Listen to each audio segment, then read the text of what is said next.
Started.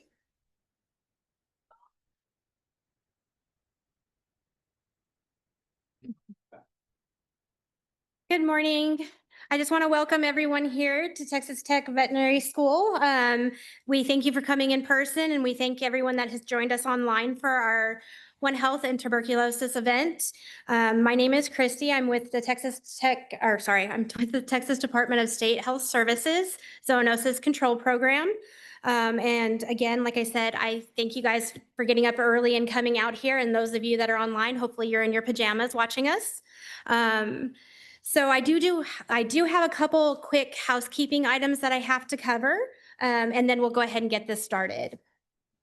So as far as housekeeping goes, if you are in person, we do ask that you put your cell phones on silent or vibrate. We do have coffee and water and snacks available, and you'll also get a lunch that's provided through AHEC as well as DSHS. So we are going to feed you guys. To successfully complete this activity, if you're in person, you do need to attend 100% of the activity.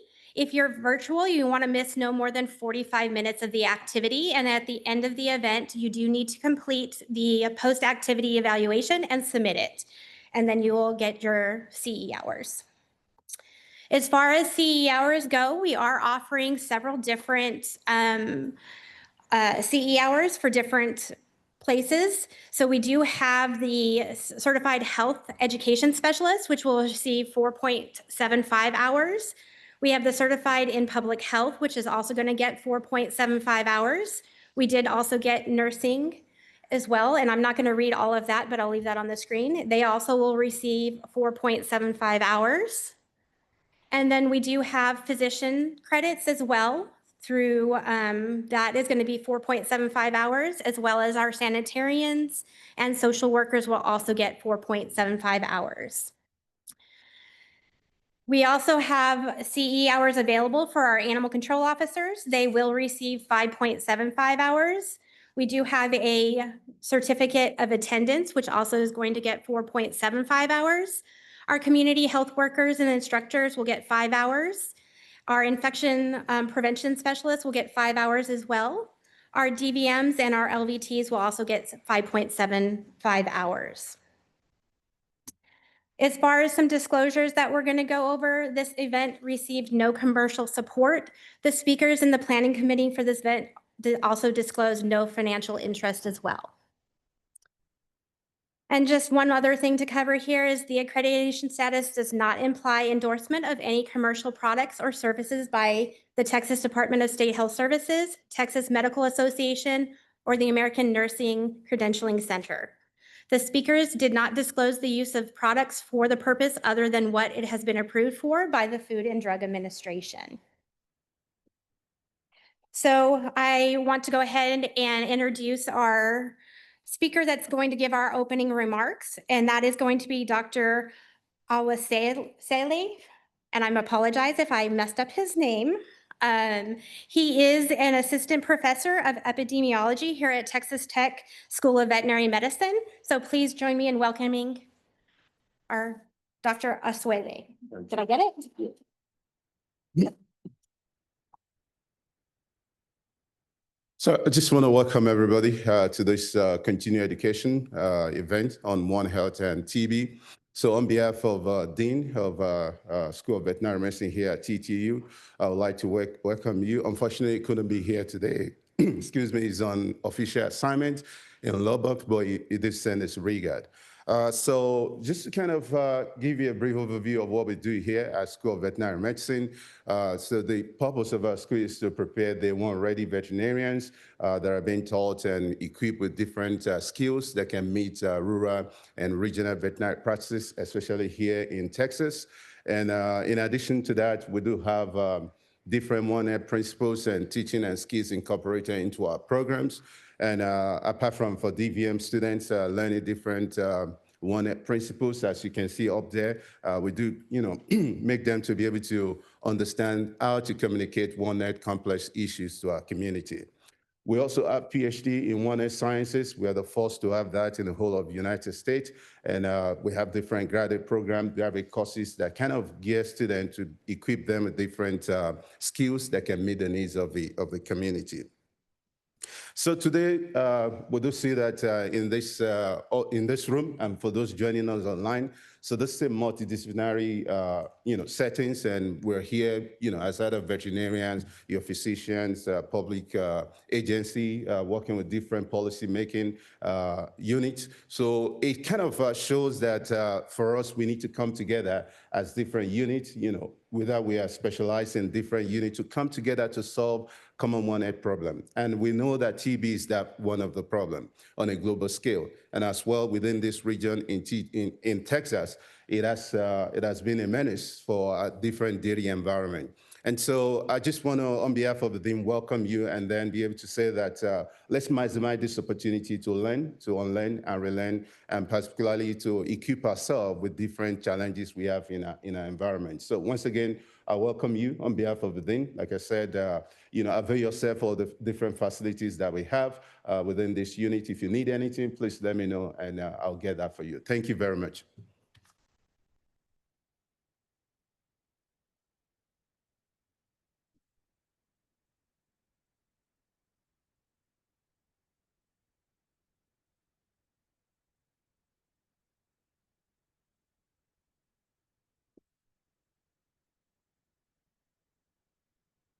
Hi, good morning. I'm Dr. Abdul. I'm the Regional Zoonosis Veterinarian for Public Health Region 1, and I am going to introduce Dr. Jason Lombard. He is CSU professor, and he's going to do our introduction TB presentation. So please welcome Dr. Lombard.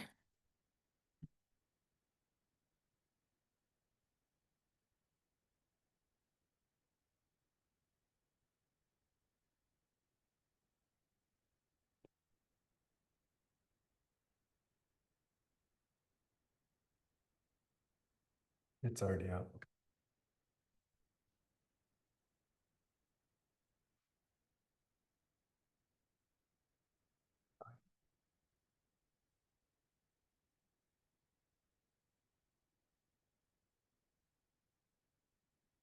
Everybody hear me okay? Ooh, that's really loud. I need to turn it down here.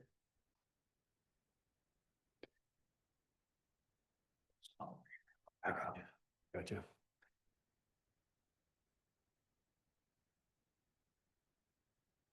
Great, go ahead and talk. All right. That sound good? Good. All right. Well, thank you very much for the invitation. It's really an honor to come back to Texas. I know a lot of you. It's nice to see a lot of familiar faces and talk about a topic that I've been interested in for a long period of time, and it doesn't appear that it's going away anytime soon. So maybe I can continue through my career and continue to work with TB. So my goal today was kind of from the animal side, bovine side, talk about the past, present, and future. And so let's see if you're going to work. You worked a minute ago.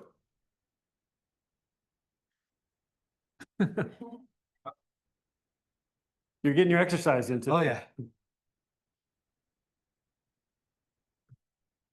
Sorry, we did this all ahead of time and it worked, but now we're just stuck.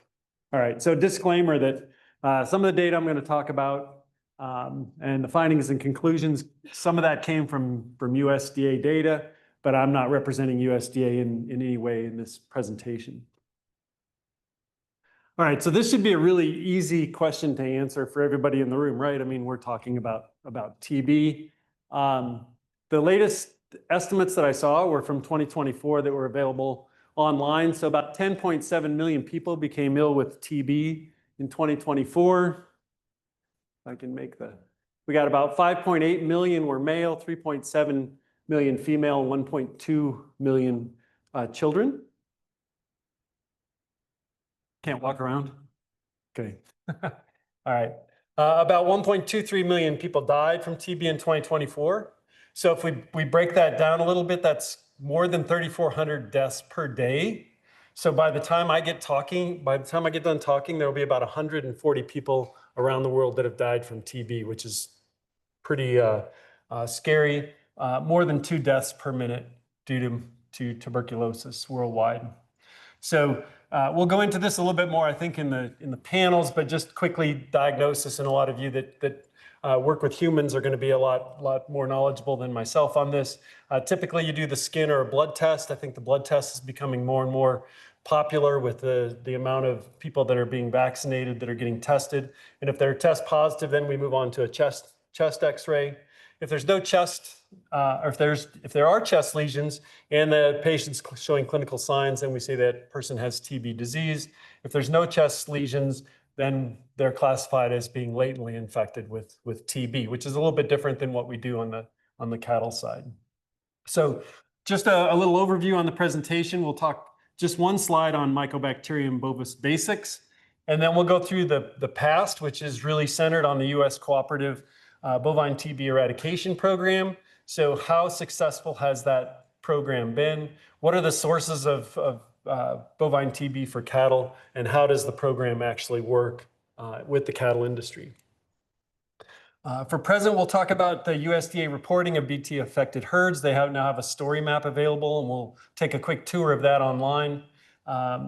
The changes in the program through affected herd investigations that we've done here in Texas that have actually changed how we manage some of the TB affected herds to try to use some of the information, primarily looking at epidemiology and whole genome sequencing has really helped us in terms of giving us a better idea of how this organism is moving even within a herd. And then we'll talk about human to cattle bovine TB transmission.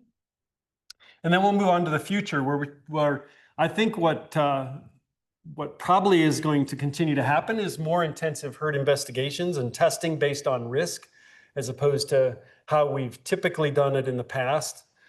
We'll talk about the past, how herds have been dealt with. Development of novel and improved testing is beyond my expertise, but there are people in the room that do have that expertise, and I think we'll talk about that in some of the panels.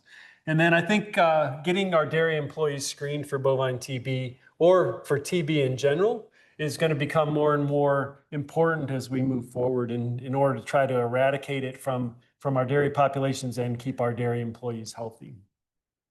All right, so for bovine tuberculosis, the agent is Mycobacterium bovis as opposed to Mycobacterium tuberculosis, which is the primary causative agent in people. It is a member of the Mycobacterium tuberculosis complex, so closely related to Mycobacterium tuberculosis. Gram-positive ROBs with mycolic acid, which is the component of the cell wall that leads to the acid-fast staining that we see on the picture on the right. The primary host is cattle. The distribution of this organism is worldwide, and bovines are uniquely susceptible to M. bovis. So one colony-forming unit placed intratracheally can result in infection. And usually we see dissemination of the organism through respiratory and the mammary systems. The incubation period is variable, just like it is in people, weeks to years, although I think we do see, and I'll show you a case where weeks was the duration of the incubation period before those animals were detected. So that's good. The sooner they show us either reaction to a test, then the sooner we can get those animals removed from herds. So eradication of bovine TB has really been based on detecting and in destroying infected animals, and we've gone from moving from depopulation of entire herds, which when the program started, herds in the US were relatively small. Now we've got herds, especially dairy herds that are 100,000 cattle within multiple facilities under one ownership. And so now depopulation is really not an option for that size of an operation. All right, so if we go back to 1917, TB was the leading cause of death by a single agent in the United States at that time. About 10% of all human TB deaths were related to cattle exposure or consumption of products. About a quarter of TB cases in children were caused by the consumption of, presumably by the consumption of raw milk and by M. bovis. And about 2/3 of condemned carcasses, cattle carcasses at slaughter, were due to bovine TB. So if you're interested in this, I've promoted this article a lot from Olmsted and Road, Impossible Undertaking, the Eradication of Bovine Tuberculosis in the United States. It's a very good read on what kind of led up to where we are today and how this was a really difficult program to get started. And there was a lot of resistance from farmers, as you can imagine, because if I've got a really good genetic herd and the government's coming in and they're gonna destroy all my animals because of bovine TB. All right, so how is TB spread? And so we already talked about consumption of dairy products, consumption of potentially meat. So that's foodborne is primarily the way that people are going to get Mycobacterium bovis from cattle, also through potentially direct contact. And then we have the infected wildlife side that also are leading to cases in humans. And we'll talk more about that as well. All right, so if we look back, and this is from a 1960 United States Animal Health Association TB report, 1917, it was estimated that about 5% or 3.2 million head of cattle in the United States were infected with bovine TB. So that was at the start of the program. By 1940, that had dropped to less than 1%. In 1954 and 1960, it was around 0.1% of the cattle population was infected with TB. And in 2025, there were 29 head of cattle found in the United States with TB. So that's 0.00003%. Okay, so a 99.9% decrease in bovine TB over that time frame, a little over about 108 years. So in looking at affected herds, so we have two different kind of measures. One is the number of affected herds, and then the other is the number of affected cattle. So we typically deal with the number of affected herds, or USDA does. And so if we go back to 1962, we had over 200 cattle and bison herds in the United States that were found to be infected with TB. And by 1989, that was running around 10 herds. And so there was a lot of speculation about in the next 10 or 15 years, we're going to have eradicated TB from our cattle population. But that's not really what happened. And this starts at 1998. And what we can see is that line is almost flat. So the top graph shows the TB-affected cattle and bison herds. And then the bottom graph shows the same affected cattle and bison herds, but without Hawaii and Michigan, which we'll talk about because they have a wildlife reservoir for bovine TB. So that line's been pretty much been flat since 1998. And we have 0 to 13 herds detected every year with bovine TB. So the question is, what happened to our eradication slope on our line that we saw in the previous graph? So what are the sources of bovine TB for cattle? Exposure to infected cattle and or secretions. And for many years, we were promoting that cattle were essentially, we purchased infected cattle into a herd, and that's how that herd became infected with TB. There's also commingling and fence line contact, where we could have transmission. On an individual farm, then calves ingesting milk from infected cows were also leading to within herd spread of disease. And then importation of Mexican cattle was another source that was thought to be really contributing to the burden within the United States. So this is a graph that shows the number of M. bovis infected cattle from slaughter surveillance. So that's our number one way that we detect, and we'll go through those. But what I want to show you here is that brown, yeah, it's showing up as brown. That's essentially the number of cases from fed Mexican origin cattle. And you can see from 2001, we were running about 50. 2002 was about 65 head of cattle that were coming in from Mexico, being detected at slaughter as having M. bovis. But if you look at that trend over time, In 2022 and 2023, there were no Mexican cattle cases in the United States that were detected at slaughter. And I don't know for 24, 25, and first quarter of 2021, I don't know if there were any in those. I was just provided the totals for those. But it appears that the Mexican origin or the link to feeder cattle coming in from Mexico really has not been the primary source of TB in the United States for a number of years. And the whole genome sequencing has told us that too, that usually that's a one-off kind of scenario when we do see it. So the other one that other source is exposure to infected wildlife reservoirs. And we really have two. One of those is in Michigan and primarily the white-tailed deer. Dr. Sundstrom has a lot of experience with Michigan.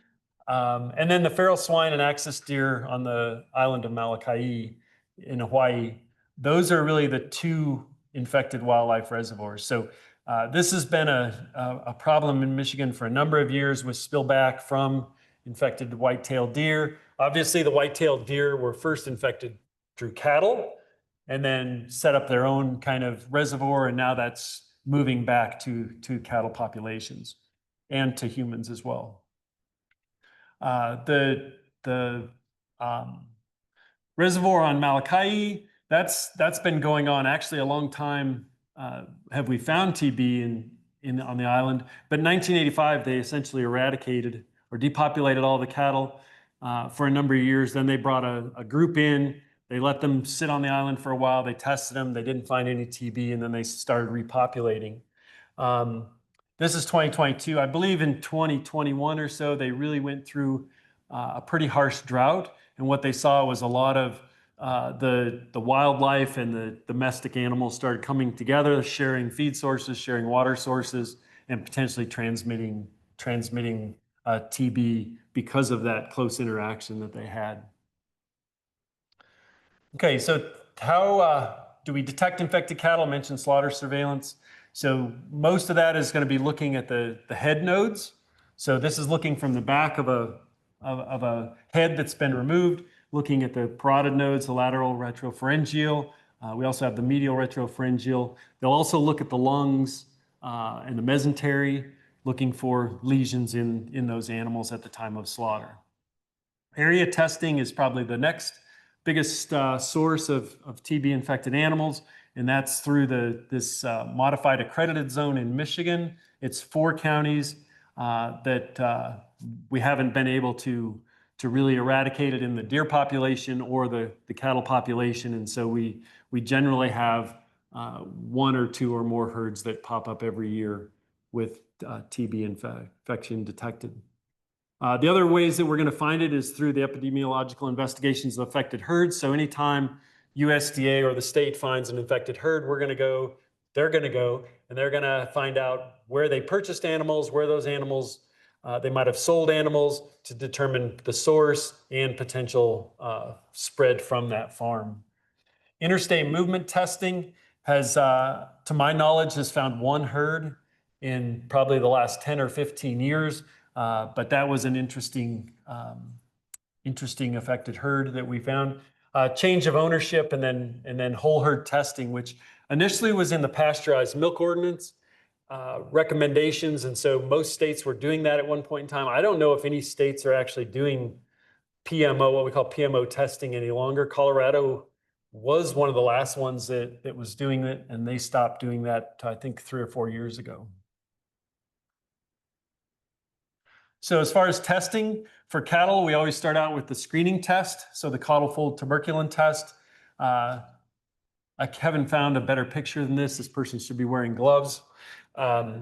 So inject 0.1 mil PPD into the caudal fold of the tail, and then we come back in 72 hours. And if there's any detectable change in that caudal fold, then we're going to call that animal either a suspect or a reactor, depending on the situation. And then what we'll do is do a supplemental test. So we have the comparative cervical tuberculin test, where we inject within the neck, and you can see that on the bottom picture. They're actually wearing gloves, where we're going to inject avian PPD and bovine PPD. We're going to measure the skin thickness before and after injection. and then we're going to, or before, and then we're going to come back in 72 hours and read that. So you can already see that these are time resource intensive in terms of we have to capture all the animals, we have to inject them. Now we have to come back in 3 days and we have to read them. And now if we have an animal that's caudal fold suspect, now we have to do the comparative cervical, come back in another 3 days. This is a really resource intensive testing scheme. It's worked really well, but it is really resource intensive. One of the other tests that we've used in terms of supplemental is the gamma interferon or the Bovigam test. That test has seemed to work pretty well in a lot of dairy herds that we've looked at. Obviously, post-mortem inspections, if those animals are positive on these tests, we'll go through the testing scheme, post-mortem inspections, and then we'll do histopathology, PCR, and culture. And I say I really mean USDA primarily. All right, so once we have animals that are found, so we may do a depopulation of the entire herd, although that's more rare because of the size of the herds. But if they're going to take animals, then they're going to indemnify the producer for that animal or animals. And then any animal that's test positive, if they're not depopulating, is going to be indemnified, and then they'll determine whether they're going to do depopulation or the test and remove. And so we used to have the uniform method and rules, which has now been completely replaced by the program standards, which is a combination of brucellosis and tuberculosis. When did this come out, Kim? Okay. So if you're used to the UNMR, it's no longer what's being followed. Now we've got the new program standards. So for the testing schedule, just to walk you through what happens, if we have a suspicion of an infected cattle from a herd. Good, okay. So let's say we have a slaughter animal detected, and that's traced back to the source of that animal. Then they're going to go back to that herd and place the herd under quarantine, and then we'll do what's called assessment testing, which is try to really determine if we can find infection on that premises before we call it an affected herd. So if we find through that assessment testing, if we find infected cattle on the ground on that operation, then they'll refer to it as an affected herd. So affected herd will be evaluated for one of two potential outcomes. One would be depopulation, one would be test and remove, and that's through a model that's done at the Center for Epidemiology and Animal Health at USDA, and looking at what are really the costs of doing whole herd depopulation versus the test and remove program. If it's test and remove, that requires multiple whole herd removal tests, and the ages can be 2 months of age and older that they're testing all these animals, and that's really based on the discretion of what they know about the herd and whether they're going to go to older animals, but they can go down as low as 2 months of age. Usually that's going to take 4 to 8 tests, depending on what the model suggests, and those tests are going to be conducted at 60 to 90-day intervals.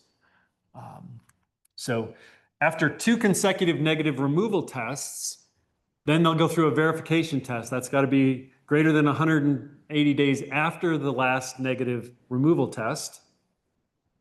And then if they have a negative verification test, then that releases quarantine on the farm.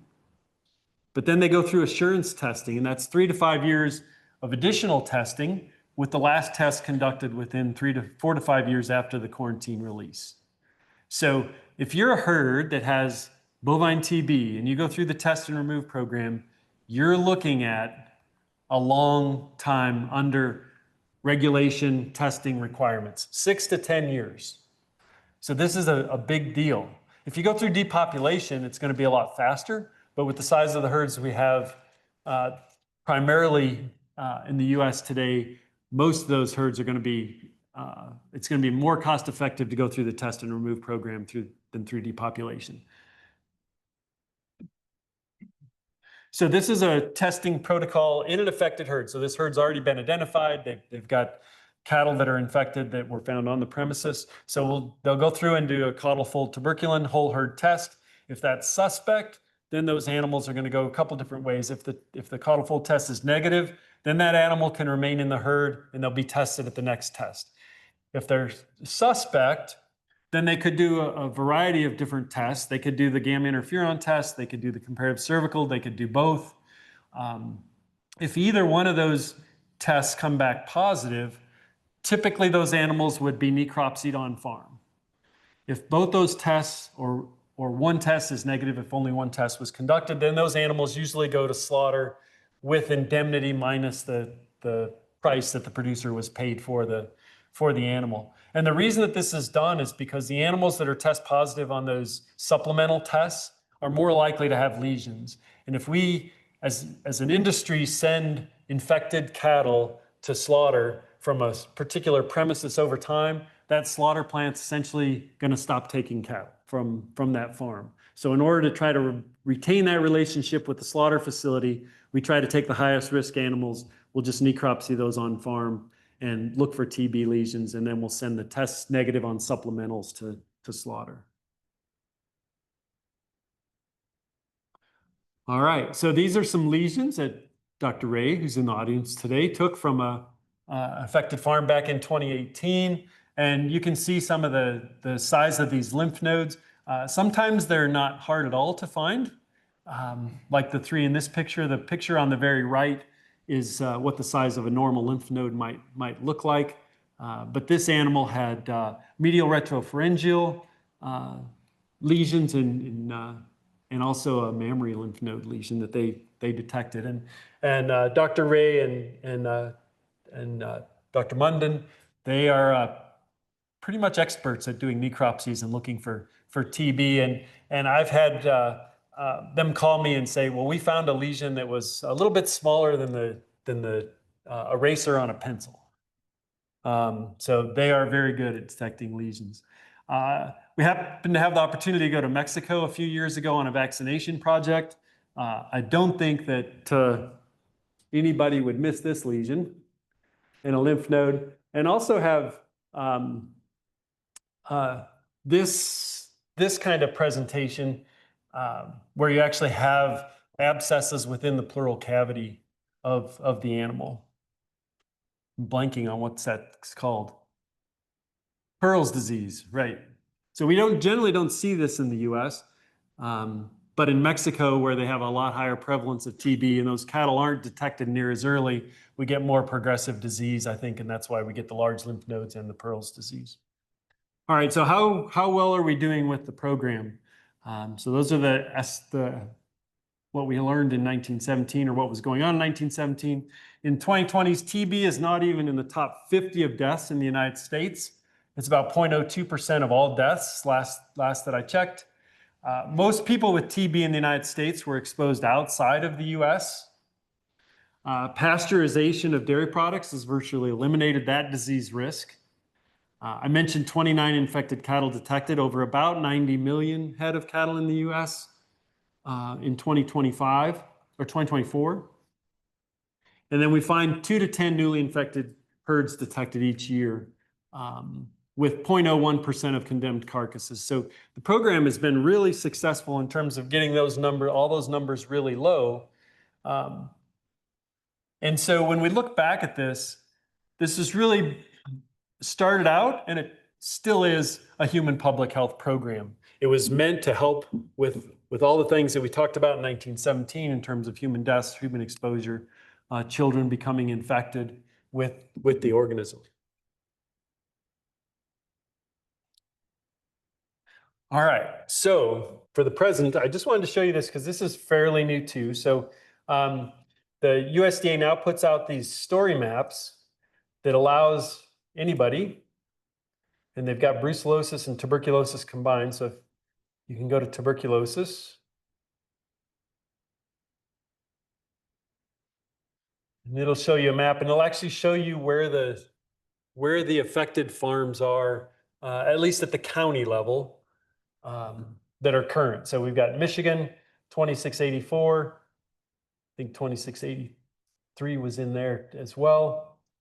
And so they designate their herds a little bit different. They go from the beginning of the program. So they've had 84 infected herds since they started.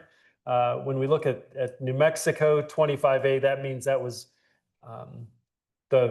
the first herd found in 2025 and Texas 2025A as well.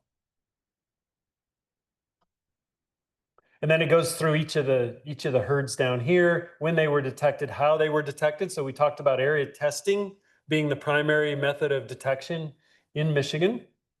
Slaughter surveillance being the primary one outside of Michigan, with both the New Mexico and Texas herds detected through slaughter surveillance. So the Michigan herd is in that assessment testing phase still, while the other 3 herds are all in test and remove. And then just some information here on each individual herd. So this is something that we would expect Michigan when we look at that M. bovis isolate. The whole genome sequencing previously identified within Michigan within the modified accredited zone. So we know that organism is just circulating in that modified accredited area, primarily through the transmission between cattle and deer and back. New Mexico, new whole genome sequence and considered new introduction to the US. Texas, new whole genome sequence and considered new introduction to the US, so never seen before in the US. And then the Michigan one, it's here. All right, so this is a good source of information if you're interested in what's going on in terms of the cattle population and TB in the US. All right, so one of the things that I really got heavily involved in and I thought was really, I think it really helped us identify higher risk cohorts and allowed us to actually modify how we were dealing with affected herds. So one of the things that all these dairies that we work with, the larger dairies that we worked with, have pretty decent records at the individual cow level. So we know when they calved, we know where they were born, where they moved throughout the production cycle on these farms, through cow movements as well. So a lot of farms have essentially they have a plan for the animals start at farm 1, they move to farm 2, they eventually maybe come back to farm 1. But there's a lot of movements of cattle within a system to different operations. And then we had a lot of cow testing information from these herds. So this is an example of a cow that was 1, 2, 3, 4, 5, 6 times caudal fold negative, and then happened to become caudal fold suspect, was CCT negative, and then gamma positive, and was found to be infected. So we can use this to help us kind of tease out when was this animal exposed, and can we gather information on maybe how transmission occurred. And then with whole genome sequencing, I think has been one of the biggest sources of information to help us put all these pieces together. But you have to do it. You have to do them in combination with the epi that you get from the other investigation, from the other records that you have access to. So I just want to go through this one herd as a case study of that. So this was New Mexico 19A, so 2019 first herd, located in southern New Mexico. They had 21,000 cows on 8 different facilities, and they eventually had 32 cows infected. No calves were detected. We know we had within herd transmission. That's when we got called out to help them, is because they thought they were getting close to their test and remove cycle, and then they ended up with 8 infected heifers. So as far as the costs, so they tested about 200,000 tests were performed on these roughly 21,000 cows since the beginning of the investigation. That's $2 to $3 million in people, laboratory, and disposal costs, and about 1,000 head ended up getting removed at $3,000 a head. That's another $3 million. So on this herd, we're talking somewhere in the neighborhood of $6 million in taxpayer money going to help rid this herd of bovine tuberculosis. So we say it takes 6 to 10 years. This herd was 6 million. We've had herds that I think are probably closer to 10 million. So when this impacts a livestock operation, it is really a big deal. All right, so we've got these 32 animals that are known infected, and we kind of struggle with, well, how do we put this together so that it makes sense to kind of look at it? And so in this graph here, the left-hand side is when that animal was born. So we've got the dates up on the top. This is when that animal was born. And then we have different stages of where they're at as we go through. And if you look at that for long enough, there's three things that kind of pop out at you. Maybe if I do this, maybe it will be better. So if we look here, the gray would be first lactation. So that's the first lactation that animal had. Green would be second lactation. And what we kind of noticed is that a lot of these animals started a lactation around a similar time. So we have this group that seems like they kind of started lactation at this period of time. These animals all started a lactation here. And then this is when we got called in, when all these heifers broke with TB, and they're trying to figure out, well, we thought we were almost done. What happened? So this, on this axis, I put the test, when the tests were conducted with the blue arrows. And it turns out that there were two cows, 4167 and 6588, that were test positive. They hadn't been removed from the herd yet, and they were placed in pen 18 or 19. Pen 19. And what we found is that they were placed in pen 19, and then all the orange that you see here are these heifers that were found to be infected that were also placed in pen 19.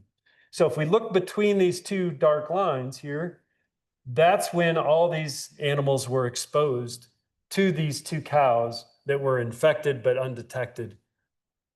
So we tested here, and they had just really started exposure in terms of these heifers.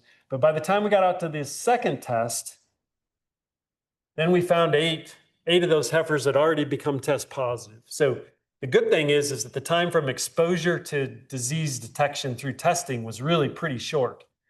And that's good. We tested those animals again, and we found 4 additional. So we ended up with 12 infected heifers. But what this allowed us to do is we said, okay, well, everybody that was in pen 19 when those 2 cows were in there, now we're going to test those at a different level. So now we went back and did the gamma interferon on those animals to try to eliminate high-risk animals that we knew had been exposed. We've done this in other herds where we've did a partial depopulation of a cohort like this instead of doing a whole herd depopulation, which was impractical and not really available. If we can find high-risk animals and remove those, then that helps us get out of quarantine a little bit faster. So when we look at the whole genome sequencing for this herd, we know there was within herd transmission because we have this SNP, single nucleotide polymorphism here in the blue, that essentially became fixed in this herd. And then these are all the heifers down here that became infected. So we know we knew we had cow-to-cow transmission, and then we just confirmed that with whole genome sequencing, and we know that all these, essentially these heifers all got exposed to the same organism. So what did we learn? Cows around the time of calving are a high risk for infection. Some of those infected heifers had been tested 8 times and were negative. And so we could really kind of isolate, along with the epi information about when they were in pen 19 with those infected cows, we could really say this was their exposure period. And then they became test positive relatively quickly after that. So the caudal fold detected 9 of the 14 heifers within 120 days of probable exposure. So that's pretty good. Whole genome sequencing confirmed cow-to-cow transmission in this herd. And so if we could go back and give that dairyman some advice, it would probably be to segregate those 2 cows and not put them in with potentially high-risk immunocompromised animals around the time of calving. All right, so these are some slides from my former work partner, Dr. Mark Camacho. Between 2 and 10 new cases of M. bovis are detected each year, as we kind of showed you on that graph earlier. Each new detection is generally a new M. bovis isolate, never seen before in the United States. Many times it's Mexican or unknown origin. The endemic strains of M. bovis in Michigan and Hawaii are not generally found outside of those zones, but we do find them when we do find infected animals in those zones. They generally do have those same strains. So rarely find a previously seen M. bovis isolate again after initial investigation and eradication. So this 2019 New Mexico herd, that isolate has never been seen since. So there's not a reoccurring domestic TB strain that circulates nationally. It's not a continuous problem going on in terms of one strain. It's a new strain almost every time they detect a new herd. So why do we continue to have infection in cattle herds in the United States? Never been seen before. And we know that our cows aren't traveling to other countries, right?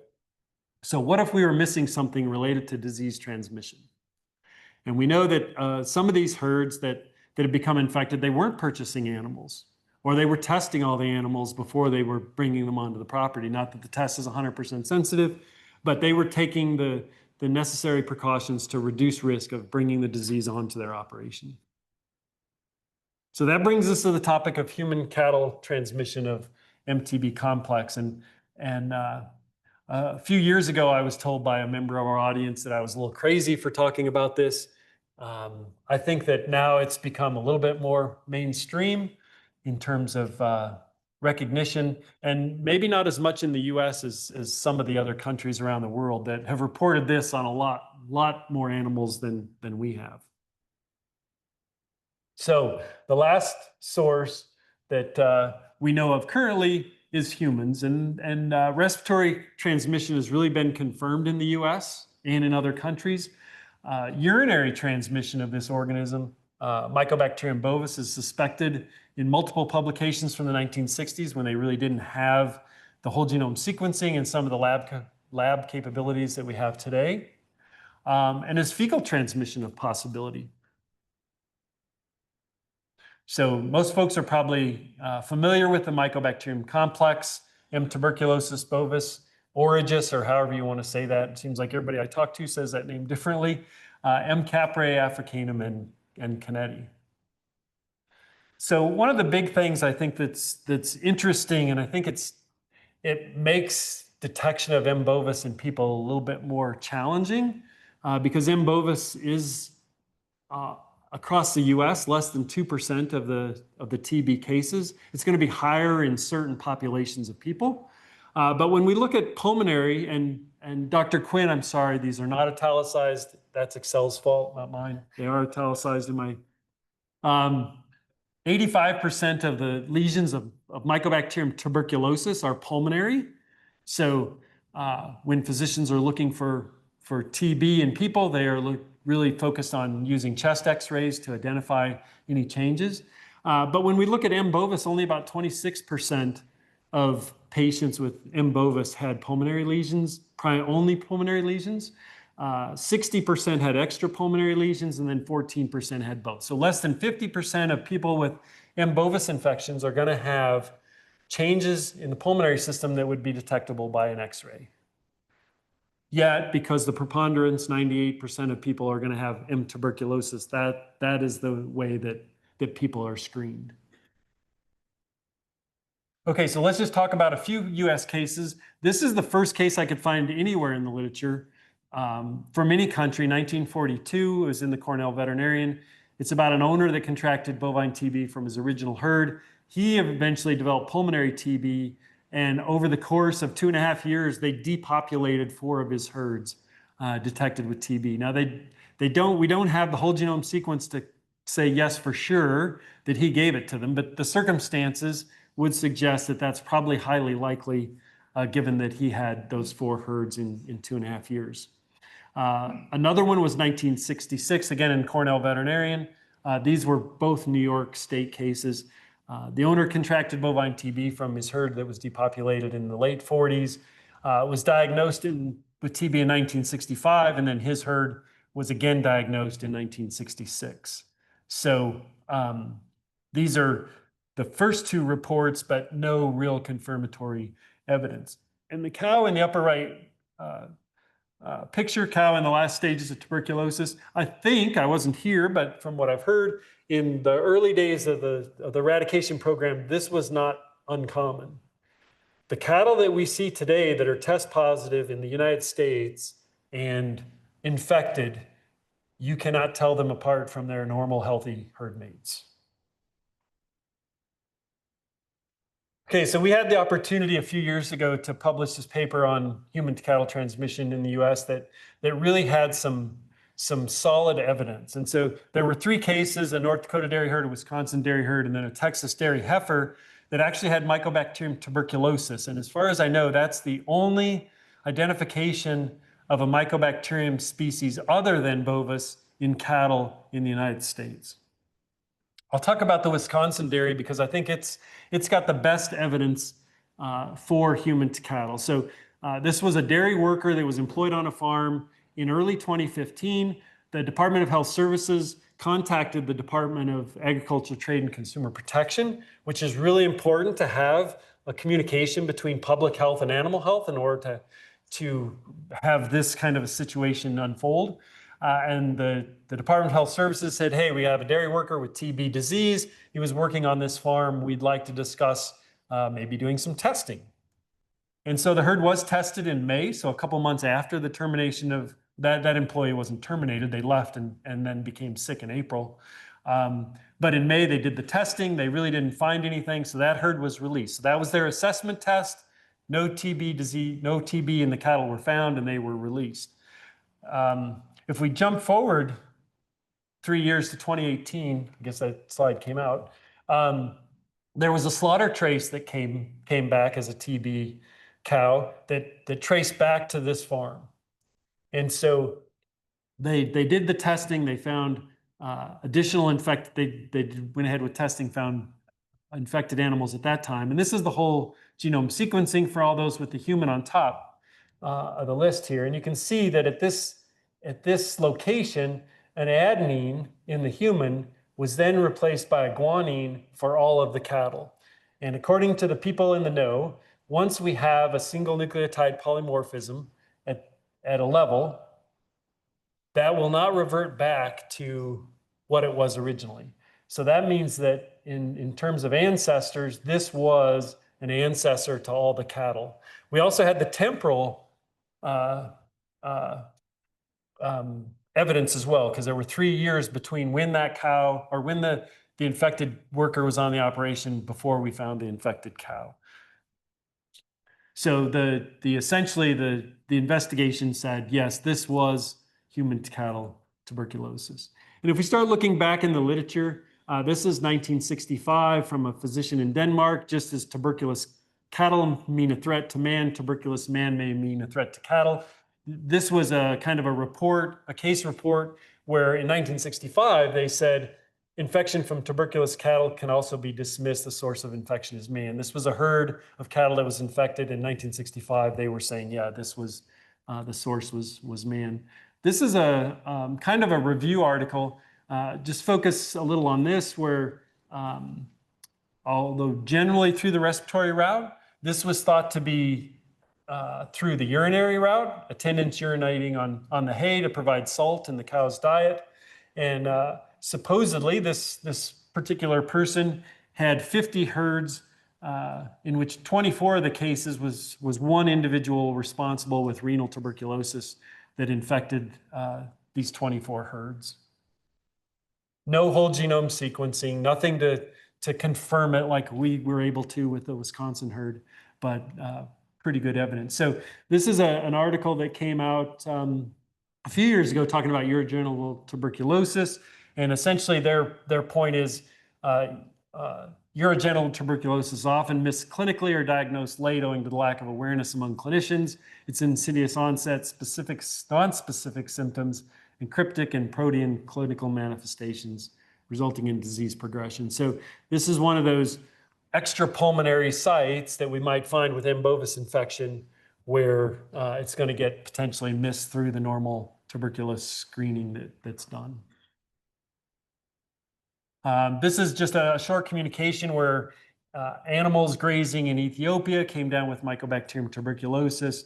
And what they essentially came up with was that the practice of local farmers discharging chewed tobacco directly into the mouths of those pasture cattle were the potential route. And that was used as an anthelmintic, but probably also associated with the transmission of Mycobacterium tuberculosis. Anytime we see Mycobacterium tuberculosis in species other than cattle, we think of humans as the likely source, just because it's the most human adapted strain. Okay, so we talked about fecal transmission being a potential, and we have Taenia asaginata, which leads to cysticercosis, and the life cycle of this organism really goes through humans, and then we find this in cattle and pigs at slaughter. So we know that cattle and pigs are getting exposed at some point to human feces, and if Mycobacterium tuberculosis or Mycobacterium bovis is excreted in feces, could the cattle also be exposed through that route?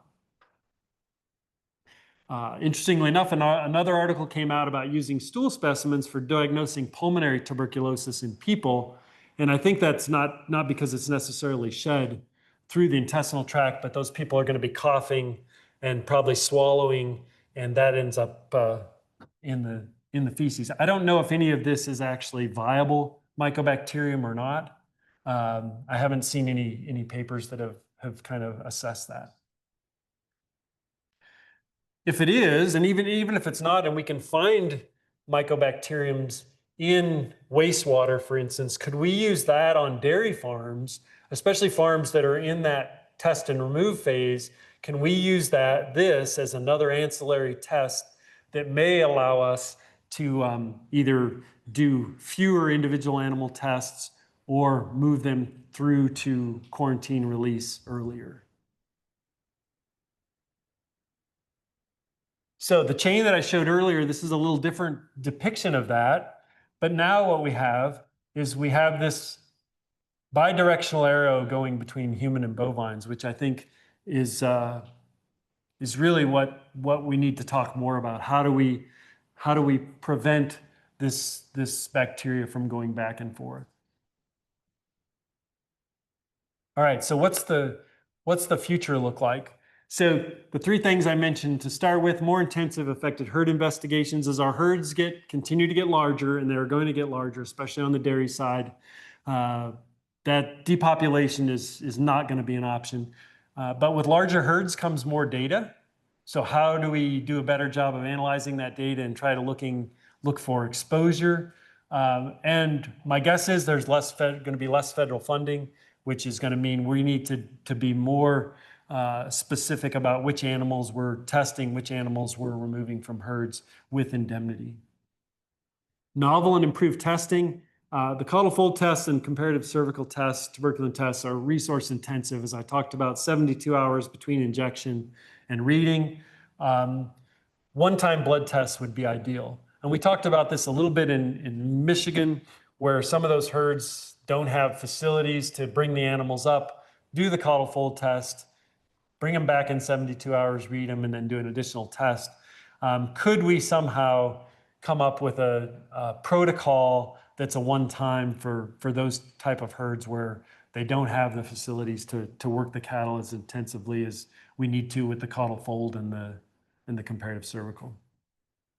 And then the last one, dairy employee screening for TB. This is the most likely source of bovine TB in dairy cattle today. And so how do we implement a screening program for TB? And why do we want to screen them? What makes dairy employees a target for this? And target's probably not the right word. Why do we want to screen our dairy employees?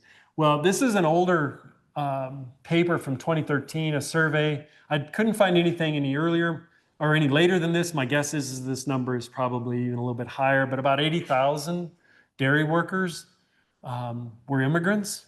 This is 2013. And so one of the things that we've seen is that the infection pressure has shifted. So when 5% of our cattle were infected and we were supplying contaminated milk, contaminated meat, then we were infecting a lot of people. Now what we have, if we look at the prevalence of TB in Guatemala, Honduras, Mexico, places where some of our dairy workers are going to be coming from, it's about 0.02%. If we look in the US overall, it's 0.03. So essentially 10 times higher in those other countries. If we look at our cattle population, it's 0.0003. So just to put this into scale, I can't even get the US cattle prevalence to pop on this graph. US, and then we look at some of the countries where our dairy workers are coming from have not a high prevalence, but much higher than our cattle. And so the infection pressure is going the other way. And how do we screen this population to try to not only focus on their health, because having a healthy workforce is really important for the dairy industry, but how do we protect our cows as well? So this is looking at TB cases and incidence rates from 1993. You can see a little bit of an uptick starting in 2020. If we break that out by US born and non-US born, you can see that the US born in pink or kind of red has gone down significantly over this time period to less than 5,000 new cases per year, whereas the non-US born has stayed pretty stable over that time period. And actually, if we look at the bar at the bottom, it's kind of flattened out with the US born, and the non-US born is really what's responsible for that uptick in TB cases. If we look at what percent of those TB cases by race and ethnicity, Hispanic or Latino, 37%, Asian, Black or African American, 18%, and white are 9%. So our dairy worker population is falling into that high risk category. So the industry needs a healthy workforce, we need healthy cows, and we really need a wholesome product to supply to our consumers. So as an occupational health risk for dairy workers, because there is cattle to human, we know that happens, and human to human. And the other thing that I think, I'm not sure how we implement this, but it seems very logical that if we have a cattle herd that's infected with TB, that we automatically test the employees. Not just looking for the source, but they could have been exposed and become infected as well. So if we have cattle, we should test the workers. If we have a worker that's identified as being TB positive with TB disease, we should test the cattle too, because that worker could have either got the disease from the cattle or could have transmitted it to the cattle. So as we're talking about a One Health type approach, and these animals, humans are animals too, we're sharing this environment, there is potential for transmission. The cost of affected herd management. Taxpayer costs can exceed $20 million for a single herd. Dairy owner costs can easily exceed $100,000. That's not covered by indemnity. And some of the genetic loss. Producers usually don't get paid full market value for the animals that they're sending to slaughter or to necropsy. And this is really an educational opportunity for owners and workers about their own health as well. And I think that the screening is really an insurance policy for dairy owners in terms of keeping that healthy workforce and keeping healthy cows. So this was a quote from 1969, Bovine Tuberculosis Control in Man and Animals, an attempt to eradicate the disease from humans without also eliminating it from domestic animals could only be futile. So we put out a chapter a few years ago and said efforts to eradicate tuberculosis from cattle without addressing the tuberculosis status of people working with cattle may prevent or delay bovine tuberculosis eradication. So the U.S. Cooperative Bovine TB Eradication Program has been very successful in lowering the prevalence of bovine TB, but we haven't eradicated it, and that's really the goal of the program. So the dairy industry needs healthy employees and healthy cows. So we need to inform the dairy owners of the risk for their employees and for their animals. And then we need to continue the conversations with public health and making sure that we build a collaborative relationship so that we can work to address this risk. So I think all the questions are going to come through the panel. So I appreciate everybody coming today and look forward to hearing your questions during the panel presentation.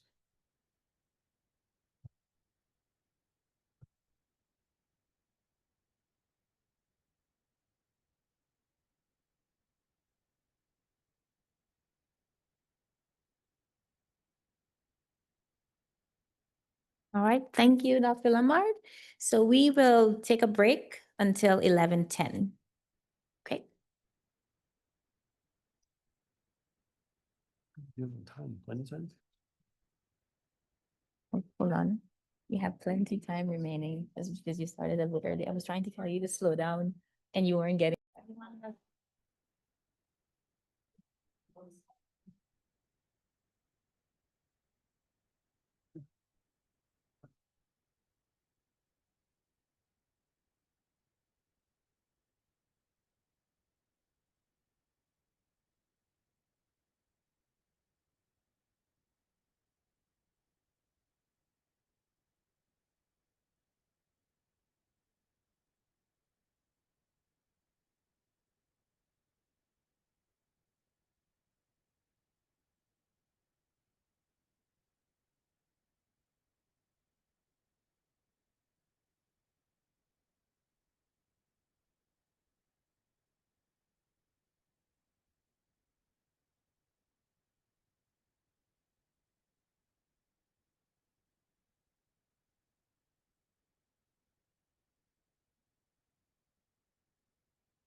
You might give one here.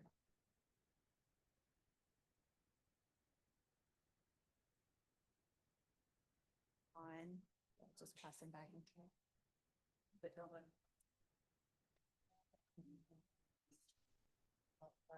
Me either.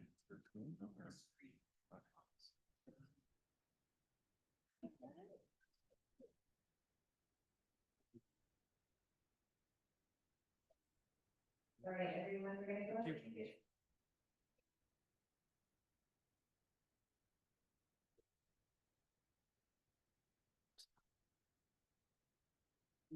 you all for joining us for the other. My name is Kirsten Pearson. I'm a teacher with the program manager at North Department. This is my first time moderating. I'm kind of excited. So I'm just here to take a look for art.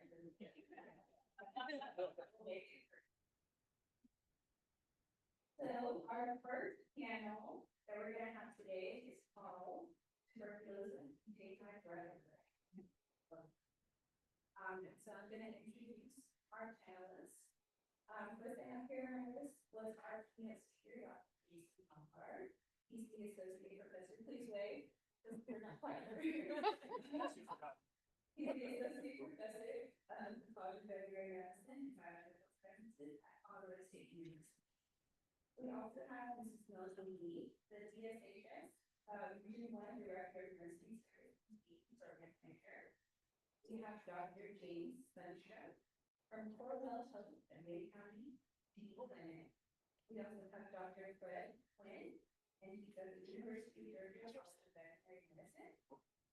And We're having a little bit of technical difficulties. Yeah. Is it blinking like it's? Can you hear us now? Online. Yes, thank you. Okay. So did online catch any of those things? Any of those things? Not Okay, a single thing. we're gonna rewind for our online folks. Sorry about that. So it's okay, reset. All right. And so we're gonna start with our panel. Panel 1 today is tuberculosis, you take my breath away. I'm Kirsten Pearson. I'm with Amarillo Public Health Communicable Disease Team. I'm the program manager there. As I mentioned, first time moderating, so this is like really great practice. I'm excited. Thank y'all. Please be gentle with me. And I'm going to also introduce our panel. And so starting back at the top, we have Dr. Lombard. He was our keynote speaker that we enjoyed before the break. He's the associate professor at the College of Veterinary Medicine and Biomedical Sciences for Colorado State University. We also have Mrs. Melanie Lee. She is the Texas Department of State Health Services Region 1 Director of Nursing Service and TB Program Manager. We have Dr. James Sundstrom from Corewell Health at Wayne County TB Clinic. We also have Dr. Fred Quinn at the University of Georgia College of Veterinary Medicine. And last but not least, this is Janet Vines, the infection prevention nurse at Covenant Health. And so we're very excited to hear from them today. And so we really enjoyed our keynote session that we had. I learned a lot. I really don't, obviously we work with human populations at Amarillo Public Health, and so I knew very little about bovine TB. And we also in my program don't work with TB, so I learned a lot. But I think it's really great that we're looking at both the past and the present and the future. I think a lot of times we make the mistake of forgetting the past and looking at where we came from. We don't have a good picture of the present and we forget to look forward to the future. And we're always interested, especially in our program, of how things work together, solidifying and bolstering One Health, because we know, I don't know if we always knew, but we probably did. Things don't just go from animals to humans. They can go from humans to animals and back and forth. And it's something we always need to continue to explore. And so beautiful presentation by Dr. Lombard. And so now we're going to hop into some questions. And with some of the questions, we actually have some PowerPoint slides that some of our panelists want to give us a visual to help us kind of follow along with the questions in the discussion. And so if they'll give me just a second, I'm going to pull those. I'm going to go to the first one.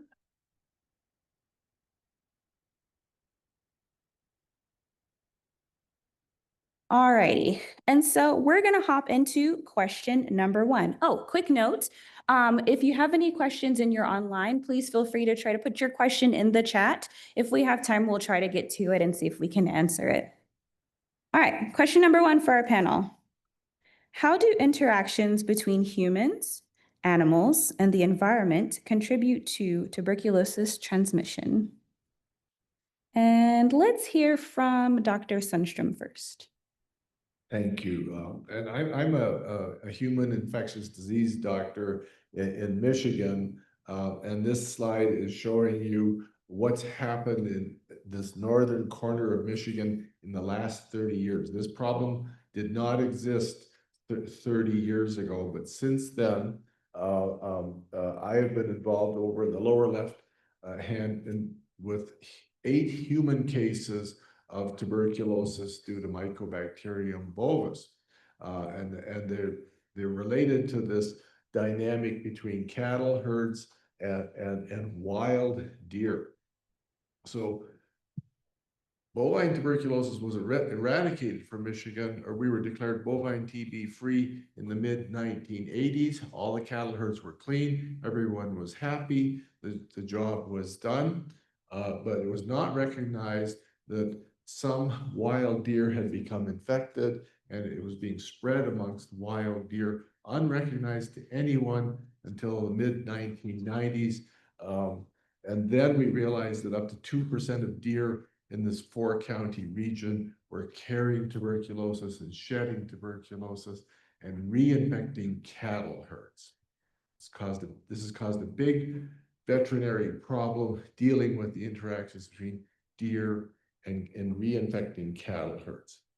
But where I've got involved in is the 8 human cases that have happened over 20 years. So it's not a large number of cases, but they come from a totally different source of exposure than traditional tuberculosis.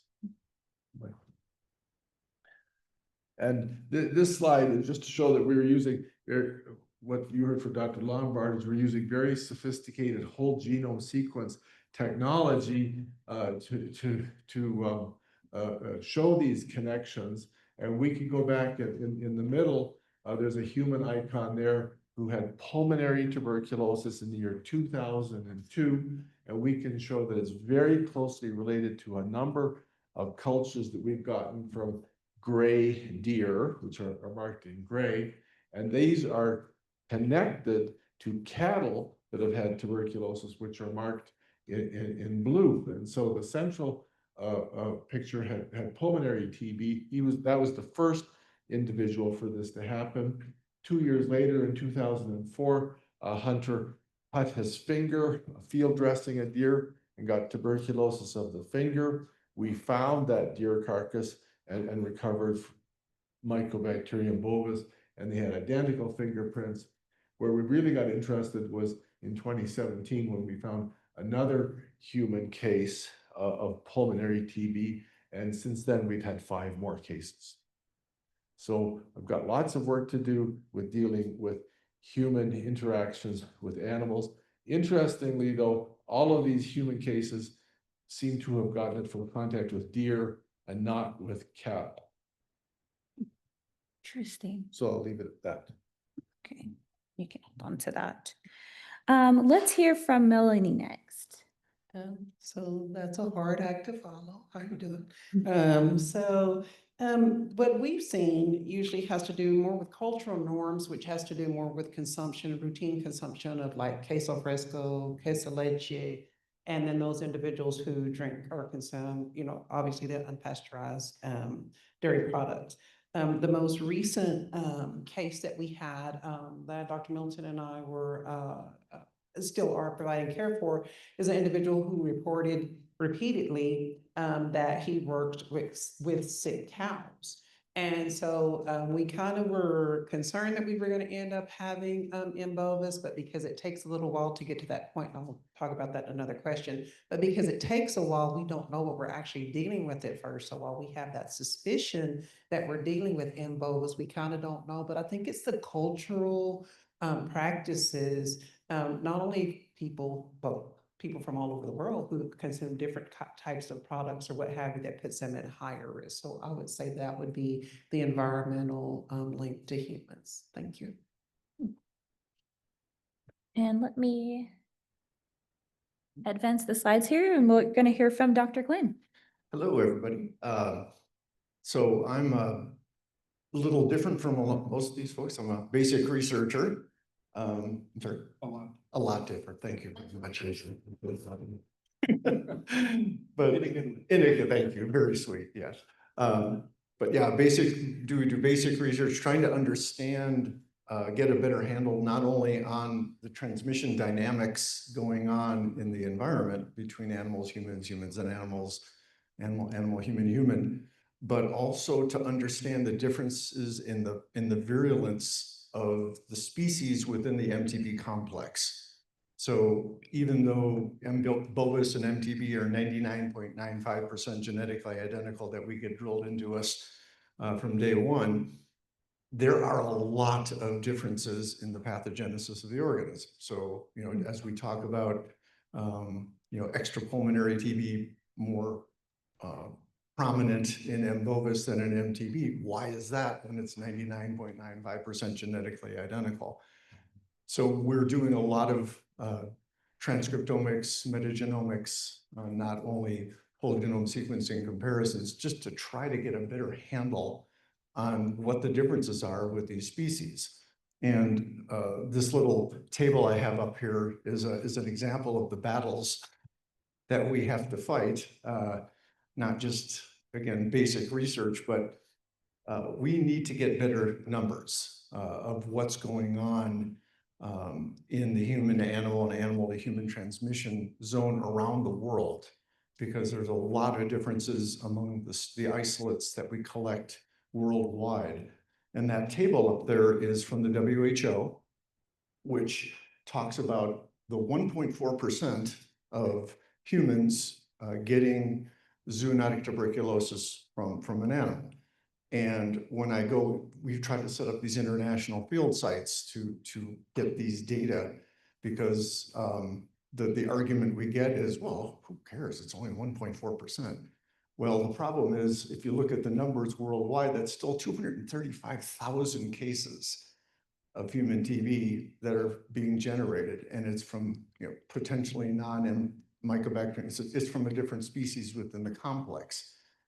And so we have got to do a better job of convincing not only the human medicine side, but to work with the animal medicine side to try to collect these data worldwide so we can get these isolates and get a better understanding. So the points that we always push here are setting up these international field collaborations, because the study done in Tunisia is my favorite, from 2014, where they actually did the lymph node aspirates in the human population and showed that 75% of it was M. bovis, whereas the sputum samples from the same patients, 6% were M. bovis. So this tells you how important it is to collect the correct samples, to do the correct whole genome sequencing, to really understand the dynamics of these organisms so we can get a better understanding of what is going on out there in the real world. Thank you for that. And let's also hear from Janet. Okay, and my side is completely different because I work in the hospital setting.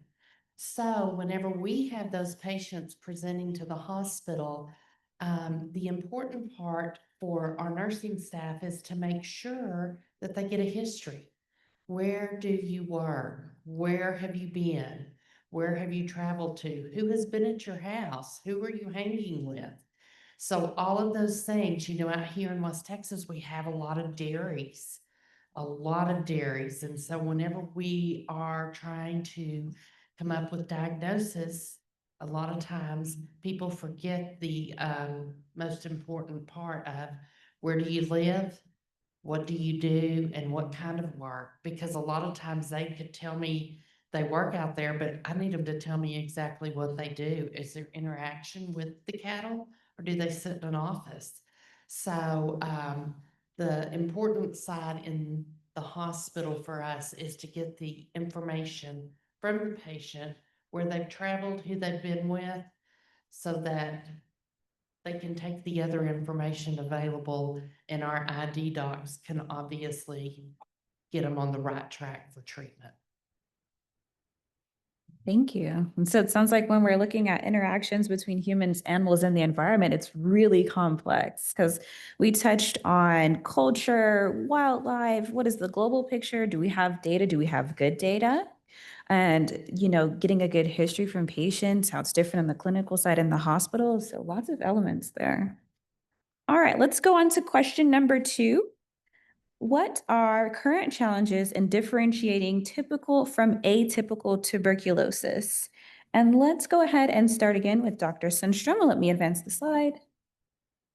So this question comes up in the hospital or in the clinic when we think some patient might have tuberculosis, and what if they had animal-related tuberculosis? How would you figure this out? Since Mycobacterium bovis is part of the MTB complex, all the tests that we use to look for tuberculosis are going to work for Mycobacterium bovis, period.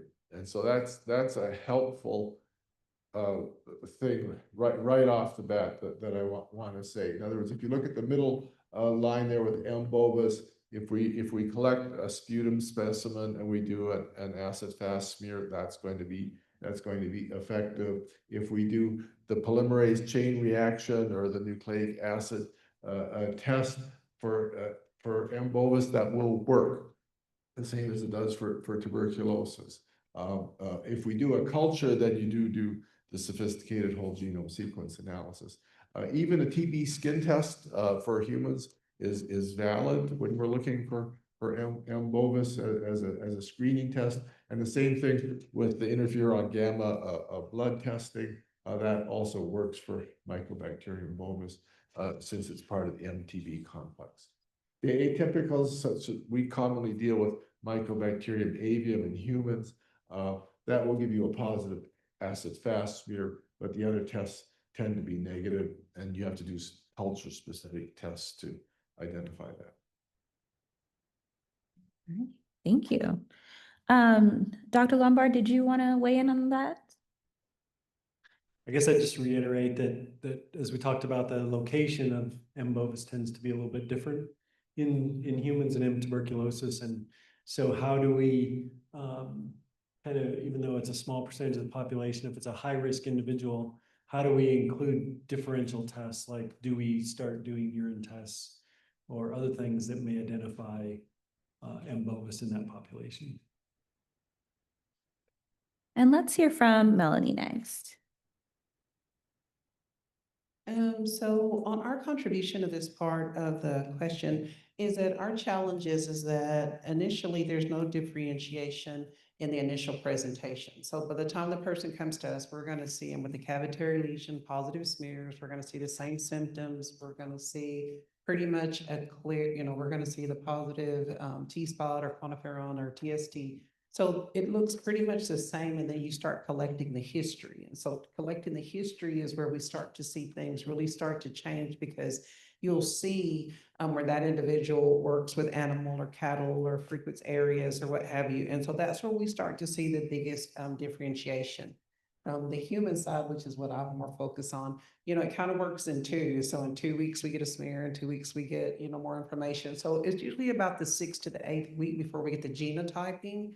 That is really going to tell us. I mean, before that point, we may get a little bit of susceptibility, or we will usually get the susceptibility to pyrazinamide. And that's when we kind of like, oh, great, here we go again. And region 1 kind of has, I think, a higher than usual. I can't compare it to other regions, but from what I hear from other people, region 1 has more bovis than most other regions. And so from the time that we pick up on the susceptibilities or sensitivities to pyrazinamide, that's where we start to note the differencing. And by that point, so the CDC or the people are involved when they're doing the sequencing of everything. But usually, like, it's just a combination of all of it to make sure that we're testing them, screening, and know what we're looking at. Thank you. And let me get this slide ready for Dr. Quinn. So as you can see, I'm getting way into the weeds here, so apologies. But yeah, I wanted to just highlight again the fact we need relevant models. And so way over on the right-hand side there are what animals have been shown to generate quote unquote human-like tuberculosis, which have shown to create more bovine-like tuberculosis, i.e. Pulmonary versus extrapulmonary. And so the cervids, the camelids, they are very relevant models. But again, from the basic research side, getting reagents, immunological reagents, et cetera, to study them is a challenge. Cattle, obviously, is what we need. And again, the reagents are quite good. Pigs and mini pigs are also quite good. And non-human primates, but all of them are very expensive to work with to do basic research, and you need very expensive high containment facilities, so it's a challenge. But shifting them to the small animal models, obviously the mouse is the most widely used, but it does not generate human-like disease. I'm sorry to say. It doesn't cough, it doesn't sneeze, and doesn't develop latent disease, et cetera. So it's not what you would, I mean, there are mutant strains that you can use to look at different aspects, but in general, the mouse is not a man sign. The guinea pig in some ways is a little better, but again, it is still not as robust as the large animal models up there, plus the reagent availability is pretty terrible. The rabbit is better. Unfortunately, they are not social animals, so they cannot transmit to each other because they hate each other. That brings us to the badger and the ferret, which we know are relevant to the tuberculosis, particularly in the bovine world and in different, again, Europe, in New Zealand, et cetera. And we are looking at these models to better understand their transmission dynamics, how they transmit from how a badger transmits to a cow, for example. And these kinds of projects are being studied pretty intensely by a variety of investigators. And the other thing I wanted to show is that table up at the top. I know it looks like a bunch of gamish, but it's how complex this disease is. And you've been taught the active versus the latent disease stages since for 100 years. Now there are two more stages that have been included, the subclinical and the incipient stages. And these are because as our diagnostic tools have improved, and this isn't just with humans, this is with animal models or animals too. The subclinical stage is where you have culture positive, but you have no immunological response, no disease symptomology, but you do have a positive chest X-ray. In the case of the incipient stage, culture positive again, no immunological or symptomology, and no chest X-ray. And I'm going to talk a little bit more about that in a later slide, what we think is going on with that.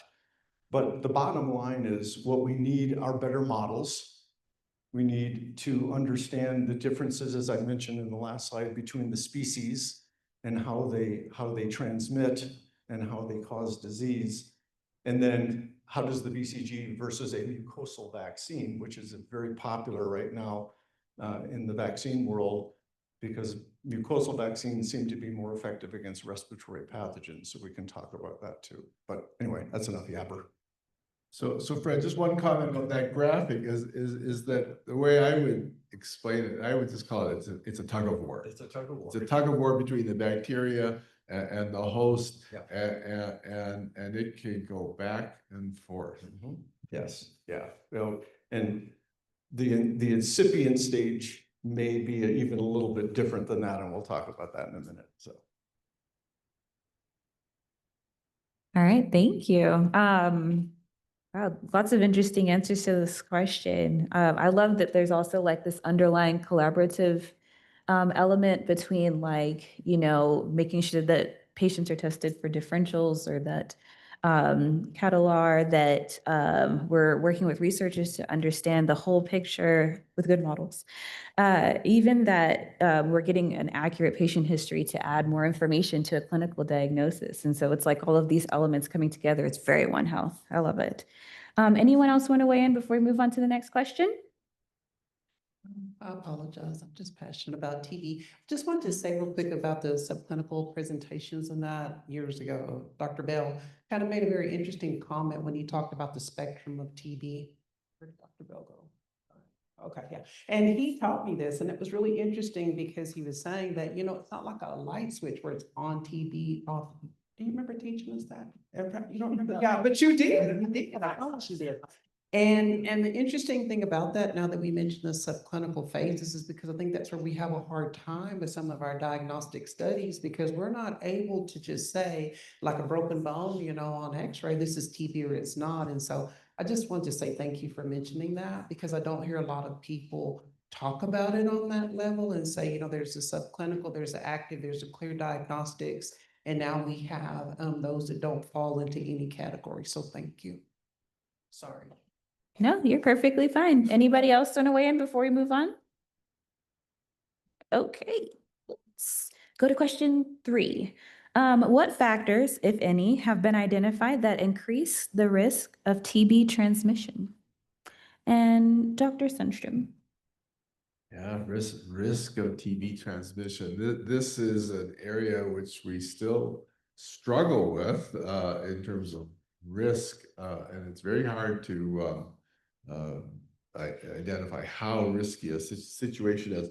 But if we look at this triangle of graphics, and we start with humans and cattle, because remember, this all started off with humans and cattle, and so this began with us understanding that humans could get infected from cattle, from unpasteurized dairy products or undercooked beef, and that triggered the whole cattle inspection process that started 100 years ago, and you heard that whole successful program. But then we started to hear these funny stories of humans who are sick with TB coughing back on the cattle and infecting the cattle. And that sort of remains a nagging question to this day about that. Some people call that reverse zoonosis, but not everything from animals is a one-way street. But then, as I told you, in Michigan, we discovered that cattle had infected deer, and that got established. And now we're seeing that deer are spreading the infection back into cattle herds. In fact, earlier this month, our 87th cattle herd was found affected with this, which is causing a problem. So you're seeing contact between deer and cattle re-exposing cattle herds. And now I get involved with the 8 humans who have become infected from deer handling. We think a number of these humans who got ill after dealing with deer got it from field dressing the animal. We think that when you're severing the trachea and removing the viscera, there's probably a very brief but very intense exposure to the airway secretions. But we have seen a couple of people get cutaneous TB, either from cutting yourself during field dressing, and we also had a taxidermist get it from puncturing his finger. We have yet to see it transmitted from humans to deer that we've identified. Interesting. Hopefully that transmission from humans to deer doesn't pop up anytime soon. Let's hear from Dr. Lombard. Yeah, so I kind of went through what we think we know in terms of the human to cattle would be respiratory, which I think we've confirmed with a couple of the cases that we've looked at. We've had a lot of cases that are presumed to be human to cattle that we never were able to get a human isolate that confirmed that. But one of the herds in California, I know when we talked to him, and this was over 10 years ago, he had one cow, and I can't remember if he had 10,000 cows on the property. He had one cow that was infected, and he remembered back to when she was born that he had a worker in the calving area at the time that eventually developed TB. And he wondered if, that worker had either tried to give that calf, resuscitated that calf after birth or something that would transmitted the disease. So, and that could be through respiratory, obviously, if it's sputum that's getting spit on feed or water or something that the cows are consuming. Urinary, I think the jury is still out. I have not seen a whole genome sequence from a urinary isolate that says this is M. bovis that we could ever trace back to a dairy. That would be really interesting. And I think some of the farms that USDA has worked with, we have gotten some urine samples, but I don't think we've ever gotten a positive sample to look at that. And then fecal would be the other thing. And so in terms of potentially stopping that transmission, you really can't stop people from spitting or breathing for the most part. But, when we were working with one of the dairies a few years ago, and we talked about, looking back in the literature and seeing the urinary piece and could that be an issue? And this farm had 72 infected cattle, I believe, and they almost all had the same whole genome sequence. 50 plus of them had the same whole genome sequence, and the folks at NVSL said, somebody dropped an M. bovis bomb on this herd. A lot of bacteria, and so we were looking, was there somebody in the calving that was in the calving area as well? Were they urinating, and then the cows were able to get it because the calves didn't get exposed based on the testing that we did. So how were the cows getting exposed to that? So this astute dairyman said, well, that's really easy. All I have to do is put porta potties, around my calving area, around my feed area. And people don't have to walk a quarter mile to go to the bathroom as they would if they were going back to the barn. So I think, the jury's still out on urinary and fecal exposure. But I think that that is a really fairly simple thing to fix if we can teach people to use those. We were just having a conversation about a dairy that the bathroom went out and people were just outside urinating and defecating, and you're like, that probably shouldn't happen on our dairies, and we can do a better job. Thank you. Dr. Quinn, will you weigh in? So I have to give you another. Oh, sorry, it's not that. Oh, Is that you? is this not it? We've sort of covered. Okay, Okay, we'll go to the next one. there we go. My complicated slide, so. So, got to throw a lot more out at you. So we've been working collaboratively with an investigator at University of Georgia, Chris Whalen, who's had a study going in Uganda in an area of Kampala for decades, trying to understand transmission dynamics and using all the tools available, cell phone monitoring and just to understand who's contacting whom from a case. And with all of the technology, with all of the understanding of the whole genome sequencing, everything we're doing, we can still only identify 20% of the transmission sources. That tells you how little we understand about the dynamics of this organism. So what I want to throw at you is one other having to do with the incipient stage that I mentioned in the previous slide. And that is on the left side is a study we did in a ferret looking at animal-to-animal transmission, because when ferrets are infected, we've demonstrated they often sneeze and they also get very cuddly with each other, so they do effectively transmit to one another. And the table on the left, these are the transmitters that we have infected. And the sentinels, 1, 2, 3, are the uninfected animals we put in the same cage with the transmitters. So 1, 2, and 3, we put in with the transmitters 24 hours after the transmitter was infected. Sentinel-5, we put in several weeks after the transmitter was infected. So for Sentinel-5, the transmitter was coughing and sneezing and, had full-bore acute disease, whereas the first 3 sentinels were put in when the transmitters had no disease. And so they lived with these transmitters as the transmitters developed disease. What we found was you could culture these sentinels for positive, but they had no skin test positivity, no lung granulomas, i.e. the incipient stage. What we found in Sentinel-5, which was put in weeks after the ferret developed acute disease, we found full-bore acute tuberculosis. So one of the hypotheses that we've been throwing out now has to do with the incipient actually being what's referred to in the streptococcal Haemophilus staphylococcal field as carriage. So this is a stage part of the incipient phase. And I wanted to throw one study that was done by the USDA folks, where 7 of 376 TST negative cattle were culture positive, granuloma negative, with some positivity in the milk, but again, lymph node negative. So what that would infer, again, is the incipient stage even in cattle.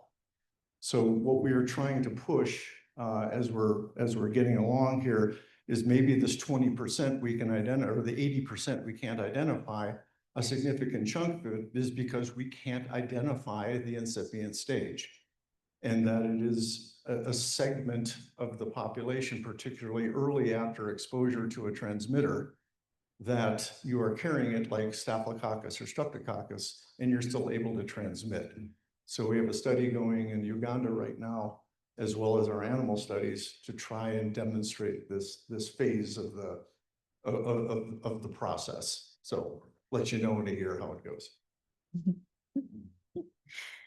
Great, thank you. Let's hear from Janet next. Yes, okay, once again, we're talking about that nursing assessment and that initial assessment, but I want to know where he lives. Is he homeless? Does he live in a shelter? Where, what type of living conditions does he have? Do they have running water? And we don't think that that kind of stuff happens, but we encounter them multiple times. And what type of illnesses do they have? Are they HIV positive already? Are they a diabetic? Are they at risk because they're so immunocompromised anyway? All of those factors will play a big risk in the individual's risk of getting TB.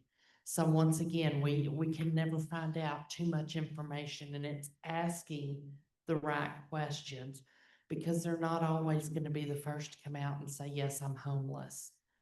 So you've got to get the right questions to pull that information out. If I can just add to that, that was very good, because what she was saying is that certain humans are at higher risk for tuberculosis, and we can ask questions. We don't always need laboratory tests to start that. But back in the 1980s, when I started to train as a physician, we saw human TB rates had come down dramatically in the United States. And so we started to close tuberculosis programs across the country because we had bigger things to fight, like HIV. And so we thought boring old TB is going to go away and just burn out by itself. And we weren't asking the questions that you were talking about. We failed to deal with the hard to reach parts of human society, people who were homeless, or people who had mental illness, or people who were incarcerated in prisons. And we neglected that, and it sort of blew up in our face 10 years later in the mid 1990s, and we had to reopen TB programs and restart and retrain physicians. That's when I got involved in tuberculosis, with that re-expanded interest. But the last word I'll say is that similar thing happened in the veterinary side, is that the bovine TB eradication program was very successful in cattle, but didn't recognize there was a hard to reach wildlife component. And so it's a little bit parallel story that happened there as well. Oh, interesting. I love that extra lens on that. Melanie, can we hear from you? So I know we're kind of going back and forth, but again, that's why we're One Health, and it's really good to be on this panel to hear the different information. But I'm just going to kind of spring off of what you were saying, because our answer would be almost exactly the same, that we're the largest majority of people that we receive referrals for evaluation and support for diagnostics and everything has to do with those people who are immunologically compromised. So the HIV compromised individual, the individuals that are on dialysis, the homeless population, substance abusers, individuals that live in like congregate settings, those individuals that are incarcerated. And so when you see our TB efforts, like we're asking the exact same questions. The difference is you're waiting for them to come to the hospital, where they kind of come to us or they get referred to us. And so we pick them up through different mechanisms or investigation and review. And so I guess I'll just say to that, the other thing that I think that we look at that a lot of people don't think about has to do with their nutritional status and individuals. I remember one specific case that we had that was a young lady who had various bulimia, anorexia kind of issues. And so she ended up having TB in her eye. And I know that kind of deviates away from where we are now. And I can make Kelly remember this because she also delivered a set of twins. And it was a very difficult situation because she also had uterine TB. So because of her nutritional status, that I think a lot of people don't look at, her immune system broke down. And so all of that to say that when we're looking at the populations and asking the questions, we then as a health department go out and try to target and look for those people to try to prevent and control. And so, yes, we're asking the same questions. I think the difference, like I said, we just go out and we're looking for them. And so do we try to get in touch with dairies and feedlots and individuals that employ those high-risk populations that are foreign-born individuals? Yes, but we also hit with universities, colleges, or other associations that have individuals that come from countries where TB is endemic. Thank you. Thank y'all. Anybody else want to weigh in before we move on? All righty, so let's go to the next question. What infection prevention strategies have you seen to be most effective at decreasing TB exposures? And this time we're going to start with Janet. Okay, so when you come to the hospital and if we suspect that you have TB, we immediately put you on isolation to protect everyone else. And of course, obviously, we wouldn't want any type of spreading of that. So we do our due diligence. It requires a lot of education, and the staff are very good to immediately put them on isolation. And our physicians are very good to go ahead and order that too. And they start that workup. And sometimes we don't have a final answer before they leave. A lot of times the physicians will see different testing and say, there's no way this is TB. But we obviously all work very multidisciplinary together to protect and prevent any type of transmission that we could while they are with us. And the education, not only to our staff, but to their families. Their families need to be educated and know as well. Thank you. Melanie? So again, kind of the same thing, and we work together. So we kind of spring off of that, but then as public health, there's other public health components to this that come into play. So again, we support and many times facilitate the prompt and immediate implementation of anti-TB medications. But we do contact investigation, and in that we're identifying close and prolonged contacts because those that we want to, if we can, pick up, when they are latent TB infections before they're going to progress. And then we're also looking at those individuals, as we mentioned in the previous questions, that are otherwise vulnerable populations because they're immunocompromised or what have you. We then have our surveillance team, and some of our FBs are here who have helped us out with different situations, but epi-linking through genotyping is also a situation we had that I thought was very interesting. We had a case who was diagnosed in Lubbock, who moved to Amarillo, and then because apparently they drove to Colorado to transport marijuana, they were epi-linked with the case all the way from Colorado through Amarillo, back to Lubbock and on into the valley. So epi-linking is very important because and again, as a way to control and prevent. We also have what's called a control order. So tuberculosis has the ability to put a little bit of teeth, if you want to say it that way, into requiring individuals to isolate or otherwise restrict their movement. We can't say to people, you have to take the TB medication. We can't drop a tube. I'd like to sometime, but we can't. We can't drop a tube and make them take their medications, but we can restrict their movement. And in the event that they can't, there's legal measures that we can and have put into place to restrict the individual's movement. And that is another way to help to control, the spread of TB. Additionally, the only other thing I can think of is just making sure, like you were saying about the education, that we maintain, that we work with our partners. We try to make sure that if something comes up, that we're talking to each other, that we're being educated as we can, that we know resources that are available, and we provide those to our patients to make sure that we are doing the very best we can to minimize and mitigate transmission. Thank you. Let me get our next slide up. And we're going to hear from Dr. Sundstrom. Well, I'll talk a little bit about treatment because we do treat humans. We obviously want to give, we actually are trying harder and harder now to identify humans with latent TB. In other words, they've got a positive TB skin test or a positive IGRA blood test, but they're not sick. And we can give them what you would call prevention antibiotics for a few months to eradicate any dormant bacteria.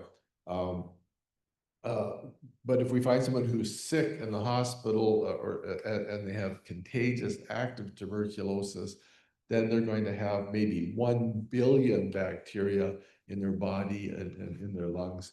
Then we have to use 4 antibiotics for up to 6 months to get rid of the tuberculosis. I did want to say that, you know, in one of the big debates that we've had in hospitals or in TB clinics is if we put a contagious person on TB pills on the 1st of April, when are they not contagious so they can go back to work? And this question was solved by veterinarians. And so thanks to the veterinarians, I don't have a slide. I should have had a slide for this. But Fred had mentioned that guinea pigs are exquisitely sensitive to tuberculosis. In other words, one bacteria can infect a guinea pig and basically kill that guinea pig eventually. So what they did was create a special facility in Africa where you would put a contagious human patient in their room, and then they funneled all that air out of that room and piped it in to the next room where they put a guinea pig who breathed that air for 1 day. And then they removed that guinea pig. And then the next day they put another guinea pig. And the next day they put another guinea pig. And so they showed that after the TB patients had been on antibiotics for 5 days, the guinea pigs stopped dying. And they showed this in quite a number of settings. And so now we are more or less able to tell our contagious TB patients that once they've been on TB treatment for 5 days, their chance of being contagious is radically dropped. It's dropped by 99% or more, and we can often start to lift their restrictions. And that just came out a couple of years ago, those new guidelines. So thank you, veterinarians, for helping us solve some of those problems. I don't treat, I think the general consensus is cattle are not treated, they're slaughtered. It's not feasible to treat an animal for tuberculosis. And the same thing for wildlife. Thank you. It's interesting that prevention strategies are never like linear. There's never just like, they're always multifaceted. It's like education and treatment and testing and isolation and quarantine and educating the family. It's just everything. Dr. Lombard, did you want to weigh in? Sure, and talking about the kind of the prevention of these things, we kind of think of Swiss cheese, and you've got all these holes in your Swiss cheese, and if you put enough pieces of cheese together and you line them up right, maybe those holes eventually get blocked. So it does take a multimodal approach to try to prevent some of these things. So in terms of cattle, I think that we're a little bit restricted in what we can do, but if we're trying to prevent infection from coming onto our farm, then some of the things I mentioned earlier, like testing any new purchases before you bring them on, even though we know the test is not 100% sensitive, it's going to reduce the risk. So so we can test animals if we're not commingling animals, or if we are commingling, we know the status of the other animals that we're working with. In terms of wildlife, I think it's important to point out that on a lot of these, at least infected dairies, there's been a lot of surveillance done of animals around those dairies. And outside of Michigan and Hawaii, we are not finding Mycobacterium bovis in wildlife around dairy operations. I think when we have found that, it's one animal and probably a spillover from the cattle as opposed to a source for the cattle. So outside of those two areas, we're not as concerned about wildlife. Although in Minnesota, a few years ago, maybe more than a dozen years ago, maybe more than that, time flies when you're having fun. They had some deer in northern Minnesota that were infected, and they had cattle operations in northern Minnesota that were infected. And they kind of did a blitz. They went in and they killed every deer in a multi-county area. And they were able to eliminate it. So I think they probably looked at their across the pond kind of neighbor Michigan and said, we don't want to be in the same boat they are. So we're going to take some pretty dramatic measures to try to get rid of it. Now it's really a more of a political problem in Michigan than we could eradicate disease in Michigan like they did in Minnesota, but the will isn't there to do that.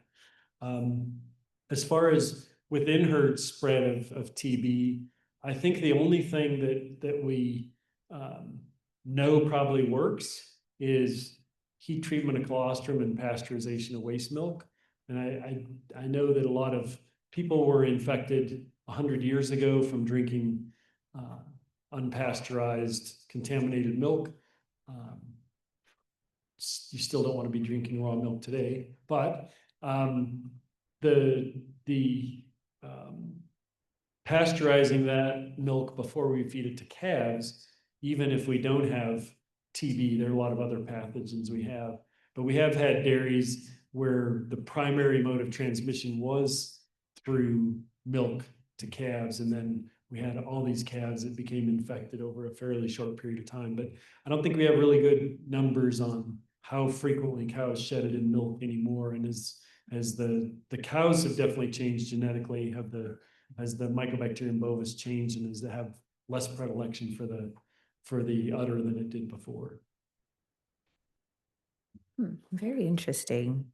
Never thought about pasteurizing the milk that is fed to calves. That's so interesting. It makes a lot of sense though. Yeah. Don't drink raw milk. Shameless plug from an epi who works with other diseases. And Dr. Quinn. So if I could just add one item to what Jim was talking about with the guinea pig study, of course, throw that in. Fascinating study, absolutely, what they were doing in South Africa. But one very interesting aspect of that study, again, it has to do with animal modeling. So when we infect mice or guinea pigs, usually we do it very directly. So a dose gets into the lungs, into the lower lungs, and you're absolutely right, they progress to death. However, in that study, these were not directly infected. They were exposed to the patients. And so what they found in these guinea pig populations were guinea pigs that were culture positive, skin test, and otherwise symptomology negative. And so that was really a really illuminating aspect of this, that if you are naturally, quote unquote, naturally infected, your response is different than jamming a syringe down into the lower lung. So anyway, yeah, just add that. All righty. Anyone else want to weigh in on this question before we move on? Okay. What limitations in TB surveillance, diagnostic methods, contact tracing, and reporting systems have you identified? And this time we're going to hear from Melanie first. So, as you all know, Region 1 is what's been described as rural and frontier. And because of that, there's issues that come along with it that I think we have a lot of difficulty with that I don't know that everybody thinks about. For example, if you're in a small town and there's only one provider or physician there, the individuals who are going to access that care, especially if they are concerned that they have TB, could be very concerned about going there because of confidentiality and other things. And, everybody kind of knows everybody in the small towns. And we have that quite a bit in our small towns because there's also stigma attached to tuberculosis. There is certain beliefs that we don't have it anymore, that it only happens to certain types of people. I was told by one patient specifically that only happens to dirty people, and I'm not a dirty person, so please don't ever call me again. It gets very challenging sometimes because if people aren't accessing the providers and the providers are concerned about reporting, because if you only see one physician or one doctor, one provider, and that individual has to report, you know exactly who made the report. And I think sometimes that becomes an issue. That's one big problem we have. Another thing that we have, I think, with reporting has to do with our patients.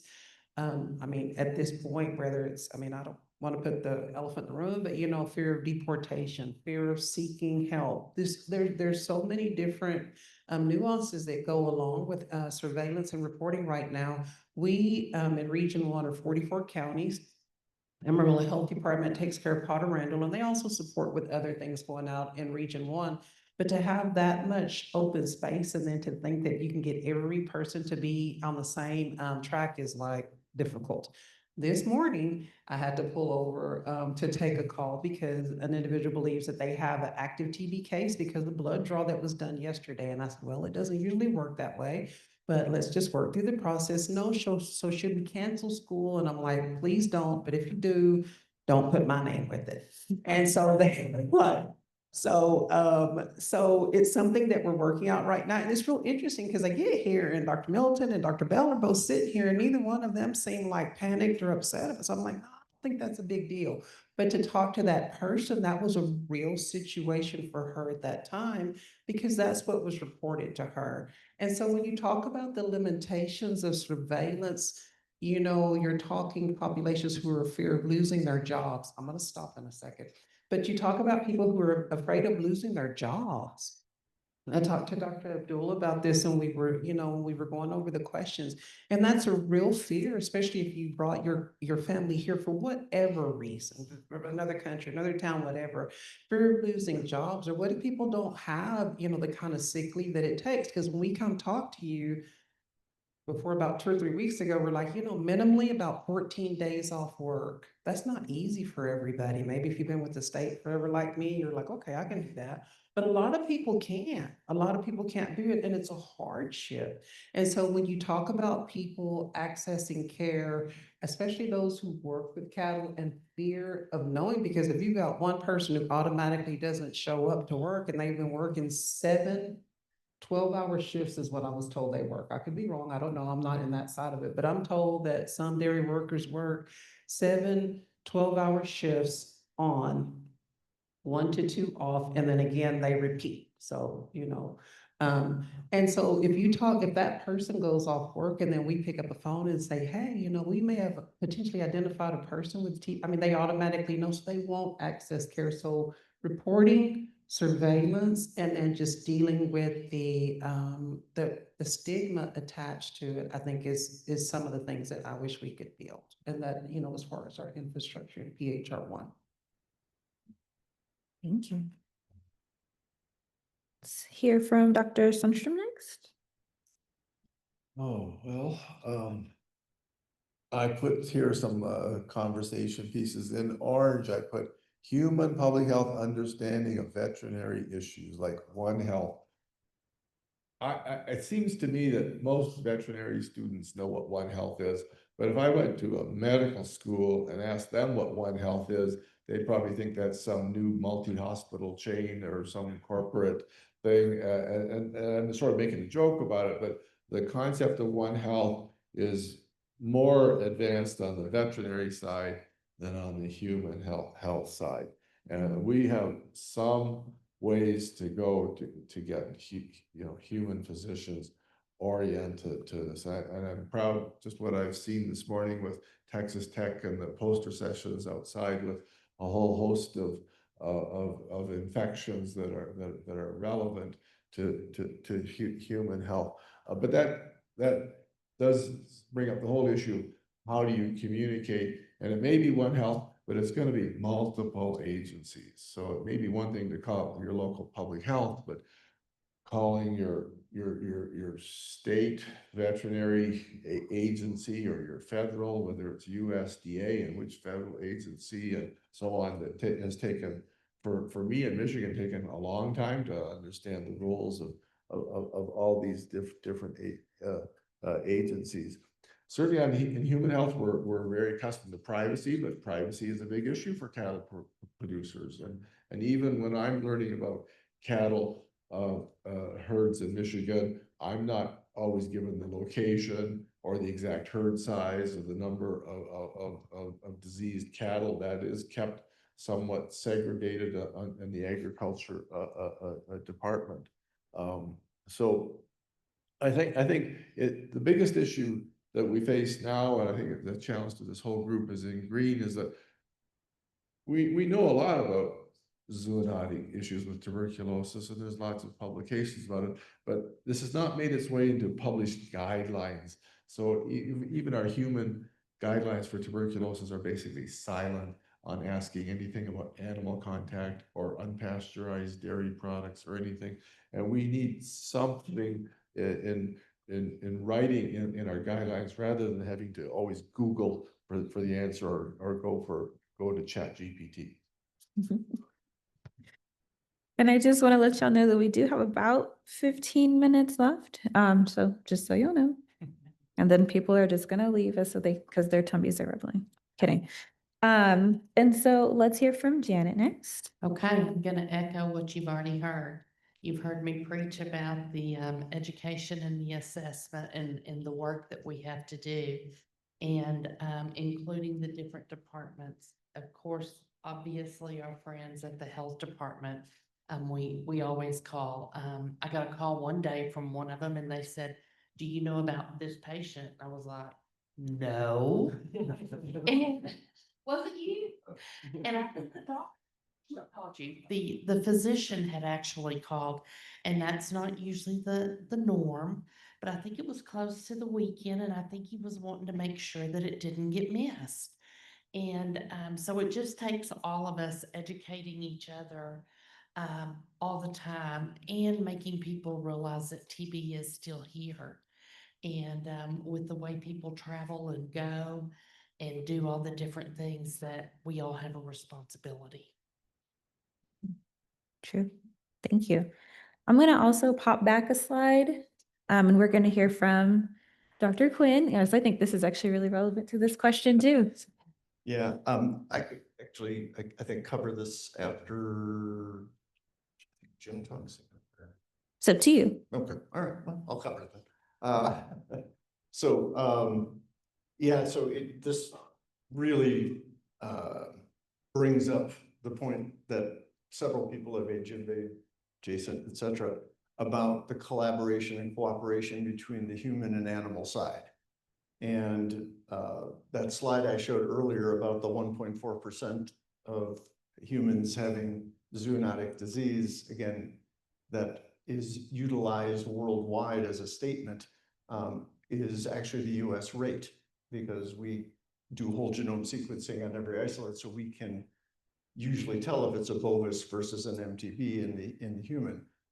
But that even has limitations, because there's only so much information that the human side will provide, such as metadata, et cetera, to be able to understand the transmission dynamics. So what I'm showing here on this very messy slide is the collection data, is the strains.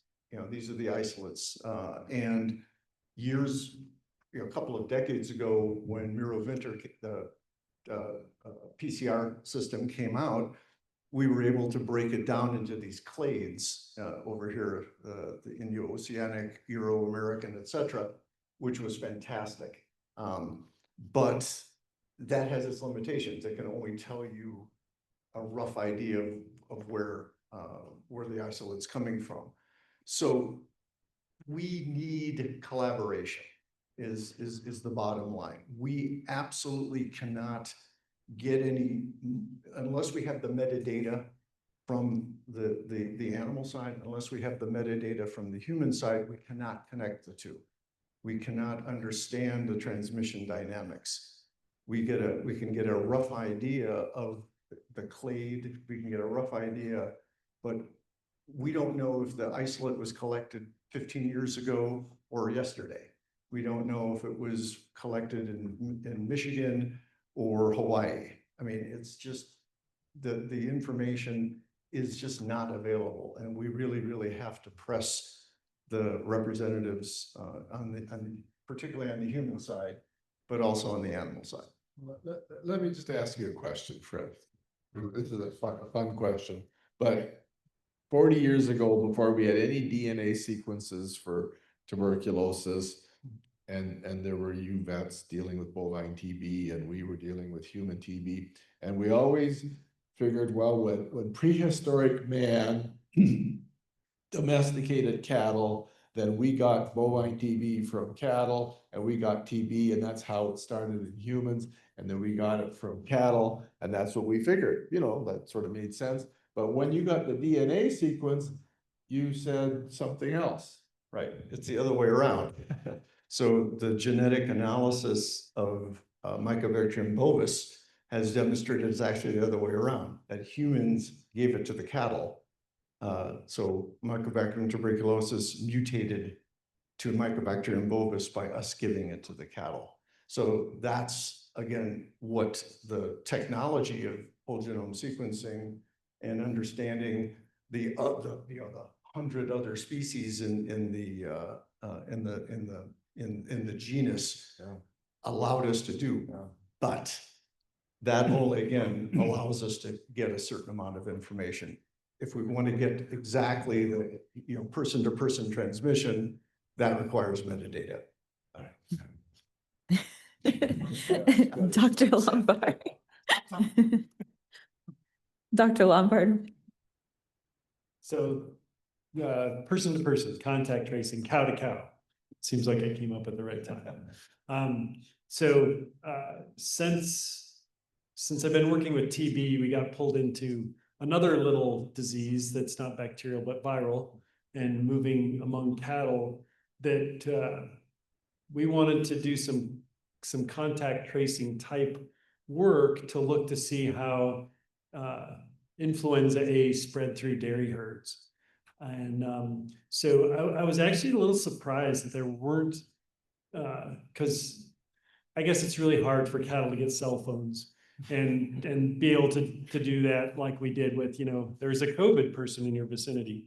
But there really aren't applications available that allow us to work on contact tracing on dairy. So we're working on one, trying to kind of do some of the same thing we did with affected herd investigations in terms of which cows are in which pens at the same time, how can we kind of link those together. So we're working with an application, and we developed it for HiPath, but we can put any disease in there we want to try to say, okay, well, when were these cows in together, and how could that help us inform transmission?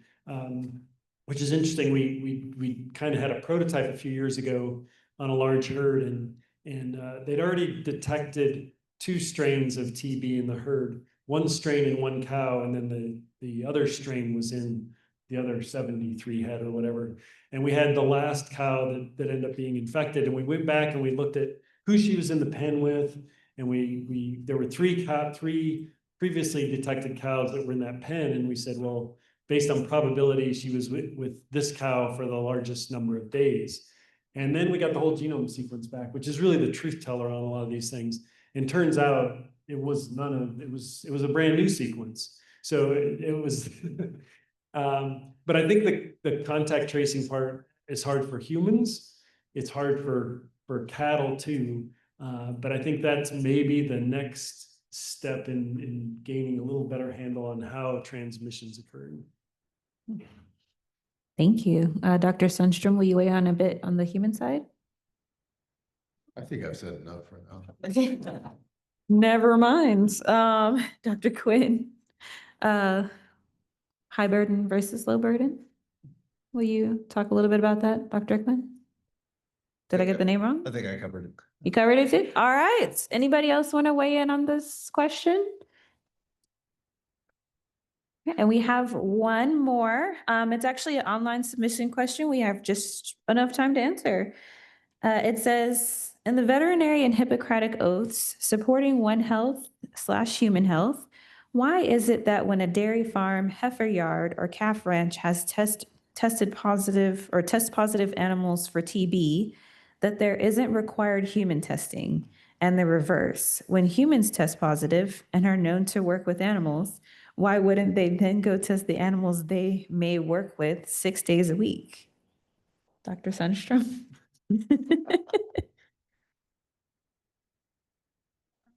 You have 1 minute. Well, I think this is just beginning to happen. I mean, we in Michigan, we've had 4 cattle herds discovered with bovine TB since November, and we have now had public health send a nurse directly to the farm, and we do TB skin tests right there on the workers. They don't have to drive into town. They don't have, and then the nurse comes back 2 or 3 days later and reads the TB skin test, and we do it on the spot. And it actually makes sense because the workers are seeing a caudal fold test being applied on the cattle, and we put a similar skin test on the human. The vets come back 2 or 3 days later to read the caudal fold test. The public health nurse comes back 2 or 3 days later to read the skin test. So these things do make sense. They are beginning to happen, but they need to be solidified in published guidelines to help people around the country. Thank you. Dr. Lombard? Yeah, I guess that, and we do have some USDA and a lot of public health people in the room. How do we push this forward? And I talked about the dialogue between Wisconsin Department of Health Services and the Department of Ag that actually happened in the Dakotas as well in that case. How do we get that dialogue to start? And how do we get that kind of protocol in place where if humans are detected, the cattle could be at risk or the source, how do we get those tested going both directions? So I think that's a good thing to continue to think about. How do we push that forward? So that's an automatic step anytime we have an investigation into a dairy worker that's infected or a dairy herd that's infected. Thank you. And I think we'll have just enough time to hear from Melanie. So really, there's not a true requirement if when you start talking legal and the way the question came across, why do we not require? There's no requirement to compel humans to get tested. I mean, we educate, we present as much factual and science-based evidence as we have. But that's really kind of all we can do. The beauty about this part is we're able to put a bigger piece of the puzzles together. So when we know that we've had herds or animals that have TB, I guess maybe we can be a little bit more encouraging. I don't know how to say it, but long story short, you cannot make you just can't force people to do it. We have the right to decline the testing, and we do. And many people do. We do all we can to get as much evidence as we can, to get people tested. And then I just want to say just real quick here, we're doing the T-spot testing for the blood draws, but the same thing. We're doing the blood draw, and by the time we're going back to give the results, then the vets are back out checking the caudal fold test. And so we're all kind of still working together. And so it works very well. I just want to say that we are strongly encouraged by central office, our TB central office, to do more of the T-spots versus and a lot of people are foreign born, and so you're going to have a better positivity rate, and you really know kind of more of what the positives that you're looking at are positive. Thank you. All right, and so we're just about out of time for questions. We want to first thank. Oh, I'm sorry. Oh, there's one in the audience. Where? Oh, okay. We have time for one question in the audience. Oh, choose first. M. bovis in dairy versus beef operations and include farm or pasture operations versus the instance of employees at those facilities to compare them. And so let me see if I can reiterate that. I don't know if the folks online heard. And so you were wanting them to speak to the incidence of M. bovis in cattle populations at different dairies versus employees at those dairies. In beef. Do they correlate? Or we're going to have a mic back there in just a second. We have a lot of beef and dairy operations in Panhandle. So what is the incidence of, is it the same incidence in dairy operations and beef operations and or farm pasture operations? And then does that correlate to the incidence in employees of those different types of operations? As I look around, I think that question might go to me. I think that my impression would be, and I'll take feedback too, that we do tend to see more dairy operations infected. especially in this area, in the southwest part of the US. When we get into Michigan, I think that we tend to get more beef cattle operations. But in general, I think there are more dairy operations. And to my knowledge, we haven't had a beef producer or employee that is tested positive, but I don't know if that communication ever occurs. Because one is, are we even asking, are they working on a cattle operation? But we do know that we have had employees on dairy operations that have become infected. So based on the limited information that we have, dairy operations are more likely to become infected and more likely to have an employee detected with infection, only because we're now starting to push to get those employees tested. And we haven't done that on the beef side at all. All right, thank you for your question. If that's all the questions, let's give our panelists a round of applause. Thank you so much. That was really interesting. All righty, and so it is just about time for lunch. Just a couple of things. We'd like to thank AHEC for helping us with lunch, providing lunch today. We also would like to thank the Texas Tech School of Veterinary Medicine for all of the snacks. There's snacks in here, so we thank them for the snacks. Lunch should be out in the lobby. If you have your badge, you'll want to take it with you because that will be like your ticket to get your lunch. And so we will have lunch break from 12:30 to 1:30. We'll see everybody back at 1:30. Thank you. You did a nice job. Oh. Thank you.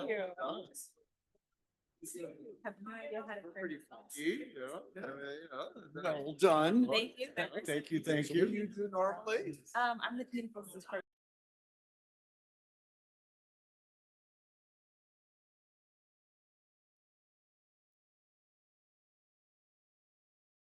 You did know. There we go.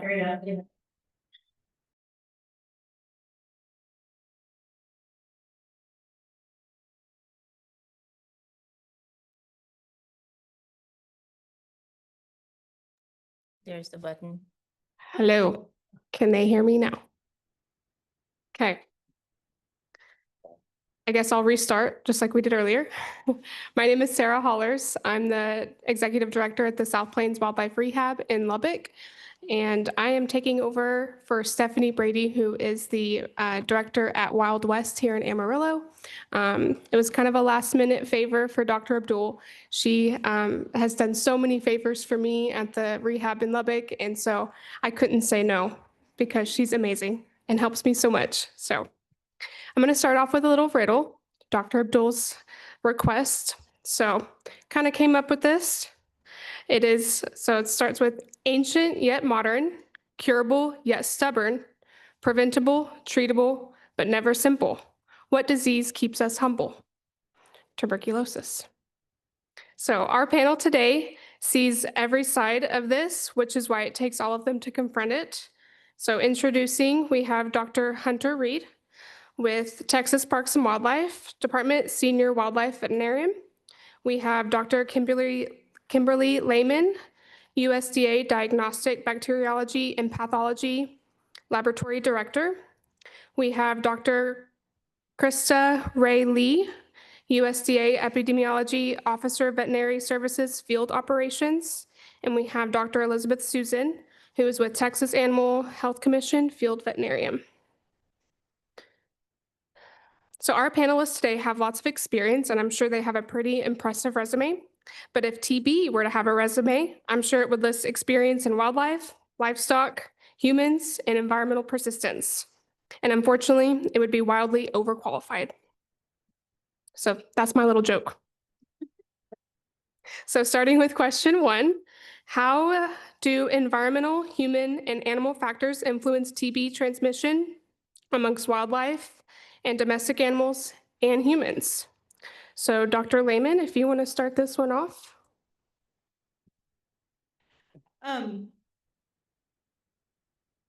Not to beat a dead horse, but just kind of to reiterate a lot of what was said previously with the previous panel and with Jason's keynote speech earlier this morning.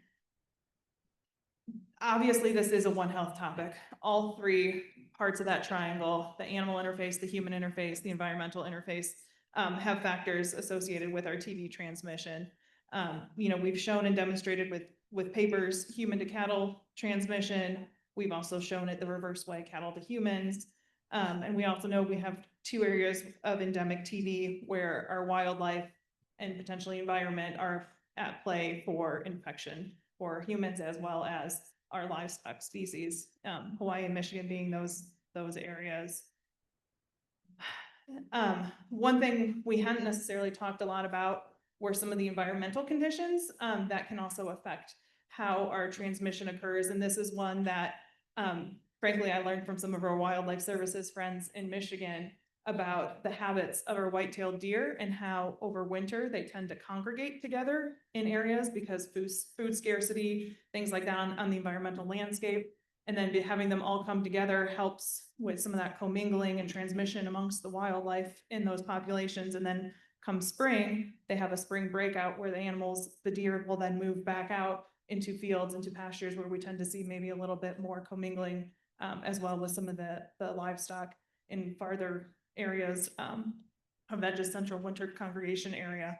And again, with the wildlife, we've had spillover from livestock into our wildlife. Obviously, we have that in Michigan where it also spills back into our wildlife, but we've been able to contain it too with the example in Minnesota where we had spillover into those white-tailed deer, but with aggressive work to maintain and control and eradicate that disease in that wildlife reservoir, it's been eliminated, and we haven't seen that specific cervid strain in Minnesota since 2017. So it is possible that once it does go into our wildlife species, we can eliminate it and kind of use and then prevent that spillover back into humans and or potentially into our livestock. But touching on that and a little bit more on the environmental piece that we haven't necessarily talked so much about, humans have huge effects on the environment, and that can make response and containment difficult for tuberculosis in our animal species. So, where people live can also affect how wildlife concentrates, where our animals and have that wildlife interface as well if we have livestock, as well as touching on something we hadn't really talked much, but like some of our domestic animal species. We've talked a lot about our livestock, about cattle. Pets tend not to be a source of TB for humans, but it's not unheard of. I know there was at least a case where actually here in Texas, oh no, I'm not sorry, it's not Texas, it was California, where we diagnosed Mycobacterium bovis in a cat, and then later found that we got the sequence for the human and it was an exact match to what the cat had, so we showed the cat actually gave the human TB because it was actively shedding, had skin lesions, had respiratory issues, so it was an active disease status. And then that animal was moved, and just with the timing and the epidemiology of the movements of the animal, we knew that animal had given it to that human because they hadn't been exposed to that animal prior to adopting it. And so just want to put in there, it's not just our livestock species. When we talk about TB, it's mammalian TB, so it can be any mammal that can be infected with these wildlife, domestic animals, even some of our our zoo animal species or exotics. We can see it there as well. So just broadening it beyond just the human wildlife interface, it's almost all mammals. I will leave it there because I know other people have things to put on. Dr. Ray, would you like to add to that? Yeah, so I guess one of the things that I would like to add to that, what Dr. Lehman just presented, is, when we look at historically kind of what has happened with our TB herds across the United States and what's happening now is a really good example of a shift of our industries to our animal industries. So we have a much larger concentration of animal industries or herds and dairies and other things like that moving from, I would say, California kind of moving towards Texas and the other parts of the Southwest. And two, with that, you're also congregating our migrant workers that are working in those facilities. You know, back in the 40s, we didn't have as many of those individuals that were performing that work. It was more kind of mom and pop type facilities. And now, because of the scope and the size of our dairy industry and our facilities that we have across the United States, the need for those types of workers, the numbers of those workers has greatly increased. So that definitely helps us concentrate both the animals and the people that encourage that interface. Thank you. Dr. Susan? Okay, so some factors that influence TB transmission. At Texas Animal Health, we do a lot of animal traceability. And so we permit animals and we really regulate or monitor a lot of our dairy movement. I don't think people realize how much cows move. They're born, they go to auctions, they get picked up by somebody else. Maybe we have some people that use them and then bring them back to an auction and then they get sold off again. So there's a lot of animal movement that I don't think people realize. And so with Texas Animal Health, we monitor that movement. And so that if we do get a TB outbreak, we try to trace down and see where those animals have been. We have cattle that have been originated in Mexico, and we have M-branded cattle. And we definitely have regulations for interstate and intrastate movement for the animals between just moving around Texas and then from state to state.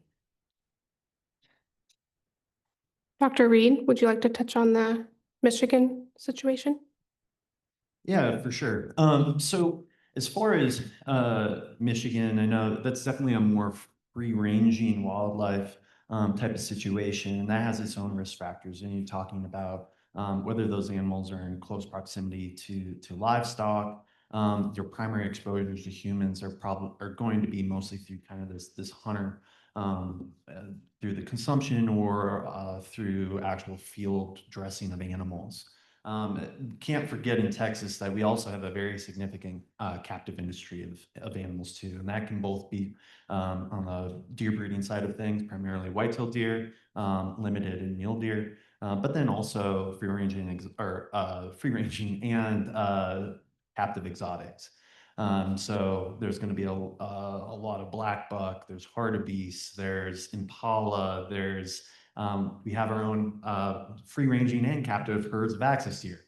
So there's quite a few different exposures, certainly that some deer breeding operations, exotic operations are also in close proximity to cattle too. So it can get quite complicated fairly quickly.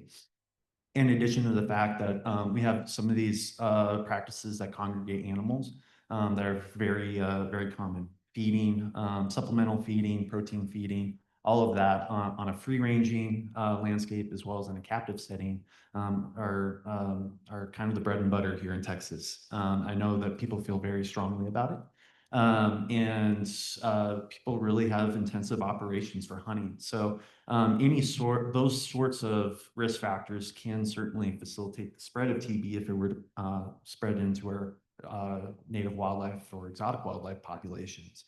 So you really do have to kind of zoom out a little bit, look at the complexity and understand that if it were to establish, it might be something extremely difficult to manage here. On top of just really comparing it to Michigan, where it's difficult already, and maybe they don't have that same sizable component of risk factors.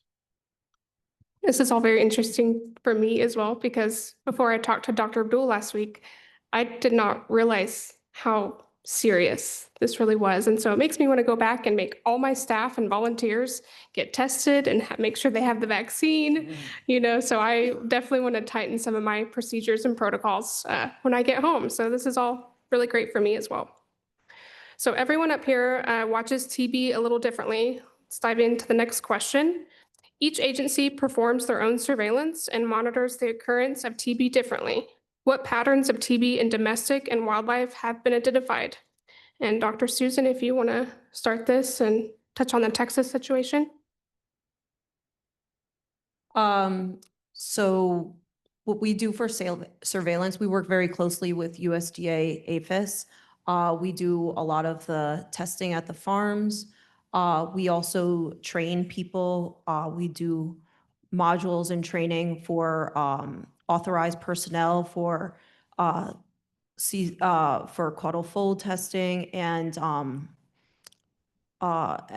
testing for deer, white-tailed deer, because we regulate that. And then like I said, we do a lot of the testing alongside USDA, and we work very closely to do monitoring and work with farms and put together herd plans based on their tests. Dr. Lehman, would you like to touch on domestic animals? So with our domestic animals, as I said, pets just are not a common source for humans.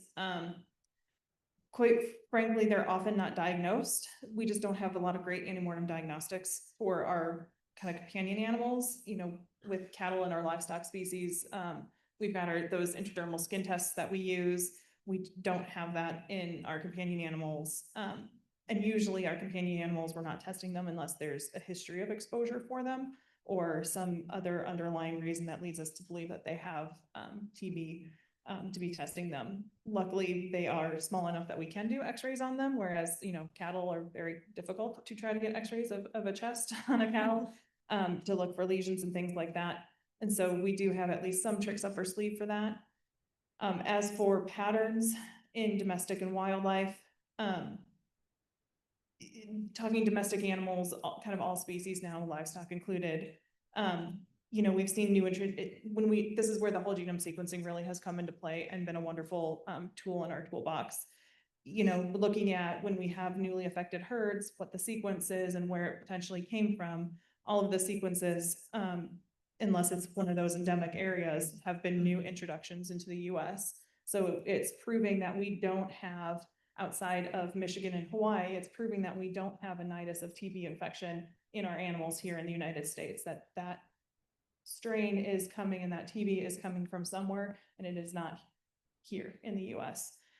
So it's been a wonderful tool to be able to do that. And that's also how we can kind of confidently say with the spillover that we had in Michigan, that we've been able to clear or eradicate that in wildlife or in the white-tailed deer there, because we haven't seen that specific strain in almost a decade. So that would be kind of where I would say for the patterns. And similarly with our wildlife, again, when we have an affected herd, we'll test the wildlife to see if there is spillover, if there is concern about something like our TB from our affected herds or domestic livestock going into that wildlife reservoir, and then being able to address it rapidly. But outside of our kind of endemic areas, again, we're not seeing those surprises in the sequences, and it's what we get as a sequence is what we expect from those areas. Dr. Reed, would you like to touch on your work with Texas Animal Health Commission? Did you say Ray? I said Reed, but I have just kind of some notes next to Reed about your work with Oh. Texas Animal Health Commission. Sorry. Yes, sorry. No, so as far as our collaboration, Texas Parks and Wildlife and Texas Animal Health Commission, we do have MOUs in place to support each other when targeted sampling is needed. So when there is kind of affected dairy, we can certainly serve as a resource for trying to collect white-tailed deer samples to supplement that sampling. In addition, at least part of our CWD collection, chronic wasting disease collection efforts, we do submit, if you have abscess lymph nodes or anything like that, we'll also tag on additional M. bovis testing on top of that, just to be able to screen those. And that's more isolated up into the Panhandle, not across the state. And then as far as if there is ever the event that we need to do this, and because white-tailed deer are a game animal, you do have to be cognizant of the fact that harvesting these animals outside the season is not really allowed unless we can issue a special authorization. So we actually we're able to get passed through the legislature this ability to issue authorizations of take of game animals outside of the season to facilitate disease testing. A lot of that came out of chronic wasting disease, but it's been immensely helpful as we start to navigate this New World screwworm situation, but then also if needed for tuberculosis screening, that's certainly available. So we have a little bit more flexibility than other states in being able to allow that. Thank you. Dr. Ray, would you like to talk about maybe some information across the US, maybe abroad? Sure. One of the things I wanted to add to what Dr. Susan said in terms of what we're doing with our testing across the United States, and just this awareness for everybody, USDA, we have our tuberculosis programs, but it really is our state partners, our state animal health authorities are implementing those programs, and then our accredited veterinarians who are performing that regulatory work for tuberculosis testing within our cattle herds and our captive deer herds and things of that nature. In 2024, there were just over 775,000 cattle foal tests performed. Almost 325,000 of those were performed in Texas. So there's a lot of that work being performed here. And then we also have through slaughter. Last year we had almost 32 million head of cattle that were slaughtered and about 6,000 granuloma submissions that were, submitted to NBSL for evaluation for tuberculosis lesions. I think another thing with this is, as we don't have all these new introductions that are occurring, it's important for us to educate our veterinarians to say they're new introductions.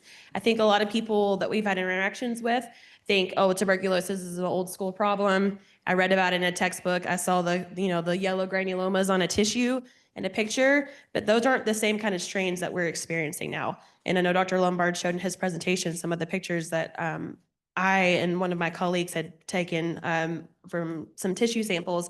A lot of what we're seeing in our lymph nodes and in our affected cattle, it's not our typical presentation of lesion presentations. And so being able to go back and show that to our practitioners, our veterinary practitioners, and our colleagues at FSIS has been a really helpful tool just to let them know this is still something that we need to be concerned about. If there's something you see that's concerning, let us know so we can follow up on it.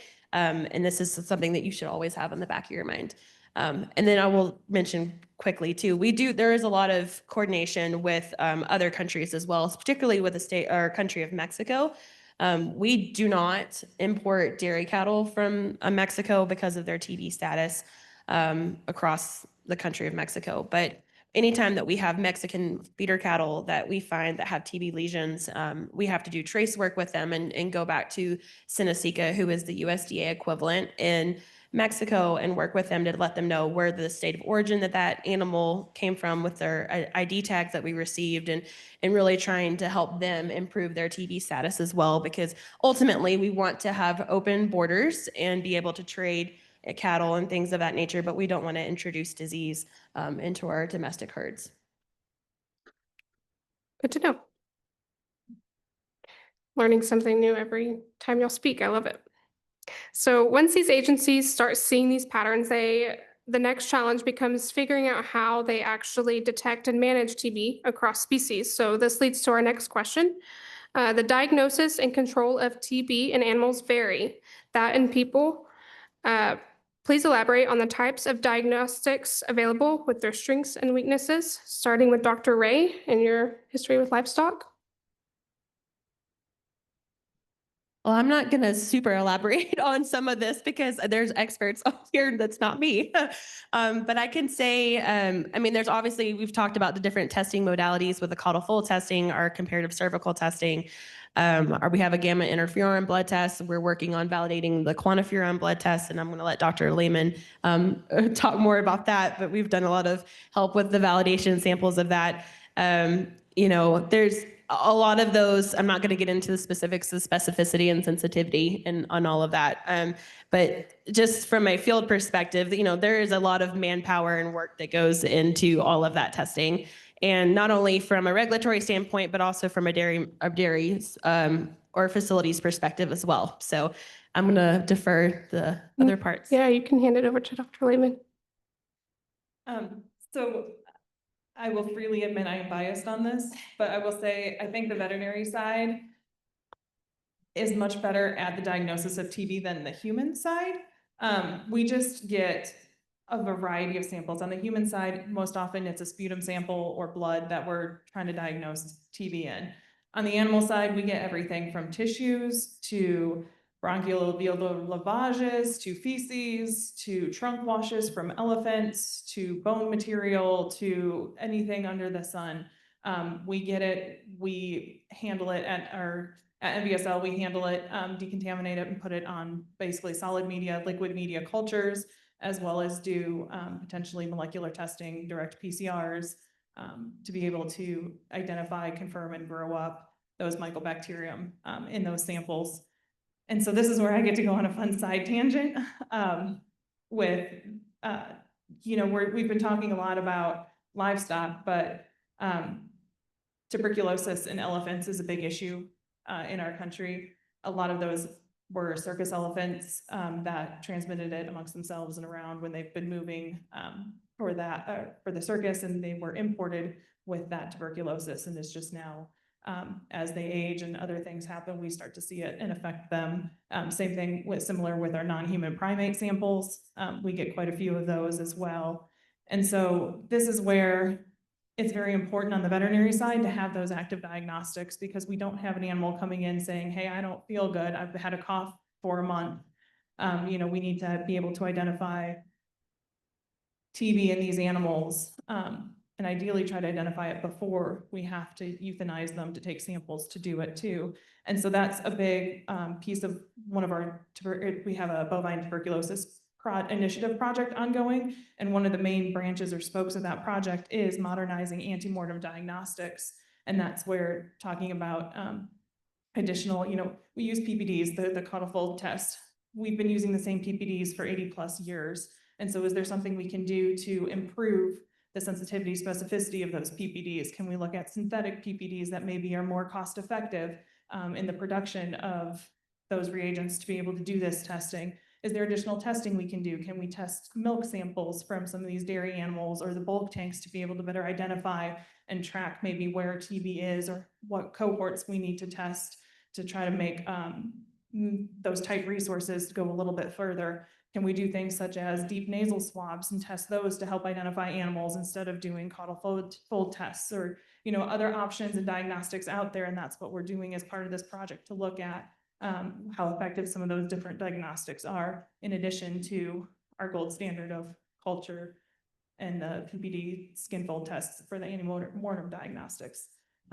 Similarly with blood tests as well, looking at other ELISAs in some of our other species, such as our cervids. We've kind of got a lateral flow test right now on blood for our cervid species to diagnose TB. But is there something else that we can do, or is there a better option out there that can better diagnose that for us in some of those cervid species? And not just white-tailed deer, but also our access deer, fallow deer, mule deer, all of the different species, because they all do have a little bit of a difference with regards to that testing. Dr. Reed, would you like to talk about surveillance of feral swine, foxes, coyotes, deer? Yeah, I mean, I don't have much to add. We really do serve much more kind of an assistance role of trying to get access to wildlife species so that ultimately can go to the lab and get tested. So really not much to add. It's just really getting access to wildlife can be inherently difficult, especially in a state such as Texas, 95% private land. You really do have to work through kind of a cooperative type of setting just to make sure that, underscore that, hey, this is important. We're trying to do this with cooperation, because you go onto someone's property and say, I want to go shoot this such and so many deer, and not really have a good reason for it, or not being completely transparent, you're going to probably be hamstringing yourself. So really trying to build those relationships, work through our biologists that have really long-standing, extensive trust with some of these landowners is a really good way to help support both domestic and wildlife health. Well, I know who to call when we start getting weird stuff in. I'm gonna be calling you. Anytime, yeah. Dr. Susan, would you like to talk about maybe some human results and testing? Okay, I'm a field veterinarian for Texas Animal Health. So I actually go out, I do the caudal fold tests a lot of times with Krista, but there's some programs out there, like raw milk programs that we have that test once a year, whole dairies. And we'll have vets that go out and do the initial testing. And if they have a suspect, I will go out and do the CCT, which is comparative cervical test. And a lot of times I just talk to the dairy owner, and a lot of them are, they're like, oh, well, this hasn't come up, this isn't really here. And then I will talk to them about the prevalence of it and really let them know that this is an issue and it's something that we do need to continue testing. We have, like we were talking before, a lot of people travel, they show their animals and everything. And so it's definitely important to keep testing them and stay vigilant with it. Awesome. So even with the best diagnostics, risk ultimately comes down to where humans and animals actually interact. Building on that, can we talk about, or can you guys describe the high-risk interfaces between humans and animals that allow for TB transmission, zoonosis, and reverse zoonosis? And we can start with Dr. Reed and maybe talk on chronic wasting disease. Sorry, Dr. Reed. I keep paying. Sorry. Yeah, so at least from the wildlife side of things, we've really tried to communicate, especially in this kind of emerging disease era, of really how we can just generally reduce our overall exposure to disease. And especially with kind of the emergence of highly pathogenic avian influenza, we've really tried to get people to do some very common sense things, wearing gloves, washing your hands, and not necessarily trying to blow out a proportion of risk of disease, especially HPI, low transmission risk to humans, but trying to at least say, hey, doing these sorts of practices, it's not just for HPI. If you're with feral swine and worried about brucellosis, or in certain situations, I know that people do have food safety concerns about chronic wasting disease. So you have people that really don't want to take that chance, even though there's no sign of human transmission, that people still are concerned about it. So these principles really hold true across all of these diseases as well as for tuberculosis. So we try and underscore that within our department, but then also trying to get people to really be cognizant of the fact that if we do have an emergence or exposure of TB in an area, letting people know. We do have recent legislation that if we were to find it in wildlife, or if we were to find a detection of tuberculosis in domestic animals, that we notify those surrounding landowners. So at least gives them the opportunity to evaluate that risk on their own terms. And I know that there's people that call and say, what is my real risk? And we'll say, well, transmission risk is low, but at the end of the conversation, they'll be like, well, okay, I can wear gloves. I can do that. So I think just being able to provide that transparency allows people to, and it's a good faith relationship where people are more willing to listen to your recommendations. In addition, as far as, I mean, we're just talking about the hunter side of things in that situation, but we also do have animal managers that are working quite closely with their animals in more intensive type situations, talking about breeder deer or exotics. Those are types of situations where we're also trying to prevent the transmission of disease. And a lot of times it's probably worrying about diseases from other livestock or other exotic livestock, wildlife, outside a facility, a different facility, and bringing them in. And people have started to move in the direction of coming up with common sense biosecurity practices within their own facilities to safeguard against some of these other threats, whether it be chronic wasting disease or whatnot. So I think there's greater visibility. I think wildlife disease is starting to get a bit more urgency behind it. And a lot of those same principles that we're using in other diseases, whether you're a hunter or actually on the production side of things, that people are taking that and understanding really why we're conveying that concern. And hopefully some of that crosses over and is well received, especially in the event that if tuberculosis was found in wildlife. Dr. Susan, when you want to talk about the significant consequences on not identifying sick animals? Oh, yeah. So, well, we've not identifying, we've had situations where we've had high tuberculosis in El Paso and Hudspeth counties, just such high significant loads of TB, where we've had dairy buyouts, and we've actually restricted with Department of State Health Services, in which we prevent permits for more dairies to be in those counties. So we've really tried to restrict certain, really try to restrict those, endemic areas of spreading more TB. So we're pretty aggressive about those situations. Yeah, that's all I have on that. Dr. Lehman, do you have anything to add to that? Just for high-risk interfaces, oh, thank you, sorry, high-risk interfaces, again, just to kind of reiterate, we're still digging into and trying to find more data about how we as humans can infect our cattle or our other animal species. So continuing down that path and trying to learn as much as we can there. I know Jason and others definitely kind of picked on that a lot this morning.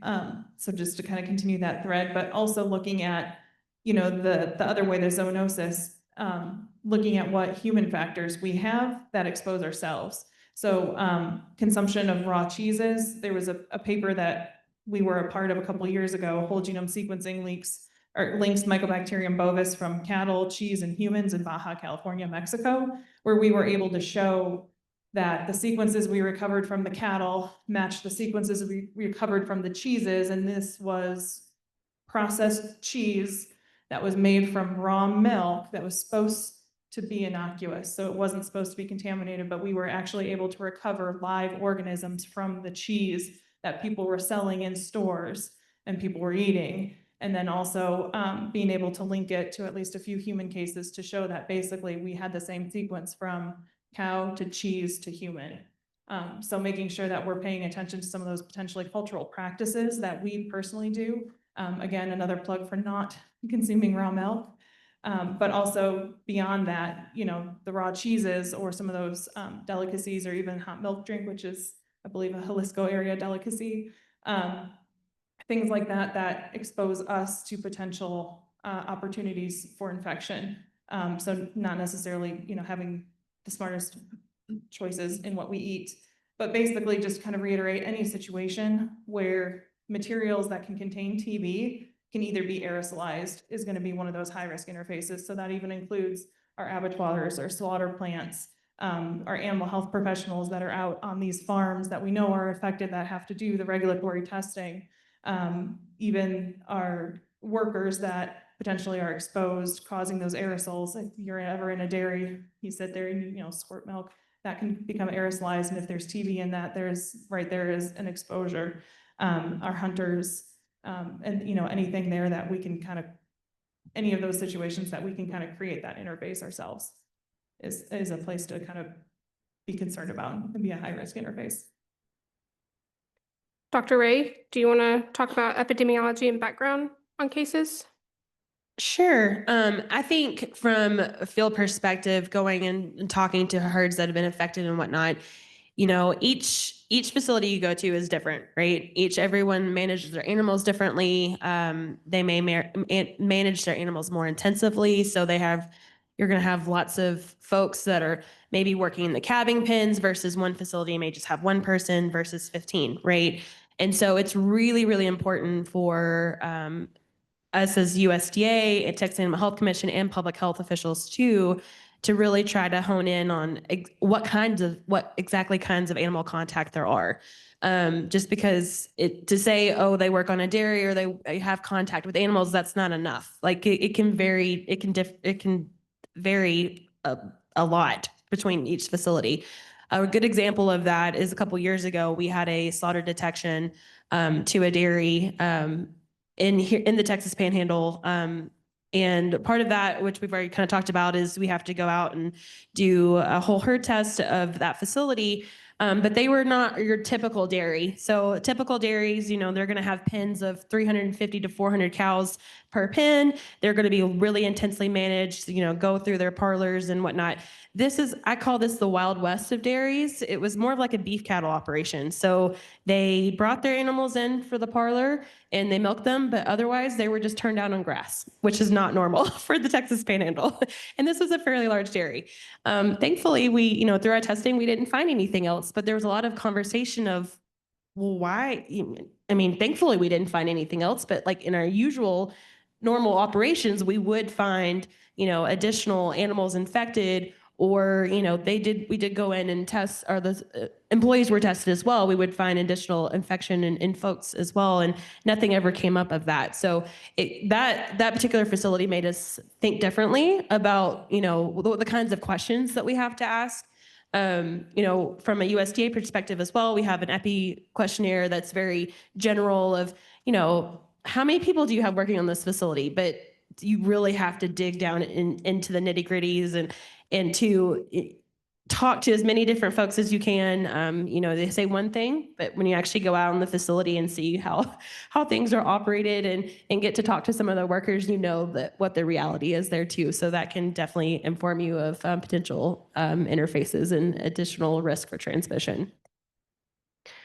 So that just kind of reminds me, I was talking to Dr. Abdul last week, and we have a local farmers market, and I always kind of want to try new things, try natural things. After today, it kind of makes me not want to, especially goat milk used in soaps, you never know. So I will not be trying anything natural from the farmer's market anytime soon. Outside of the doom and gloom, US is considered TB-free outside of zones in Michigan and Hawaii. So it's not as much doom and gloom as we make it out to be here. Sure. So all of these interfaces and detection challenges have real consequences beyond the disease itself, which highlights question 5. The impact of TB can be economical and ecological and may have public health implications. Starting with Dr. Lehman, please describe the impact of TB as on your agency and the measures taken to prevent further spread and protect public health. So I know this is kind of covered a little bit this morning, but the whole USDA bovine tuberculosis eradication program is really to protect public health. It started in 1917 to combat the high prevalence of TB in livestock that threatened our human health here in the United States. Beyond that, we also started getting pasteurized milk ordinances, and that wasn't created until I think 1924 in order to combat foodborne illnesses like TB linked to raw milk and disease in children. So a lot of how we are here today doing what we're doing is based on history and protecting human health and public health. That said, we've been very successful. Jason showed that we went from a large prevalence of TB in our livestock to now less than, I think it's 0.001%. And as I said, US is considered TB-free outside of those zones that we know it is endemic in wildlife. So the modified accredited zone in Michigan and the island of Molokai in Hawaii. And then we also continue to prove that through movement testing, surveillance testing, and really the big thing for us right now is source attribution. So when we do find infection in our livestock, or honestly any animal, we want to know where that came from. As Jason kind of talked about earlier with Swiss cheese and the holes and trying to block your holes, we know we're getting infection. Where is that coming from so we can kind of help block that hole? And that's a big part of what our TB initiative is doing right now. We actually have a whole branch on that, that's source attribution. And one of those is our World M. bovis project. So reaching out to other countries to get representative isolates of M. bovis or members of the Mycobacterium tuberculosis complex, if M. bovis isn't a huge issue for that country, and having those sources so that way when we get a sequence from an animal, we can say this was a new introduction to the United States, likely of Mexican origin or likely of Spanish origin, or we can at least try to get better information, because when we have those sequences, how whole genome sequencing works, you grow up your isolate and then you compare it to a reference strain. When there's differences at specific locations within that genome, that's where it's called the single nucleotide polymorphism.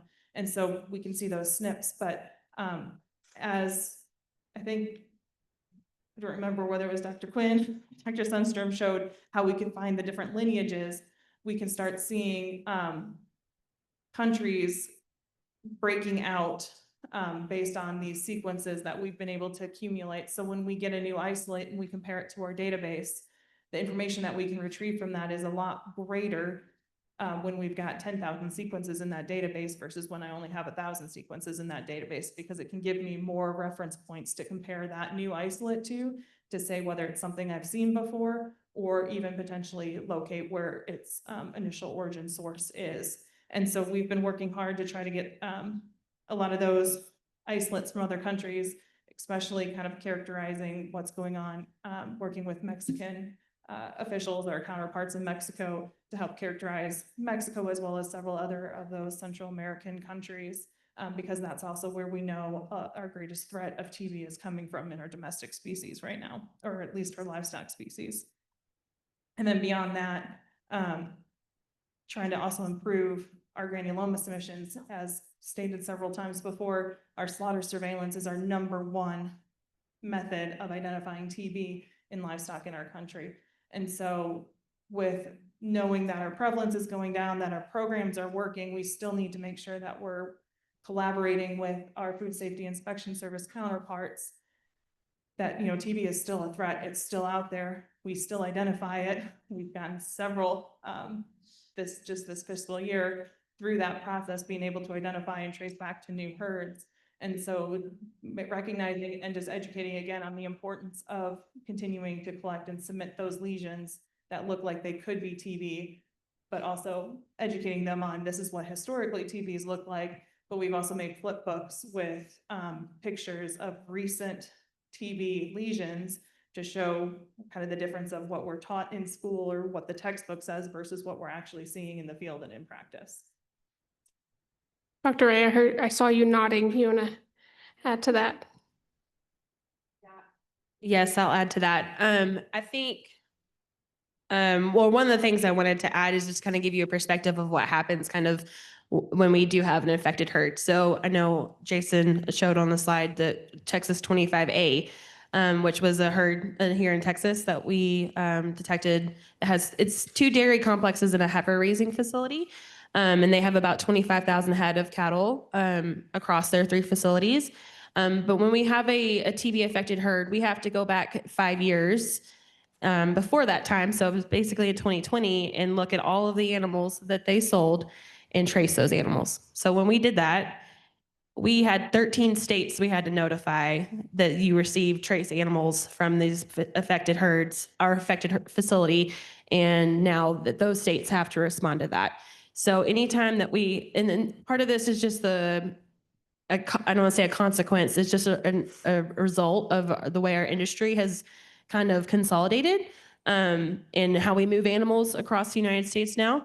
But, that's a lot of work for states that don't usually do this kind of work.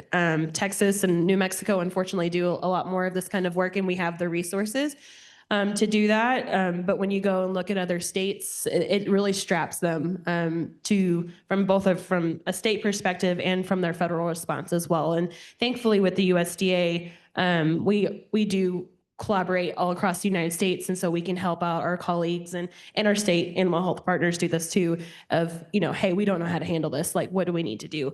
But just to kind of give your perspective of, you know, we're not talking, it can be a lot of work for them too, to follow up on those disease investigations, plus whatever, you know, herds that may have translated to in our state as well. Cause I believe we had 4 herds out of that facility. And then we also had to do testing on as well.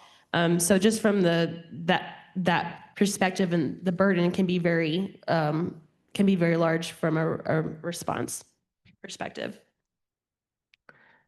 Dr. Susan, would you like to add? Obviously, this is more than just an impact on money. It has a whole toll on emotional and trauma, health, the entire family. Like, there's a lot more to it if you want to add. Yeah, going out and doing these tests and herd tests, and then a farm finding out that they have a buyout, like we discussed before, that they don't get reimbursed the same amount as what they bought the animals for. So if you get a small mom and pop place, a lot of times or sometimes they don't come back into the business. So that is an economic loss, but it's also it's a family farm loss, something that maybe that's been in their family for generations, what their kids are used to, what everybody's used to. So it is an emotional toll, you know, and we have to bring that news to them. So it is hard.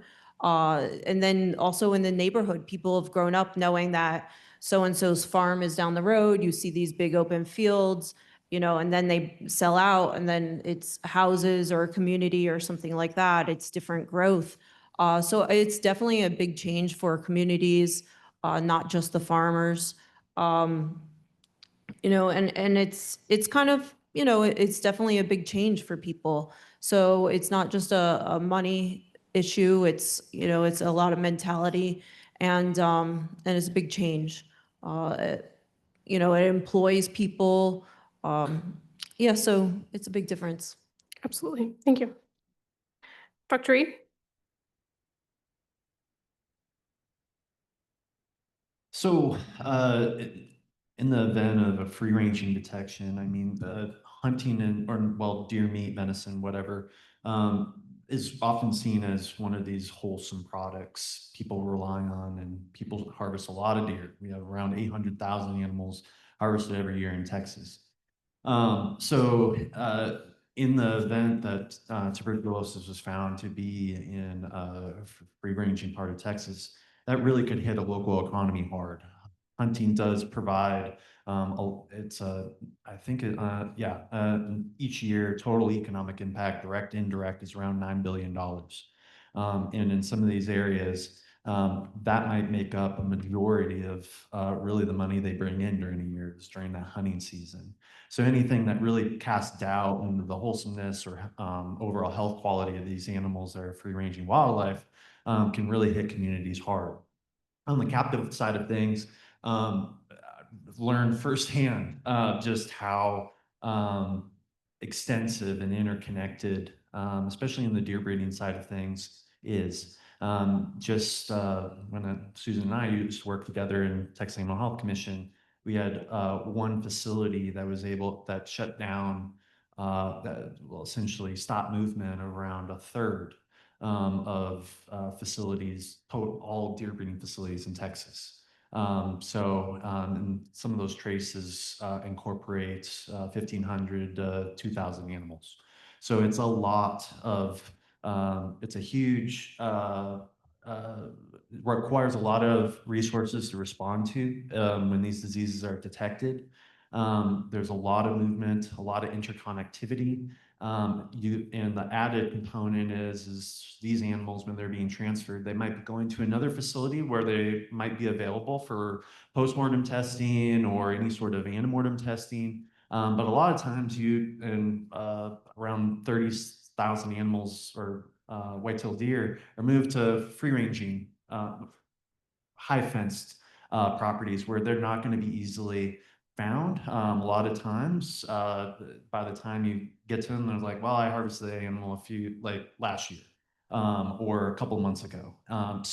And these are, like we had discussed, may not be overtly sick animals. These are not ones that people are going to immediately jump at and say, hey, I'm going to be looking for tuberculosis in this animal. So really, there are gaps in being able to detect disease, both in free ranging as well as captive operations. And really, they could have huge impacts, especially if you're talking about just general animal movement, but also if you're talking about local economies and hunting economies. Awesome, thank you. So we have about 25 minutes. I can ask the online question or we can do those online questions because I have the one on my paper. You may do this one, okay? So this is the same question asked earlier, but it kind of builds on a lot of the previous questions. In the veterinarian Hippocratic Oath supporting One Health, human health, why is it that when a dairy farm, heifer yard, or calf ranch has animals test positive for TB, there isn't required human testing? And the reverse, when humans test positive and they're known to work with these animals, why wouldn't they go test animals they may work with 6 days a week? Dr. Susan, if you want to touch on federal and state laws.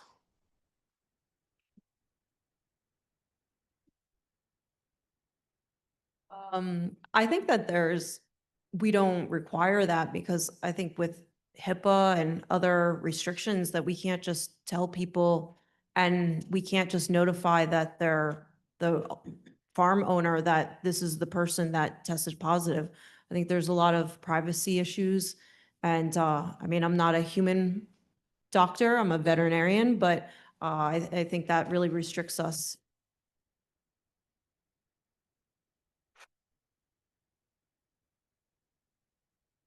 I think when we look at our individual agencies, we have very specific, I guess, rules in our purviews, right? So USDA is more focused on livestock. Texas Animal Health Commission is also more focused on livestock. And when you go and look at different states, your public health authorities are going to be different in each state and who has the purview over human health. I will say, just from my experience in working in the field and talking to owners and producers that may have experienced this, there's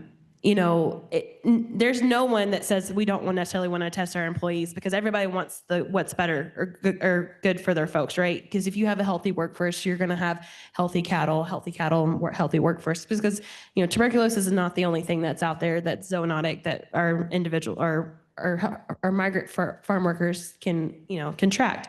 I think the biggest issues there is just the uncertainty of what's going to happen. Nobody wants to, there's a lot of people that are concerned to go down that avenue because maybe the parameters aren't outlined. And the thing is that's going to have that response is going to have to be adapted for each state because each state runs differently. I think across our organizations and why this is a wonderful event in the first place is so we can have these kind of conversations and talk about the things that we need. But to have a general framework of kind of how would you respond to this and have it available for them folks to adapt that to their individual states, because you're not going to have a one size fits all kind of solution. And like I said, everybody just wants a reassurance of, hey, you're not going to completely close down my cattle operation. I'm not going to lose my job. There's a lot of things out there that are scary to folks. No one likes when I show up to the property because I've got government plates on my truck. So, and I work for an agency is there for animal health and things like that. But you just have to go in and with the mindset of we're here to help you. And, and it's going to take some time to kind of develop that framework to be able to do that, to outline kind of what the best practices are. But events like this are really great to help kind of start those conversations and continue those conversations to move forward. Speaking of conversations, I'm looking forward to the next conference to discuss avian influenza because me and Dr. Abdul worked really closely together on that. And I still think there's a lot of uncertainty with that topic as well. So just a side note I wanted to put in there. Dr. Reed, do you want to add anything to that? don't think I have much to add, but from our side of things, I mean, when we do get notification of zoonotic diseases, and also we have people that reach out to us, they might have been at a state park or an incident might have happened at a wildlife management area where they might have been concerned about exposure, rabies or something like that. I think it really just underscores that oftentimes we rely on the relationships of our biologists or even some of our state park staff to have that kind of rapport with individuals where they might provide, a lot of times they provide it forthright, or they reach out to us individually because they're concerned and they want guidance. A lot of this, and on my side of things, I can certainly provide some advice, but a lot of times I'm going to lean on Susan and her staff for more of these specific recommendations, especially related to rabies, which is something we deal with constantly. So a lot of times we have those conversations, hey, can we get you in contact with Department of State Health Services? And I don't think people realize, and I certainly get surprised in other states where, I mean, between Texas Animal Health Commission, USDA, Department of State Health Services, Texas Parks and Wildlife, U.S. Fish and Wildlife Service, we're talking all the time. And there's a lot of states that don't have that. So it's kind of a natural communication flow that we have. And I guess I get surprised in other states where a lot of that communication can get siloed and fall off the rails. And people will go without fully evaluating exposure, really understanding kind of the next step. So I think there's ways to, I think there's maybe some barriers as far as information sharing, but then also I think that there's sometimes just those relationships aren't established. And I think if you really want to address an issue such as tuberculosis, avian influenza, rabies, whatever, the real prerequisite of is being able to communicate and know the people that are going to really have to participate in fully evaluating the case. Absolutely. Dr. Lehman? Another vote for just this siloing and the jurisdictions of agencies. You know, USDA, well, instead of USDA, I should say Veterinary Services has oversight of livestock and poultry, but we also have a wildlife services section that has oversight of our wildlife, but they're also not a regulatory agency either, whereas Veterinary Services is, and that's the federal counterpart to our state counterparts that have very similar. So again, I think it goes back to having that communication, being able to have those relationships.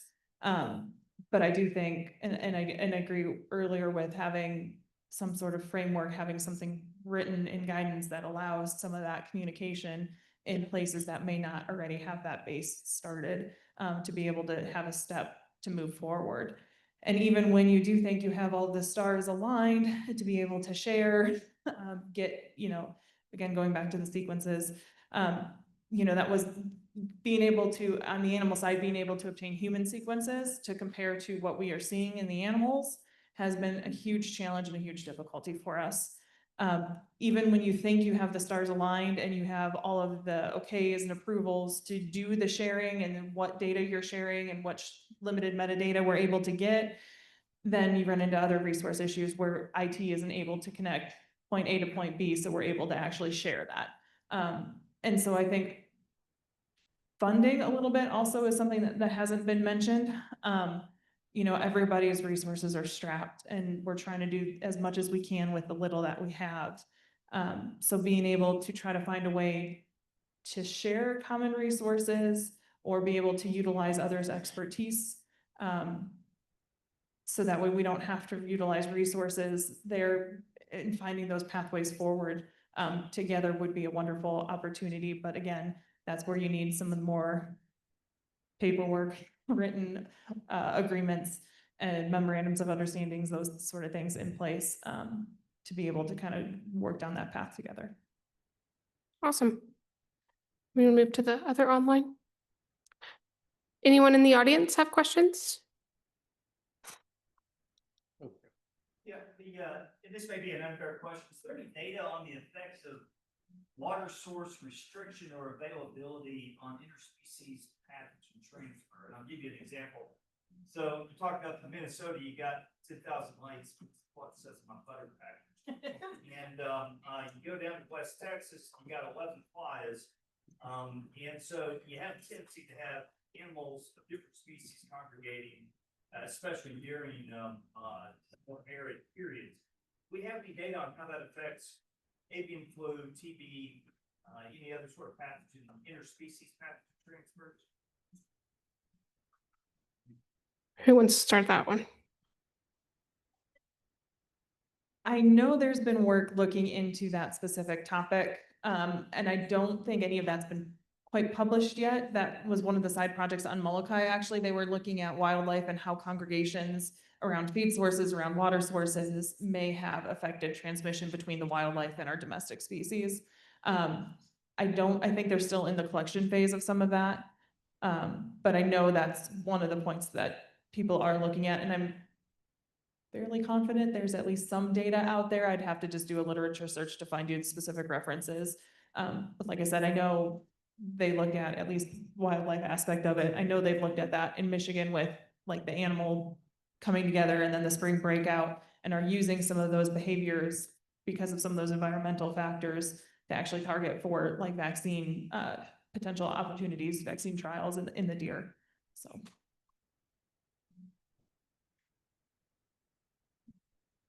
Anybody else?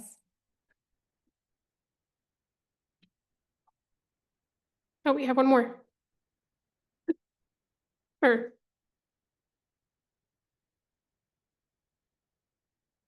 So if this issue of data sharing between animal and human data is raises a question, because for human diseases like foodborne illnesses like Salmonella or Campylobacter, those human isolates are automatically compared with other isolates to show links with foodborne issues and so on.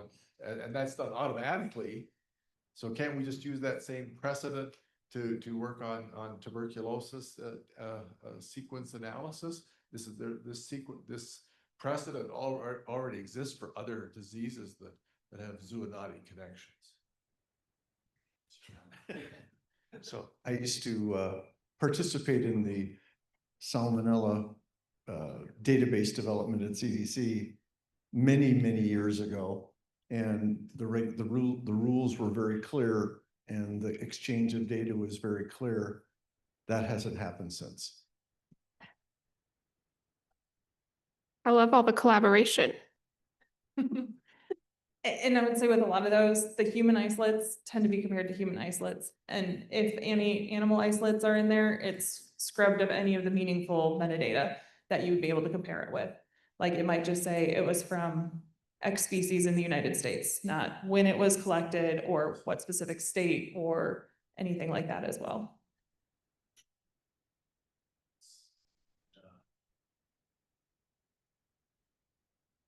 Yeah, like things like your pulse nets and things like that, that tends to be more human geared, but we can sometimes have similar, at least, like I said, with going back to that whole genome sequence database, we've got that on the animal side. We've got it for HiPath, we've got it for Brucella, we've got it for TB. So we do have our animal sequences, but we do pull in what's at least available on like NCBI or some of those other public sharing databases so that when human isolates do come out, we can try to add those in with as much metadata as we can. But again, when they go up on a public sharing site, there's lack of information to be able to make meaningful conclusions about relatedness. Even if it is like the exact same sequence, you still need some of the other epidemiological data about, you know, where that human or animal or whatever was from to make kind of conclusions.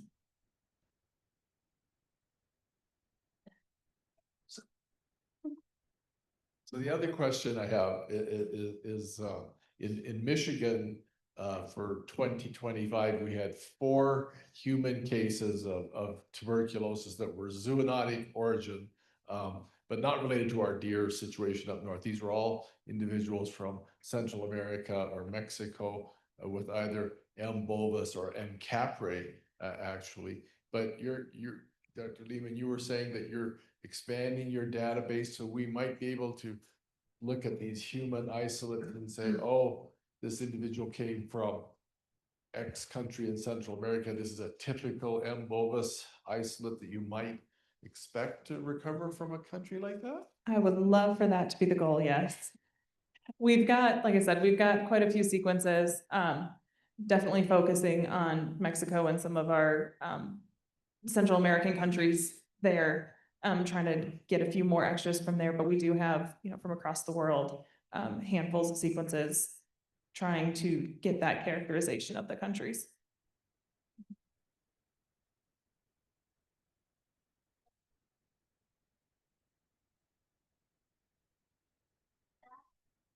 I'll take it here.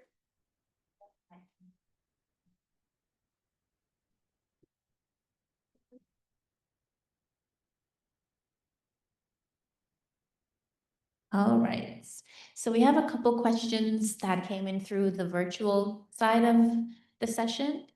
And so first one is, are white-tailed deer only a reservoir in Michigan? And is there screening of white-tailed deer in other states to ensure that reservoirs are not establishing in other states' white-tailed deer population? So as far as screening, I think I addressed some of that we do participate with Texas Animal Health Commission and USCA on some of those collaborative efforts. As far as other states, I'm only aware of Michigan having white-tailed deer that are have been established tuberculosis circulating in those herds. Thank you very much, Dr. Reed. Next question. If the Michigan issue is limited to a 4-county area, has there been any discussion about attempting to do a depopulation reintroduction? And are deer circulating or are they picking it up from the environment?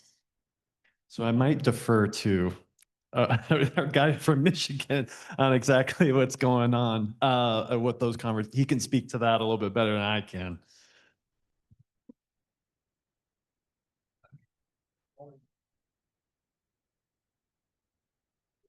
Can only speak on behalf of my veterinary colleagues that a cull of trying to remove that many deer has been discussed, but it's 4 counties, heavily wooded. They have only rough estimates of the deer population there's also a lot of private hunt clubs that have deer, which is a whole nother interaction to deal with.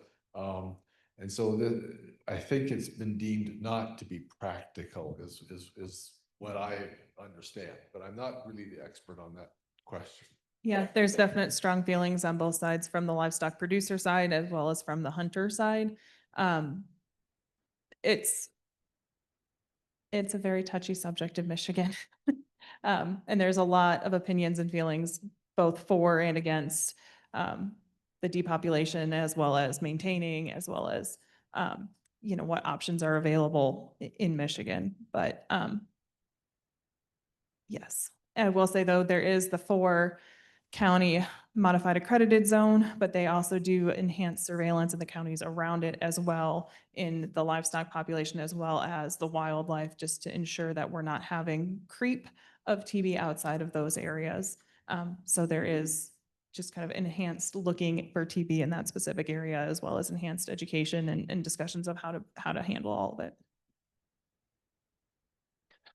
And it's not necessarily a novel, what do you want to say, proposition. I mean, when we talk about other cryptic chronic diseases like CWD, those measures have been employed in very low prevalence areas. I mean, we have had at least just a couple targeted removal areas for CWD here in Texas, where we have very, very, very low prevalence of the disease.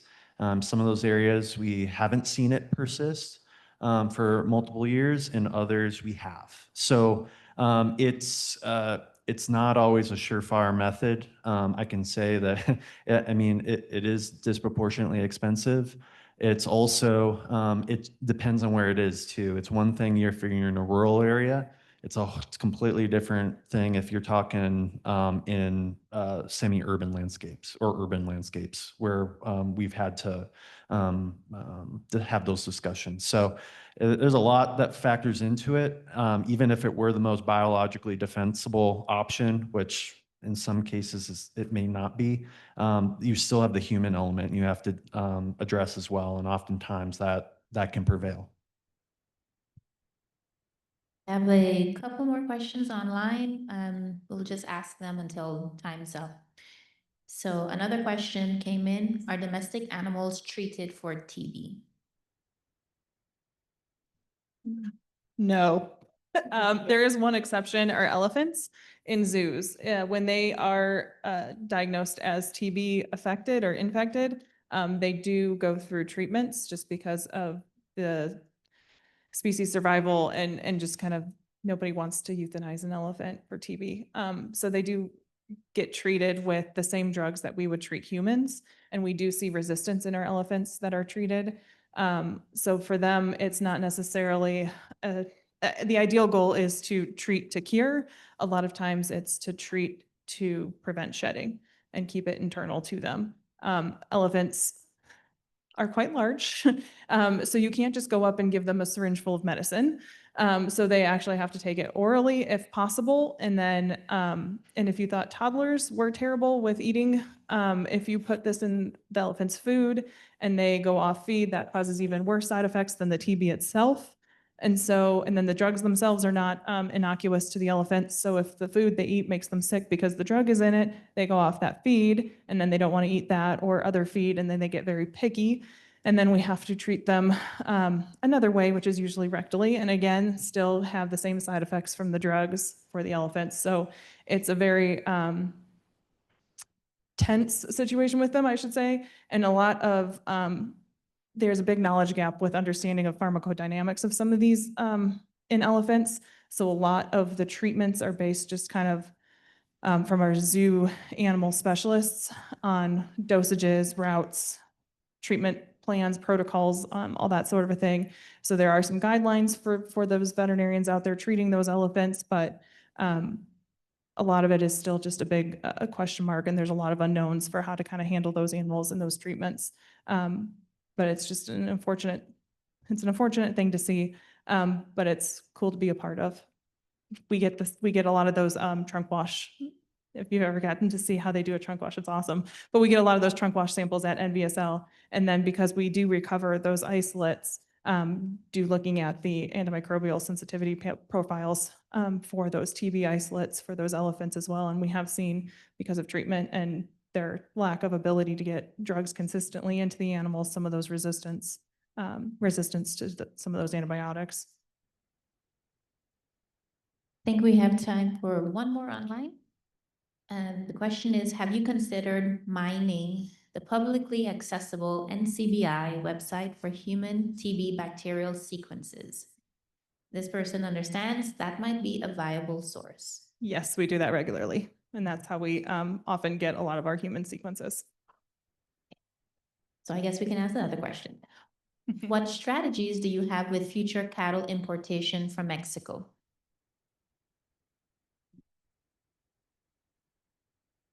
Of TB? In terms of TB or general, yeah, here. Yeah, answer based on TB. Yeah, so we work, as I mentioned earlier, we work very closely with our SENASICA, who is going to be the USDA equivalent in Mexico. And that has to do with testing or when we have traces and things like that. A lot of our TB initiative projects are actually based in dairy herds in Mexico, where they're doing vaccine trials and doing other work there. So I'm going to let Dr. Lehman talk more about that if she wants to. But it's been a continual collaboration between Mexico and the United States. Like I said, I don't know if we will ever get to the point where we'll allow dairy animals to come back into the United States from Mexico, just because the TB status and the various Mexican states it varies a lot. There are some places that have status that they're, there's different levels, and then there's different Mexican states that don't have any kind of status because of of the incidence rates or prevalence rates within those states. So it would take a lot of collaboration to get that. But I would say too that Mexico is very interested in cleaning up TB and does a lot of collaboration with us because they would like to keep those export or import market or export markets open to do trade with us.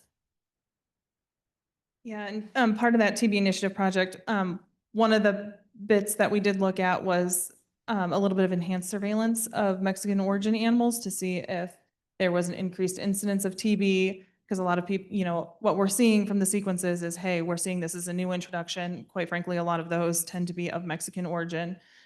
So where are they coming from? How are they getting here, right? And so looking at those animals that we've imported for feed into our feedlots and things like that from Mexicans, those Mexican origin animals, and we weren't really seeing an impact there of an increased incidence of TB from those animals, at least in the study period that we did.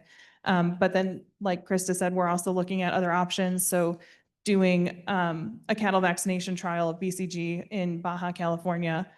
We've got 4 herds for a 5-year study plan looking at the effectiveness there to see if that's something we can utilize and help partner with Mexico to try to decrease that pressure on our borders. Well, that ends this section. So everyone give a round of applause to our panelists.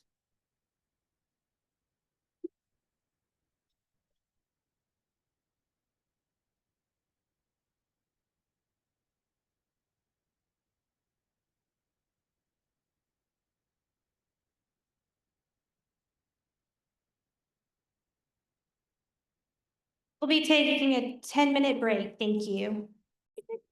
Good afternoon. Yes. You know what they say, right? They save the last for the best. I am the best. Okay, maybe I said that wrong. Okay. Like I said, as they say, they save the best for last. And I want to thank you guys for coming out today.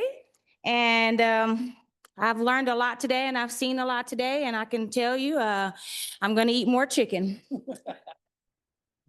I'm going to eat more chicken and more turkey. And that's where we stand right now. Well, I'd like to also thank Dr. Abdul for allowing me to be the moderator for this panelist for this lovely TB tuberculosis? TB. No, I'm just kidding. All right.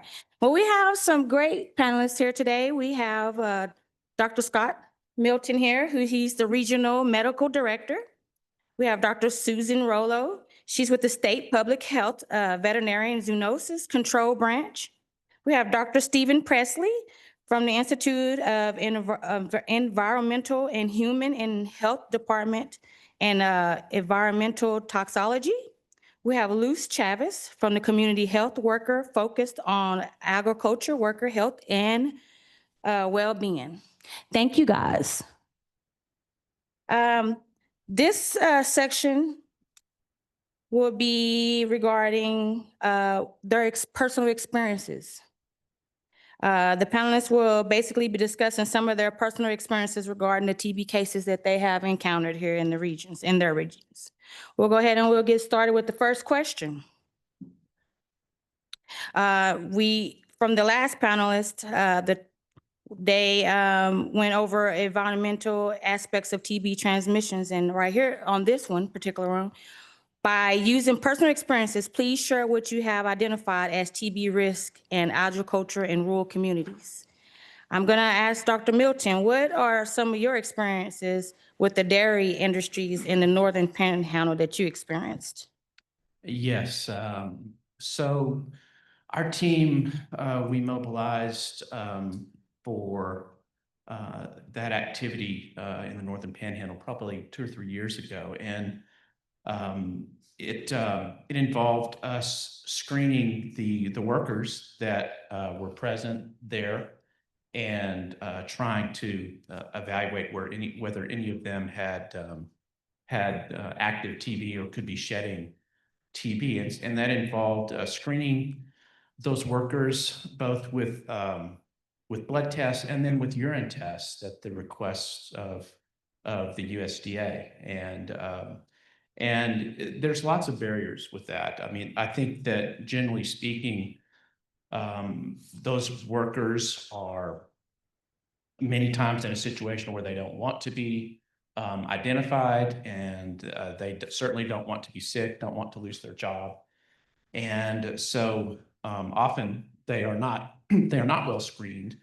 And I think that that's probably one of the biggest risks for the dairy industry and for potentially infecting the cattle is likely from the workers.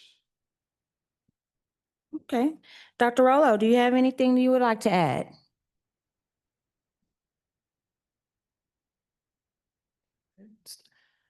Just to elaborate on what Dr. Milton said, I've been working with the dairies since 2014 in the Panhandle. So I've worked both on the animal health side and recently in the last 5 years on the public health side. So I've kind of seen it evolve over the years, and I don't know if Melanie's still here, but back in 2014, when it was we first identified one of the big herds that had TB, from the animal health side, we let the dairymen know that, there is a risk to humans. One of the practices that might have been in place previously and still maybe in some of the dairies is some of the workers may drink raw milk from the dairy, just, take raw milk home to their families, that kind of thing. So when you first talk to the dairy and the owner, letting them know there is a public health aspect to their situation is really important. And the animal health agencies have a really good rapport with dairymen. So they're able to communicate that. And so then when public health comes, they're prepared for us to, be there and ask questions. And back in the day when we first did this, I think Melanie's group, they actually went out to the dairy in between milk shifts. And I think it was in the middle of the night, basically. And so, put DSHS employees at risk driving in the dark at night, setting up a whole system to test employees. There was issues with getting correct names and being able to follow up on positive tests. And there was a lot of issues around that situation. So, thinking outside of the box, what are some other ways we can get dairymen tested? One of the, later things that we did over the years is we said, hey, can you bring your dairymen to one of our clinics up here in the Panhandle? And that seemed to work, although there was still some obstacles. And just to keep in mind, this is a lot of staff resources from the DSHS side to do this kind of thing. And, we try to work with dairies on their schedules, but it's difficult on both sides because it's obviously time taking the workers away from the dairy and all that is very, can be detrimental for the dairy as well. So from both sides, it's a struggle to get these things accomplished. And then another thing we did is we worked with some of the external groups, academic workers, people like that, and they are able to have the resources in some aspects to do some of this testing for us. So it has evolved over the years. We have tried to work it out. I think it's important, again, to stress that animal health, y'all are the ones that have the rapport with the dairymen. So if you can prepare them for public health, it's helpful. So when we come and they're more receptive to having us there and they can see what benefits there are for their employees. Thank you. Luz, what's some of your input? What's some of your experiences that you've noticed? So I'm a community health worker. I work closely with the workers who are on the dairies in the Panhandle.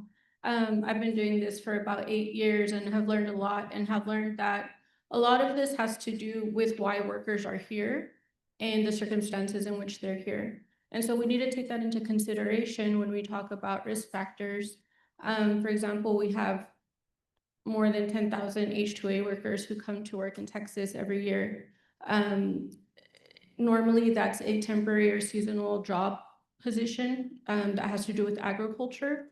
But there are ways for dairies to get H-2A workers here on 10-month assignments by having them work during like the calving season or harvest feeds that revolve around the dairy.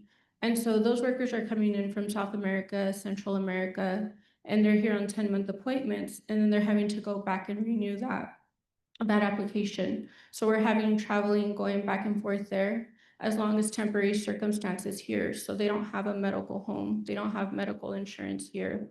If there's something chronically going on with them, they'll usually wait until they get to their home country to seek medical advice. And a lot can happen during those 10 months that they're putting that off. We also have TN visa workers who come, they're usually on 3-year appointments. Those are educated professionals who usually have degrees like in engineering, in medical fields, veterinary fields, and they're coming to work on dairies also. So they're coming mostly with their families. So now we have families coming back and forth from Mexico, Central America, every 3 to 5 years to renew those applications. H-2A workers in themselves already come with some things that need to be taken into consideration. They rely solely on their employer for housing, for transportation. They usually live in employer-owned housing. It's usually crowded. They don't have a way of transportation here unless it's the employer transportation. So they're usually riding in buses back and forth to their place of employment, vans or employer vehicles. So we kind of have all of that mixed together with them working in enclosed spaces. I did work, so I am a consultant and I do some individual consulting with some work that Texas A&M School of Public Health was doing in coordination with DSHS, so Dr. Abdul and Melanie. And we surveyed 100 workers who were on 2 farms. One was actively had a TB outbreak in cows. The other one had a past outbreak. And so to take into consideration what some of those numbers were when we're talking about systemic barriers and how that's a risk, 63% of those workers had no health insurance, 76% had no medical home, and 57% live with coworkers. And so when you take that into consideration and the way that the workers are coming into work in the United States, that kind of correlates with lining them up for risk of exposure and then risk of spread. Thank you. Dr. Presley, what do you say? Good job. Thank you for organizing this, Dr. Abdul. Basically, my lab group at the Institute of Environmental and Human Health at Texas Tech, we don't typically do at least regulatory testing on animals. We're mainly a human disease testing diagnostic lab for CDC in the Texas Department of State Health Services. We got involved with the TB outbreak mainly for training, because for training of the workers going up and helping to coordinate the screening. I have Spanish-speaking laboratorians that work in my group, and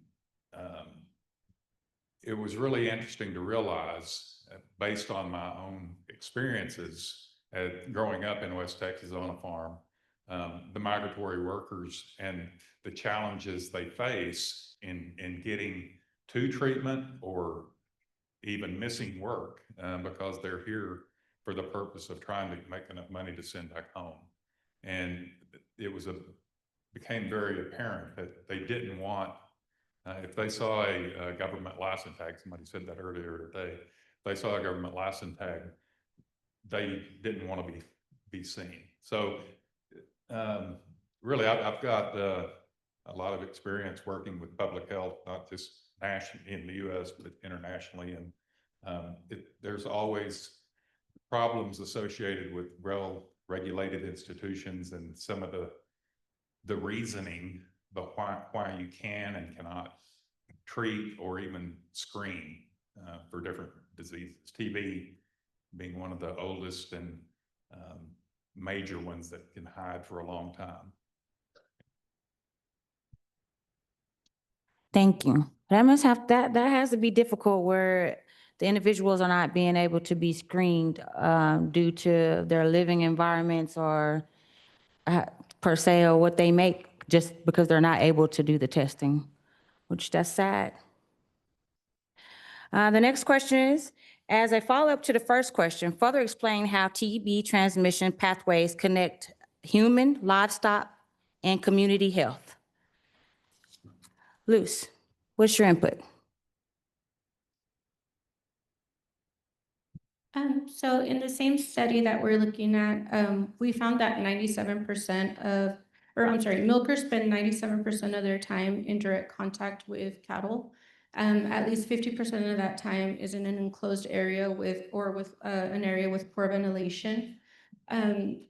There was no statistical significance observed, but we did categorize them into the highest category of risk.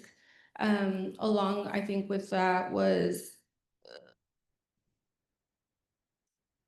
I didn't bring that with me, but it was workers who worked in the calving pens. I'm sorry, I didn't grab that other info with me, or grab it. But we can use that information so that we can educate and have workers learn how to themselves assess their risk that they're facing when they're at work every day and how to use that information to better protect themselves. Just the milking barn in itself is direct contact with the cattle. You have cattle coming in and out all day. There's milk flying, there's feces flying, there's urine flying. And so we really work with the milkers to try to educate them and let them know, safety goggles, masks, face shields, whatever's possible. It's really hard work and it's really difficult to take into consideration, thinking about those transmission pathways while still trying to do your job. And so it's just something that we try to push through with education and hope that it helps in any way possible. Dr. Rolla, what's your input?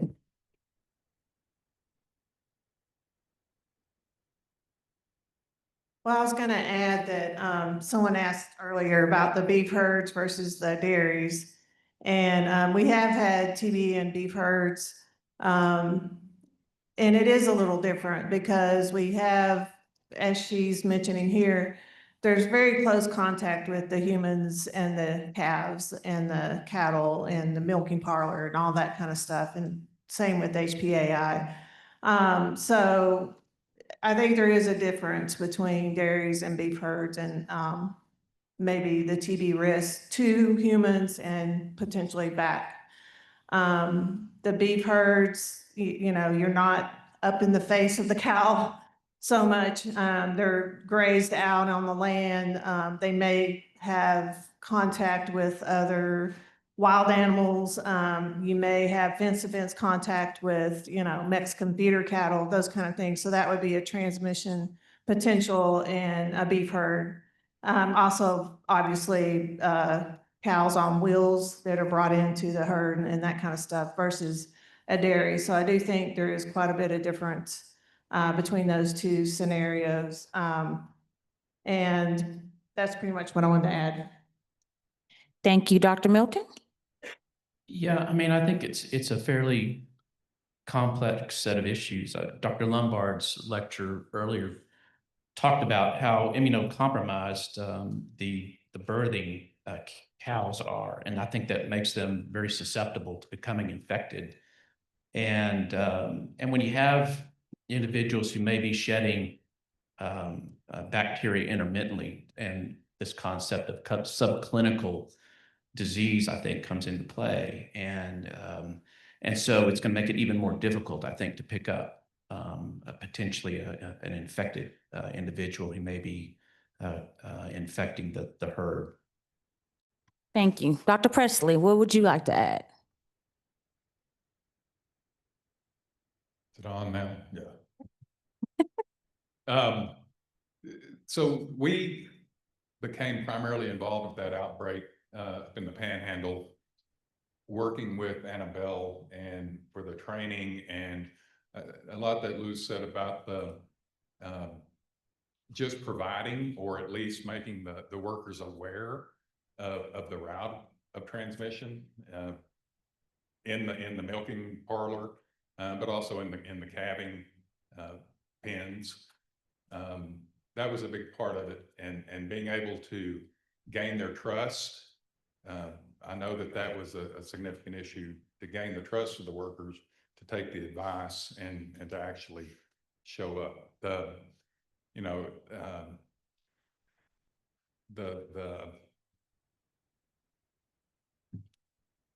exposed or the individual that is, I guess, subclinical with an infection goes back to the crowded living quarters that Luz was talking about.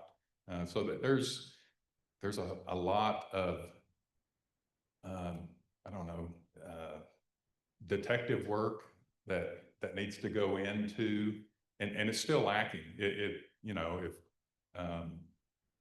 you think about, unless you're in the veterinary or human medicine or auxiliary fields or ancillary fields, you think that we've got that as a society, we've gotten rid of these diseases, who has TB anymore?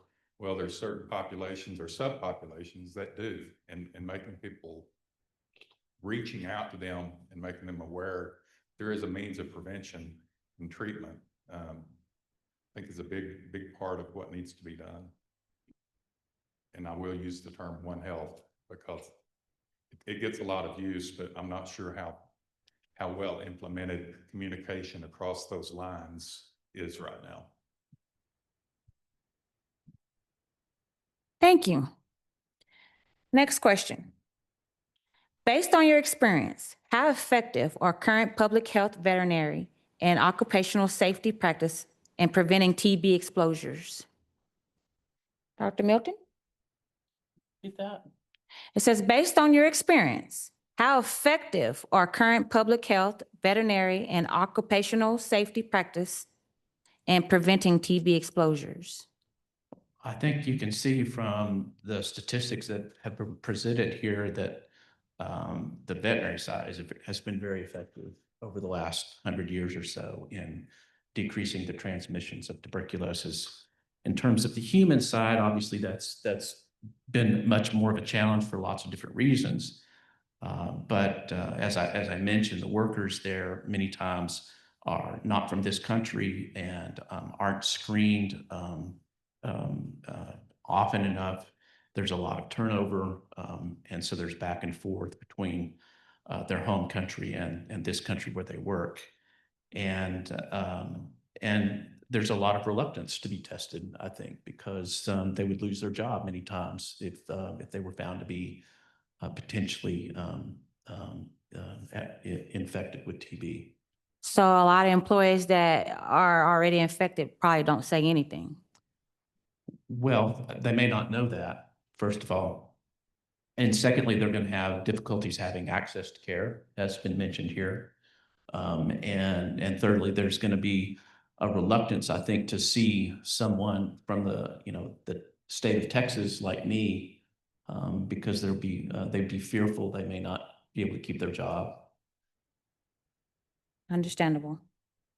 What's your intake, Dr. Rollo? Just really to reiterate what he just said, it really is a black hole when you think about the question is, how effective is public health? It's a black hole. We don't know if our, we aren't screening, so we don't know what their status is when they come into the US, and nor are we able to screen to see what their status is here. And then just something else to think on the animal health side, we used to depopulate herds prior to 2014, when we started, because of the cost. We're unable to do that because of the size of the dairy herds. And so we're doing these testing plans that last 5 to 10 years. So some ways we're keeping TB on the landscape, which could prolong risk to the workers as we're doing these testing plans, because we're obviously not pulling out all our positives. We're removing a significant amount in the first couple of tests, but there are some that we're missing over those tests, which is why we have to do multiple tests. So, you know, it is a question that needs to be asked and looked at. We had HPAI and cattle, and because of that, there was a lot of outreach for PPE for workers. So perhaps, some of that was adapted that, maybe that was protective for TB as well. But yeah, I think it's, what can we do on our side to contribute to that conversation? Thank you. Luz, what do you think? I think we definitely need targeted testing on farms with the cooperation of the producers and the owners, of course. It's really difficult. It's a 365-day, 24/7 job. It doesn't stop. And so just going out and doing any kind of basic screening or surveys is really difficult to coordinate. And then you add testing to that, and it can be done. It will be done. I just think that if we can get the producers and the owners to buy in and work with people who have done it and who are well-versed in working with this population of people, that we'd have better results at getting that done out on farms. Thank you. Dr. Presley, what do you say? I have very little to add to what's been said. It's right on, spot on. But whether it's because a lot of, particularly in dairies, where it's very manual labor dependent, even though they have milking machines, the barns are the milking parlors are very humid.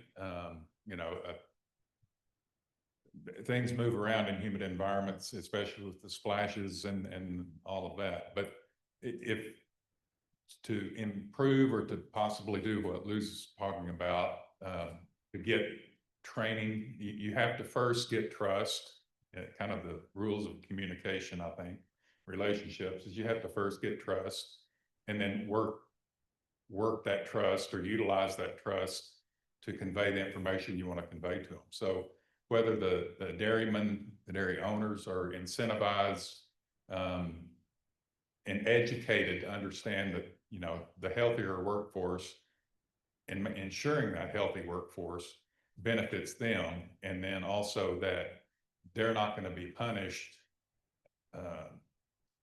penalized, punished is a bad word, but penalized because they do have TB in some of their workers. I think that's going to be important to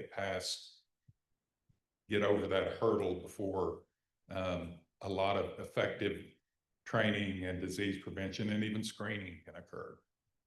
And of course, just awareness and training basically, and having the correct PPE gear and things like that.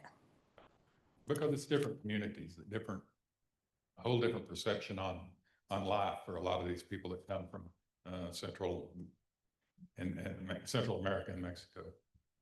Thank you. Next question. How can personal and professional experiences improve TB prevention strategies, community education, and support systems? Also, building on the previous questions, what response strategies do you recommend? Dr. Rollo?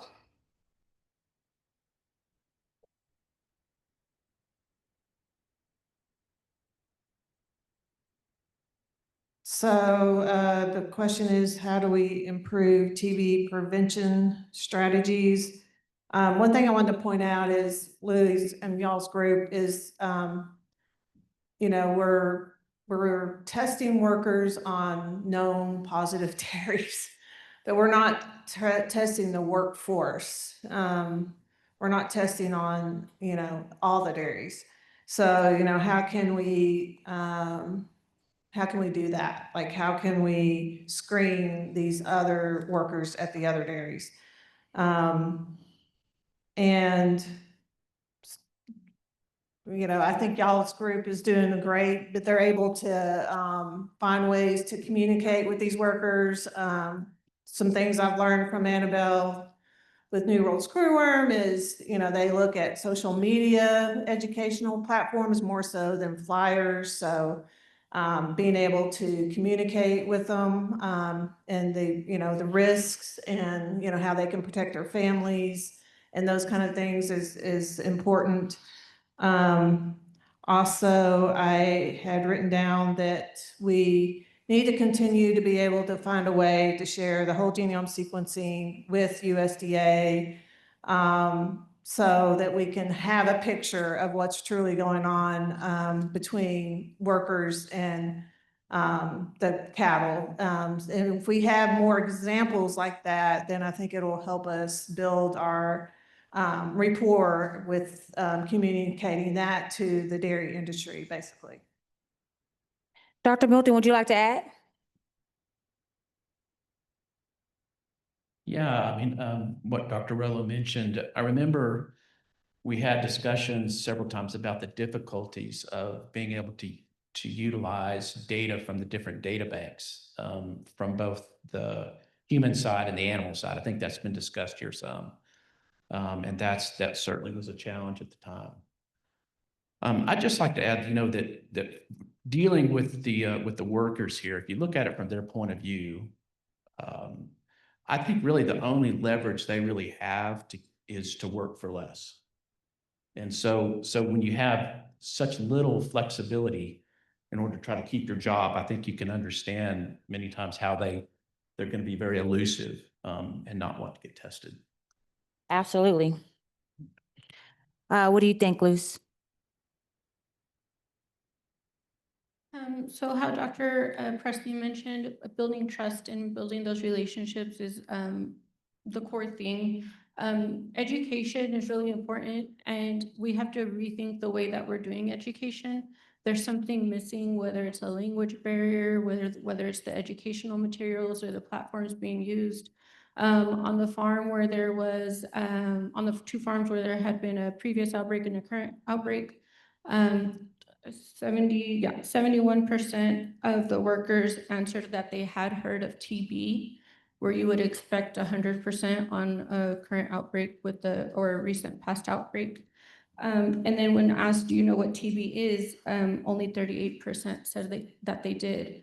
But then as we continued and kind of dug down into the symptoms, what they knew about TB, then that percentage dwindled. And so we have to be creative about how we do this education. And also, we can't always just do education on farms, whether it's because the producer doesn't allow it, we don't have the capability. And so you have to get really creative in ways that you can reach workers where you normally wouldn't. I've in the past worked for a nonprofit organization where we provided direct services and education to farm workers. We took them to doctor's appointments, we took them to the eye doctor, we took them to therapy, basically anything for these workers that didn't have a mode of transportation or a way to access resources. Sadly, that funding, as well as funding for a lot of other organizations, was pulled, and so we don't have that anymore. And so I look to community events. This weekend, I will be in Friona at the event center because the Guatemalan consulate will be in town, and that doesn't happen often. And so I'm going to take advantage of that and the long wait times to go and talk to Guatemalan workers who are waiting to see the consulate and give them some TB information, some vaccine information. So we definitely there's ways to work around it. It's just the cooperation and building those community contacts. And it's really difficult. My parents are from Mexico. I've always been able to communicate in Spanish with Mexican workers. Now we have workers that speak different dialects. And so finding people who can translate or finding some of the workers that know enough Spanish to understand what you're saying is really difficult. So you really have to delve into those individual communities, find your, your central person who is interested in doing the work and interested in helping their community to help you translate and to help you disseminate that information. Well, Luce, don't go in any unmarked vehicle and don't take no state badges, okay? No. Okay. We definitely always ask for a non-white SUV rental. Thank you. Thank you. Dr. Preston, what do you have? Not much more. I mean, we're kind of talking all the same thing here. It's, you know, I'm going to get back to the One Health approach, and it doesn't just apply to physicians and veterinarians or the ancillary health fields, but the entire community around near those dairies. Some of the dairies, you know, they'll lose it's an hour drive to get in, to get tested, to get treated, whatever. So I think that's a great thing, Liz, that you're going to these community events with the Mexican consulate in Friona.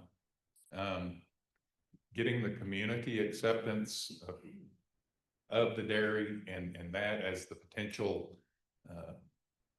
protection, recognizing that there is that in the community, getting the community engaged is a great idea. Not just the work community, but the folks that live in that town or little city. Thank you. Thank you guys very much. Is there any questions that you guys may have for the panelists? Yes, sir. Yeah, I can just speak loud, I think. This may not be again, I opened up to anybody, because I don't know, this may be outside your usual wheelhouse. I don't know, maybe be in yours, Dr. Preston.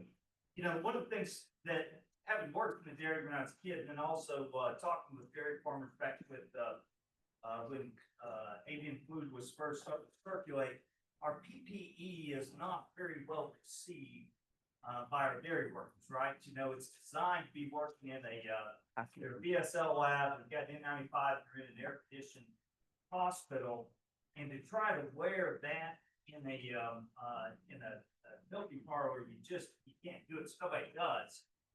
You know, if anything, you got it strapped over your head, or you got it down under your chin. And so I guess the question that I figure is probably an unfair question. Is anybody working on innovations that are specific to work environments with things like the N95 mask that would be applicable across multiple One Health issues?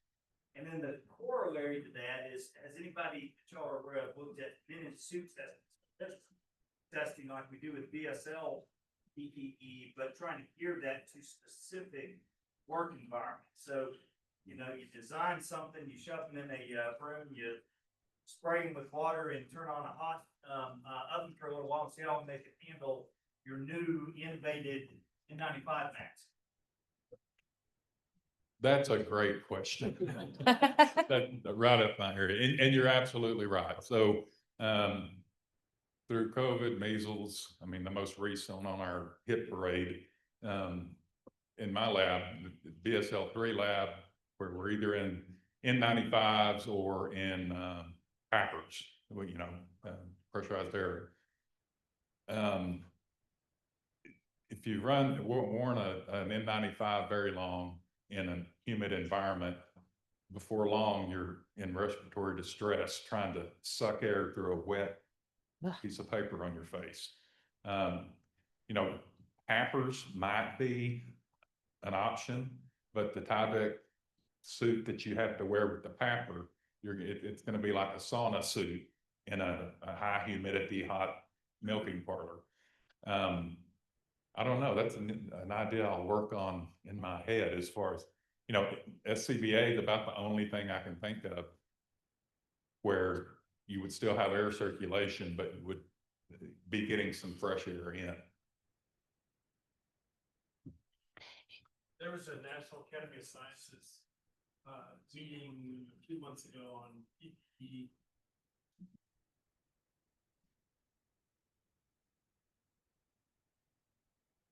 Thanks. There was the National Academy of Sciences meeting a few months ago on PPE, and one of the neatest things that I saw relative to that was an air curtain. That was essentially you had an air curtain face, so it didn't block any. It didn't really block anything. With the only issue is you had to have some kind of source of air to kind of keep the air curtain going. But that's the first thing. I think would actually work in a parlor situation where you're not blocking the view. When we were out collecting samples for HiPath AI, we tried to wear goggles. We tried to wear goggles, and we did wear N95 masks. But goggles are actually, I think, you're probably more likely to get hurt wearing goggles than not wearing goggles in a parlor situation. But the air curtain looks pretty cool. Is there any other questions? Okay, we have some online questions. Oh, we do have one? The only question I have, I'm very ignorant on, I'm a dentist, so I don't know anything about all this, TB and bovine, but I'm learning a lot. But my main thing is just listening to you guys speak. I don't know who would be in charge of setting up or developing the guidelines, the safety guidelines for these workers, because there has to be some safety guidelines. And I would think that proper screening before a worker starts anywhere would be considered part of those guidelines. So knowing if they're carrying any kind of, contagious diseases, how could we have these owners be, I guess, responsible for their safety and the safety of their animals, and not just talk about the dairy farmers, but in the beef industry and just across the whole sector? Because yes, there is the difficulty of educating the workers, and I understand because there's no education maybe from where they come from, but the owners are most likely American, but so they would have some more education or have the ability to know what's right and what's wrong. I may have gotten confusing with my question, but. So I'll try to answer some of that. I think that the issue is that there's a very big stigma behind tuberculosis, and there's a very big risk for dairy owners or producers to have tuberculosis on their farm. So that's not something that's initiated by them regularly, which I'll agree with that statement. Could I just add, the majority, and I may be wrong, but the majority of the manual labor on the dairies are undocumented, and the dairy owner, the dairyman or company that owns the dairy, whatever, they're not providing the training, because most of these are seasonal workers for 6 months, 8 months, whatever, and then they have to go back to get another work permit. But from what I didn't grow up on a dairy, but I grew up on a farm and ranch in West Texas, and I was born in the 1900s. But even when I was a teenager, we had workers that came up from Mexico or from Central America, and they would come through and help during cotton harvest, or when we were cutting milo or whatever. They weren't documented, and they got paid in cash typically. And I think that still goes on to a degree, a significant degree nowadays still. Is that fair? Yes. So while we do still have undocumented workers who are working here, we have, as I mentioned, the H-2A and the TN visa workers, which has grown exponentially because producers can't find a workforce here locally that's willing to do the work for the pay. And so although they are documented, there's still an immense fear because of the political climate. And so they really are the hidden faces of agriculture, even though they're documented. And they want little as possible attention from anyone. A lot of them live in very, very rural places. And when I go do outreach to them at their housing, something that always astounds me is they ask, how'd you find us? So they don't want to be found. They're not integrated into the community. It's not easy access, and that works for them because of the fear. Producers are also reeling from the losses from ice rates. And a lot of producers have lost a large percentage of workers because of these raids. And so everybody was kind of floundering with the loss of workers, with workers not going to work because of fear of immigration. And then you're kind of compounding all of this. And then, hey, we want to see if your workers have TB. It's a lot. Yes, ma'am. Okay. Back to 2014 or 15 when we were doing some of the larger scale testing. Oh, online. Okay. I'll do this for online. Okay. So Dr. Rolo, and then also anyone else who wants to, the decision to test or screen is a decision to treat. And, that's kind of from the human side. And so when you start to talk the One Health, which I strongly believe, and I appreciate learning everything we're learning here today, but it seemed like that was one of the biggest barriers. And because you're with us, Dr. Rowland, I don't think you're with us right then, but I wanted to ask you where you are, because you're on both sides, you see both sides very well. How can we start to integrate those two? I mean, we're talking One Health here, but if you have one pretty strong philosophy here, and we're saying, yes, we want to come and educate, we want to test, we want to screen, but if we screen, test, and we identify positives, then there is additional, to move forward from there. So I just wanted to ask what you thought, some of the challenges we had, because remember, we had people who couldn't even remember the name that they gave us. Today they were Melanie, and the next day they were, Suzanne. And so they couldn't tell us even who they were, and just following the process. I just want to get a little bit deeper, if you don't mind. Thank you. Obviously I've thought about a lot of this over the years. And I really feel like from the One Health aspect, what I would like to see is when Animal Health goes to speak to the dairymen on day one, because you're going to have their attention on day one.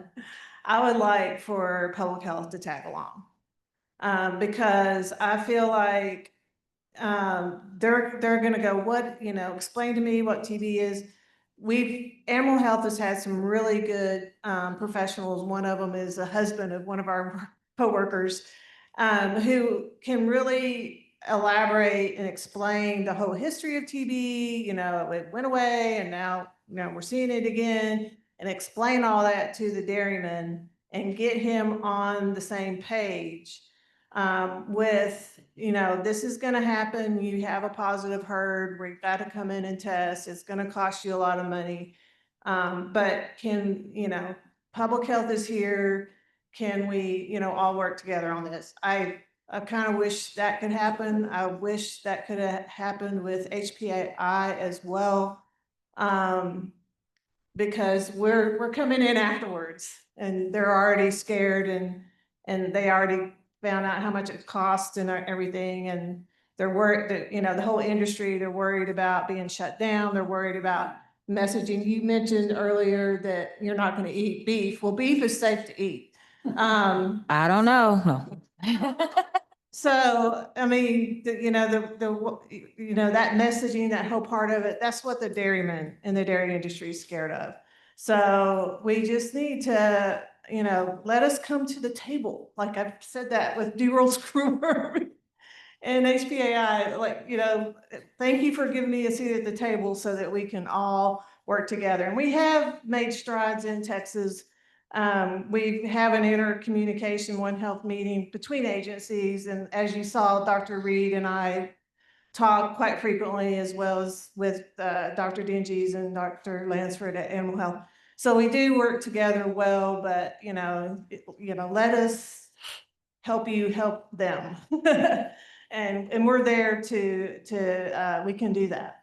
So Now, I would just argue or throw in there as well, that for that, real-time cooperation, there needs to be, local interagency communication as well. It's one thing to have good communication at a, kind of further up the food chain, but sometimes when information passes up to the top and then passes back down, we may have missed opportunities to, be able to have joint, operations, joint interventions, and joint education and those type of things. And someone earlier had mentioned the importance of building relationships, not during an outbreak or a crisis, but trying to build those interagency and interspecies, interdepartmental communications beforehand. And I think that's really key for that to happen at a local level.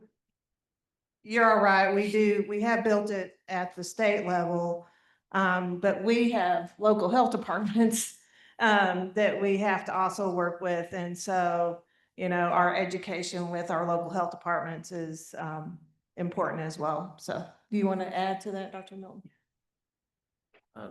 Not really, it's just that, other than the fact that I'd really like to emphasize, there's a lot of economic forces at play here, right? It's, I think, and I can see why a dairyman would see if an incident happened and the state or the local health department was called in, that's an economic loss to them. It's just a matter of how much, as well as the worker, right? If they're sick and they can't work, then, that they're probably going to lose their job. So I think those are big forces at play every time. Is there any other questions? Could I just Absolutely. add one thing, what Dr. Milton said, and just to kind of bring reality to it, and I don't remember the year, but when the one calf tested positive for mad cow, bovine spongiform encephalopathy up in the Northwest, it shut down cattle export, beef exports. I mean, just one animal. And that kind of effect on the economy, there's a lot involved in all of this beyond the individual patient, the individual dairy, the state. I mean, it affects exports and imports dramatically. I mean, it's all tied together. Not to be a conspiracy nut, but it is all tied together. I'm waiting. Anybody else? Risk communication. See, go ahead. Go ahead. What he said is correct. We need to watch what we say. I get told that all the time. Is there any other questions? Yes, ma'am.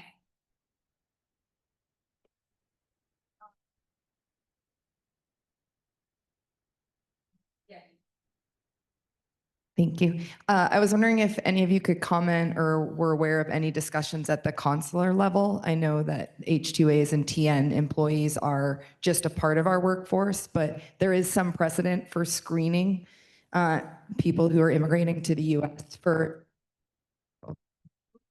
community. No, it's kind of going in and out, sorry.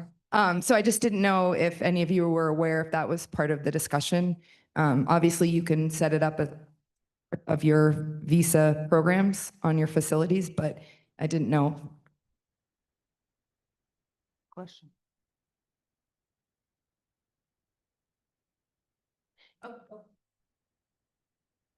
No, wait, hold on. No, that's not my answer. Sorry. It's the mic.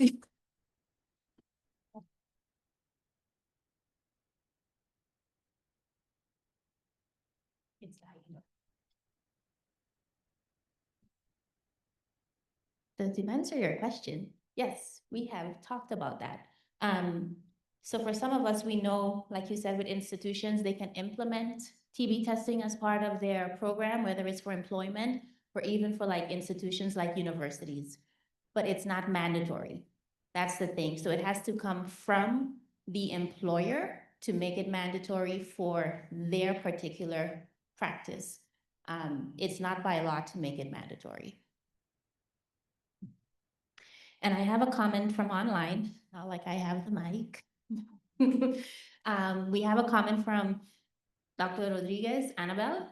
She made a comment that the turnover rate on dairy farms is greater than 250%. So therefore, testing the employees, it would have to happen every other day or week to maintain the pace. Wow. So if there are no other questions in the audience, we're going to turn to those online because we do have a few. Are you ready? Okay.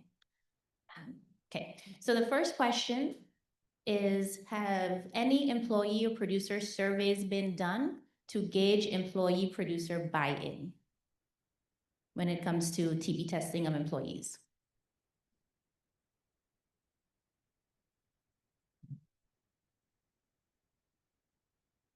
I specifically haven't done any employer surveys. I've only done the employee surveys. And 91% of employees request more information and more education. So I can't speak to that. The next question, what advice would the panelists have for health promotion or PPE practices for cattle workers to be able to take protective measures? Thinking about the rescue breath filtration masks that are available to humans, or the possibility of calf resuscitation. Well, that was from a different panel, so never mind the other half of that. So sorry, maybe I should repeat it. What advice would the panelists have for health promotion or PPE practices for cattle workers to be able to take protective measures? That is also something that we've surveyed workers about, and it's really difficult for them to imagine having any other protective equipment because of the work that they do, especially in the milking parlor. And so I think it's really important that we do stress the importance of that, but I also understand that they are in a time crunch to get so many pins in by the end of the day, and that's their focus, and being able to do their work and be productive and not slow down is at the forefront of their thought. And so I think there's a lot of work to be done on that front.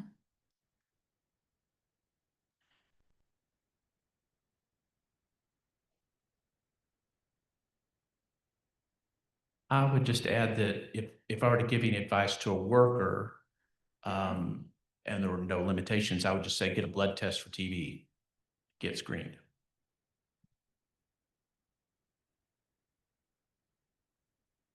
Hello. Okay. Next question.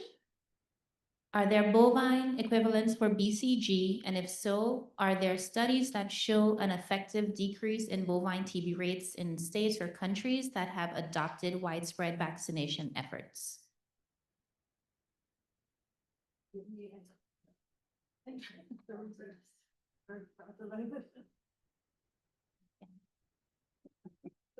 So we are looking at various vaccines in cattle. BCG, the BCG vaccine that is used in humans is actually what we are evaluating in cattle. And like I said, it was a 5-year randomized controlled trial that we're in the final stages of the field trial to look at effectiveness. And there were several studies that were done on how best to give the vaccine. And there were studies done in New Zealand and England showing oral gavage as opposed to intradermal infection actually generated much better protection. And that was actually the case in humans in the 1920s before the incident. And so there's actually also a big push to look at other vaccines that are being given mucosal, because that may be a better approach. So the field is definitely shifting, and the efficacy of BCG and more vaccines is certainly, it's getting there. The one thing I forgot to add into that is if we do start vaccinating, needing to have diagnostics that are able to differentiate vaccinated animals from truly infected animals with wild type infection. And that where is sometimes a little bit of where a problem lies in the animal world.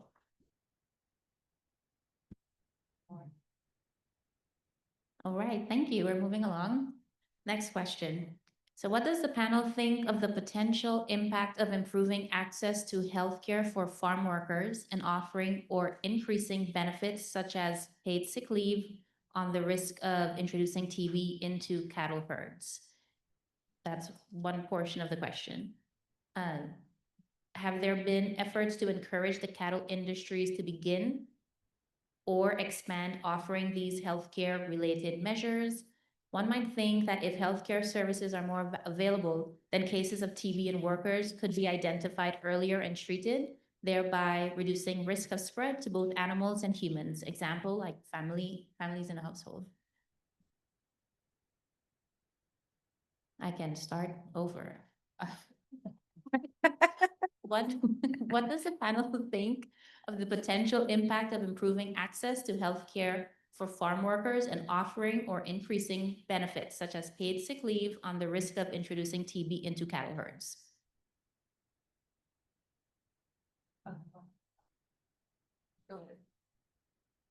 It seems like that would be a stretch that would ever to happen, just for all the, as I mentioned, I think all the economic forces at play. There would have to be some sort of proof that it would be cost effective for the employer in order to initiate that.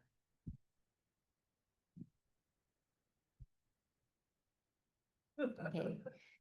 Now, the other half of the question, have there been efforts to encourage the cattle industries to begin to or expand offering these healthcare related measures?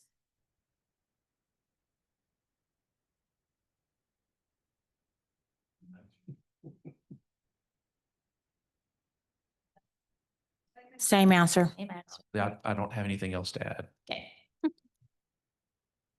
All righty, the next question. In some other private enterprises, it falls to business owners or employers. Well, we kind of answered this, but I'll ask it anyway. So it falls to the business owners or employers to have their own TB prevention program in place and screen employees to promote employee and human health. Why should the dairies be any different? Kind of beating a dead horse, but whoever wants to answer that.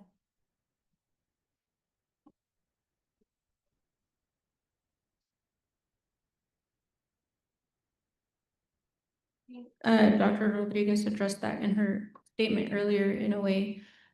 Just the turnover and the rate of new employees in the dairy industry would make it really hard to sustain something like that in this area.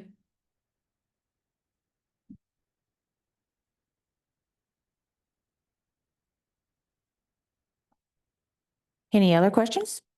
Okay. Let's see here. Given that TB positive animals are, oh my, okay, wait, hold on. Let me see.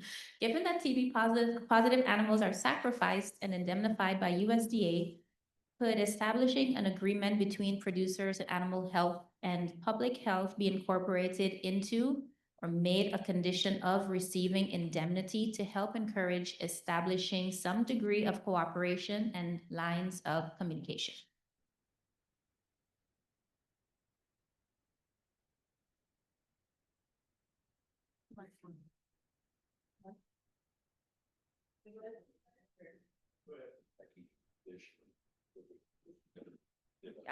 Yeah. So our indemnity processes are outlined in our Code of Federal Regulations. And so that is, and we've mentioned this earlier before too, with USDA's, particularly veterinary services being more focused on livestock, we don't have really any, I guess, purview or place to make that kind of recommendation to tie our indemnity funding to a public health response or mandated testing in that regard. Alternatively, we can encourage folks to do that. And like, as we mentioned before, trying to build a framework with our partners to encourage that. But we can't not offer indemnity to folks because they choose not to participate in public health testing.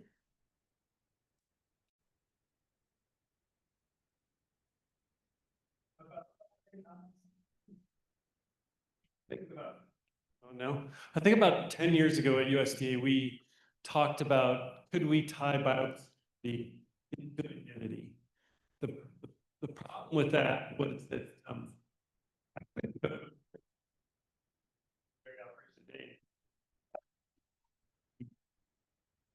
trying to figure out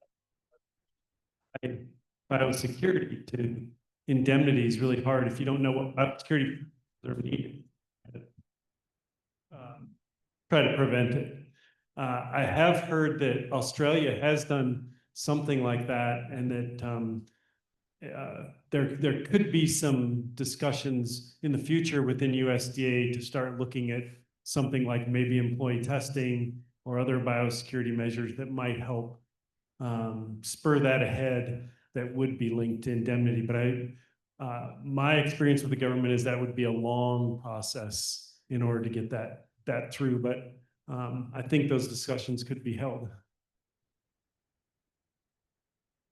And I will add to that. So we have kind of implemented that with our highly pathogenic avian influenza, not necessarily with human testing, but more biosecurity measures, as Dr. Lombard said.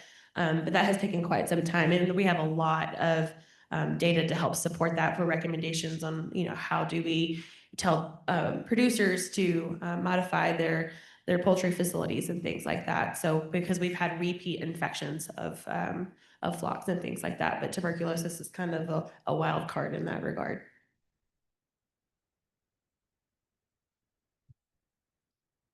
Okay, thank you all for the responses. Next question on the list. What is the price for a standard TB test? And the person that asked the question did not specify human or cattle. So let's answer both. I can tell you what we charge in Amarillo Public Health. A TB test is $15, but if you get it at the pharmacy, like at any pharmacy, it's what, 30? I think it's about. We charge just cost plus 15 for a T-spot, and it's $80. Wow.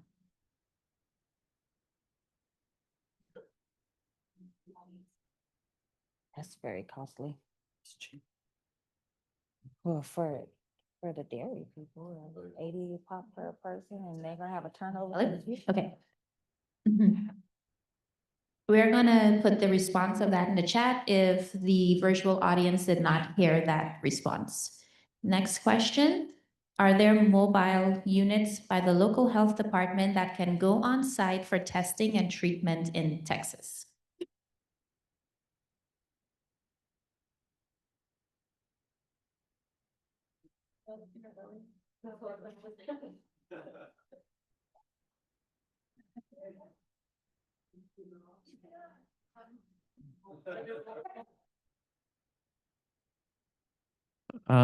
I can answer that in part, at least. I think we are mobile.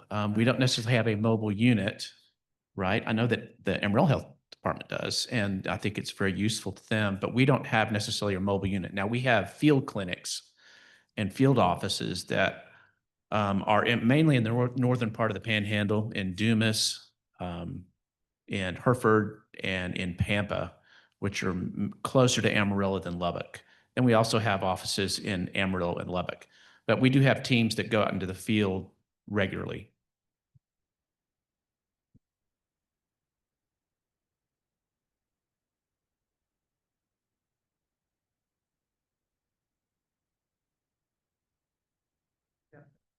And the only other part I could add to that on the mobile testing is we did, as Dr. Milton said, and then there is mobile radiography when people are going out to do the testing, that sometimes they'll add with that. That's not something that we found to be extremely beneficial and diagnostic.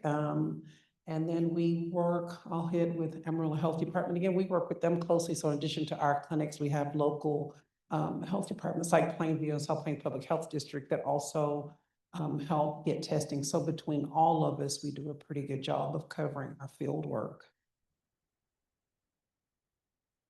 Thank you, Melanie. And Dr. Milton.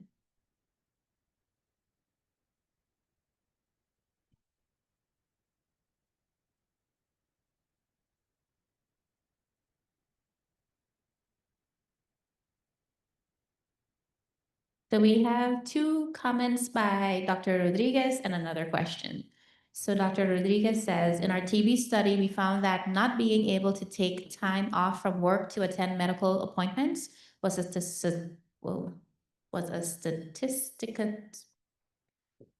statistically significant predictor of IGRA positivity. And that was to add to that previous question.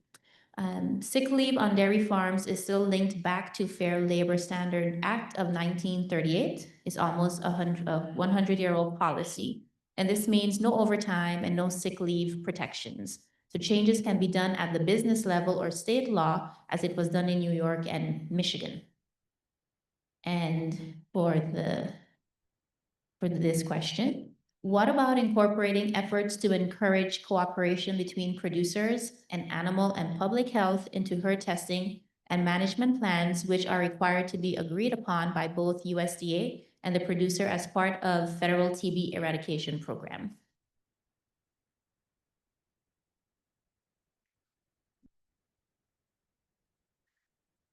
I will repeat the question.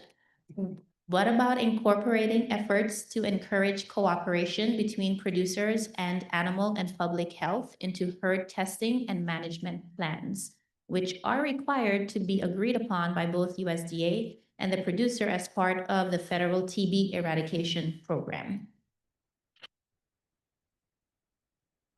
This is still the case, Krista, but when we did the herd plans back in the day when I was there, we did have a paragraph on public health, and I don't know if y'all still have that in the herd plan or not. I was trying to get a copy of it because I wanted to see what it says, but it basically talks about, public health may contact you about your employees, ensure your employees don't drink unpasteurized milk and those kind of things, and can.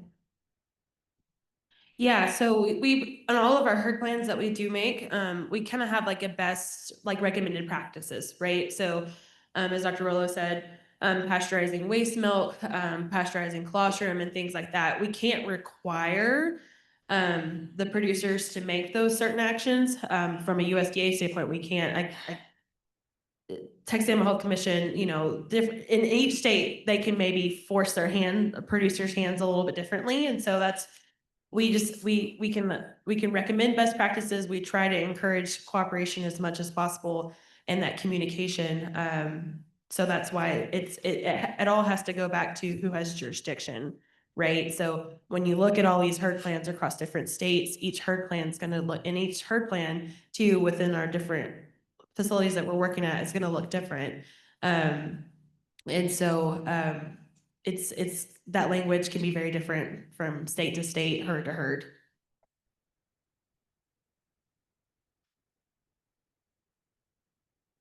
Thank you, Dr. Ray. Another question came up.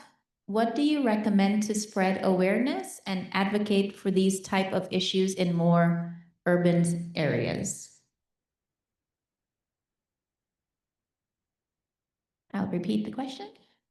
What do you recommend to spread awareness and advocate for these types of issues in more urban areas? So I work more in rural areas, but I have seen how the public health department in Amarillo works and how they're out in the community all the time. And I think that that's very effective. Their vaccine clinics always have great turnouts, and they're always really willing to step in and take part in the community.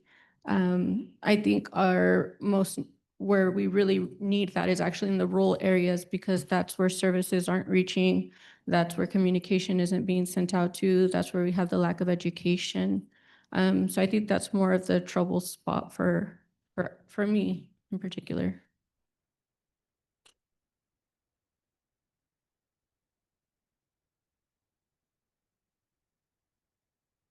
Any other questions online? Do I have a question? Yes, I have plenty. Oh, okay. So this question was posed to each panel, and we're going to ask you guys this as well to close off the session.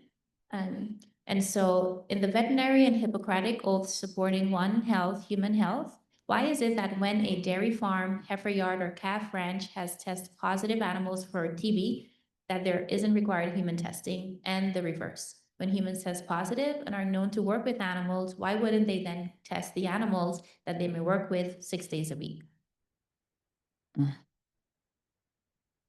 So I think we've basically touched on the fact of how agencies aren't always able to communicate and get that information across. So I don't have really an answer to that, but I will say the importance of it is can really make a crucial impact on farm workers. Them knowing if there's active TB cases on the farm can help them make informed decisions about their health care, about their home life, their any precautions that they need to take for them or for their family. So I think that that's a really important aspect of it that we're not thinking of as far as we're thinking about communication between the farm and the state. And we need to think about how it impacts the worker. Thank you. Okay, as we close, we're gonna have Mr. Kelly Norcott come, no? Is it off? More? Oh, I'm sorry, I didn't see you. You know how y'all are over there. I didn't see you. It's kind of fading into the background, but and this is not well thought out, but when we talk about One Health, and I think there's a component. One Health is a three-legged table, a three-legged stool right now. It's human health, animal health, and environmental. I think that fourth leg is economic or political, and that is something that's not brought into the conversation. So I'm close enough to retirement, I don't care, but the political and economic influence on animal health and particularly both animal and human health is huge. And it's driven, I think a lot of decisions are driven by that. I agree. Yeah, and I certainly agree too. I mean, I think if we would talk a little bit about avian influenza and our experience with that, it was, there's been laws in this country for immigration and for worker safety on the books for a century. But what was so clear is that we're in such a mess when it comes to that in this country, that it was, in some ways you could say they're kind of ignored on both sides, right? For economic reasons, right? I think, as I said before, these individuals that work in these dairies, many times their only leverage is to work for less. They will work for less money. And from the employer's point of view, they are looking at their bottom line and trying to protect their economic loss as much as possible when these things happen. So they're going to act accordingly. Go ahead. I know you have something to say. Go ahead, Dr. Presley.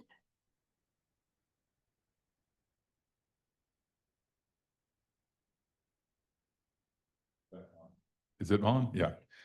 And this has nothing to do with that, but I wanted to throw this in. Have y'all read the book, Everything is Tuberculosis by John Brown? John Brown? Green. Yeah, I knew it was a color. I couldn't remember. Anyway, it's really a good, compassionate book. My daughter got it for me for Christmas. So I also just want to agree that it's a really great book, and it's a really different aspect on tuberculosis and how it deals with society more instead of the scientific side of it. I mean, it does that too.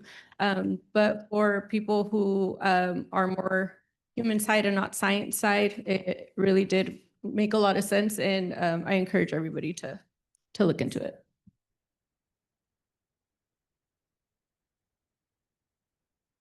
Are you gonna hand that to me? Oh, okay. Well, thank y'all. You got something you need to say? Well, okay. Okay. Well, thank you guys for giving me the opportunity to be the moderator for this panelist. Thank y'all.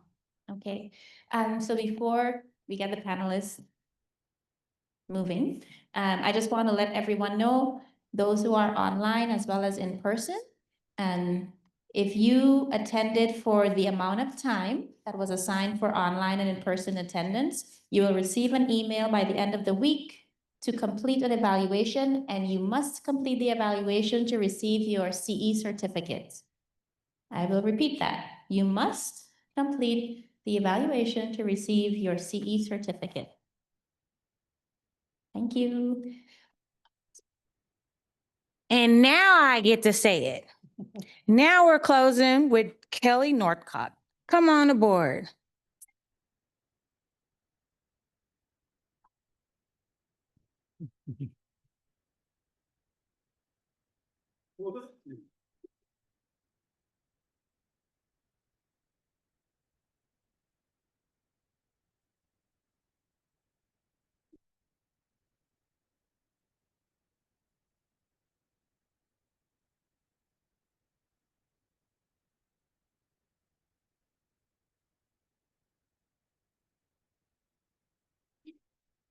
Well, thanks everybody for being here today. My name is Kelly Northcott, and I've been in public health now for a little over 30 years. Started out at a local health department down in Lubbock, and now been with the state for 19 years. And I'll be honest, One Health is not something I ever thought about for most of that career. So this is, something that has become more and more of a topic as I've learned more and learned about the interrelationships between the things that we deal with in public health. And certainly as I've worked with our zoonosis program, the interrelationships of the things that they deal with and that we deal with in the non-zoonotic side. But I remember, I think it was, Melanie told me it was around 2015 that we got a call from Dr. Finch at the time, who was the regional director for the Animal Health Commission in our region up here in this part of Texas. And they had a dairy that was considered a closed herd. And so a closed herd, I learned, was basically a dairy herd that populates its next generations all from the offspring of its current cattle, right? Am I getting any of this wrong yet? But all of a sudden, after years and years of always being negative, and this is some of the stuff that Dr. Rollo was talking about, all of a sudden they had TB positive cattle. How did that happen? So we know that, and I also learned from Dr. Sundstrom that we are a little different here in the workforce that works in our dairies versus what you have in Michigan. His population of workers, correct me if I'm wrong, is really not an immigrant type population. Is that correct? Whereas here in this part of the country, we're looking at primarily immigrants, H-2A visa folks or other. And so it's not the same across the country. But they knew that the dairy workers were a possibility, right? And so they have dairy workers that travel from this dairy farm to this dairy farm and so on and so forth. And so they were trying to figure out, how did this dairy herd all of a sudden become infected with TB? So we went as the regional office of the Department of State Health Services and did testing of the workers.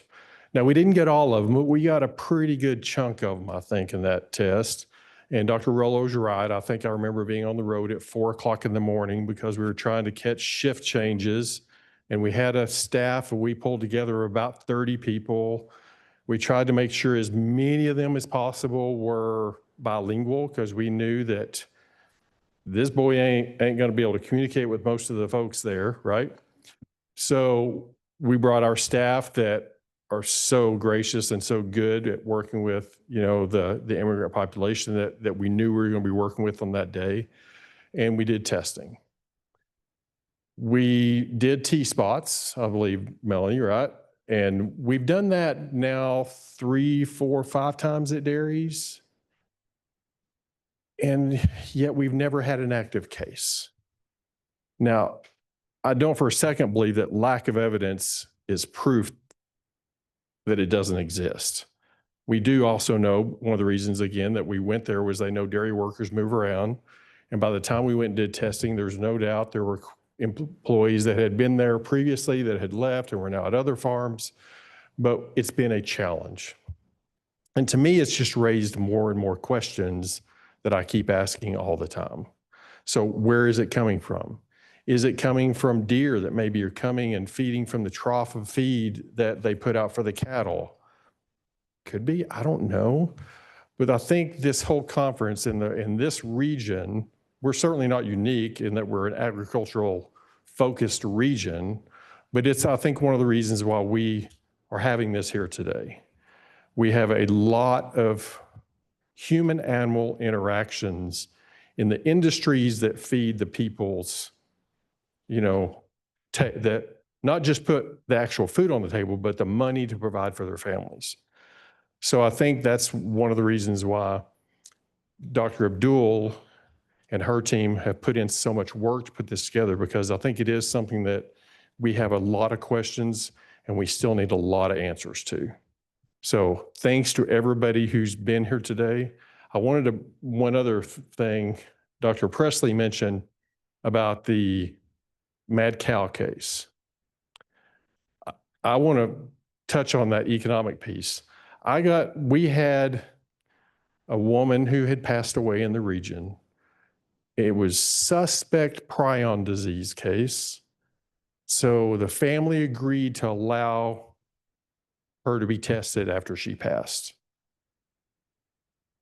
Okay, I don't know a lot about that, but, so I read a little bit, but all of a sudden I get a call from the representative in our region from the Texas Division of Emergency Management, who had gotten a call from the state director of emergency management wanting to know about this mad cow case in the Panhandle. And I was, huh? What?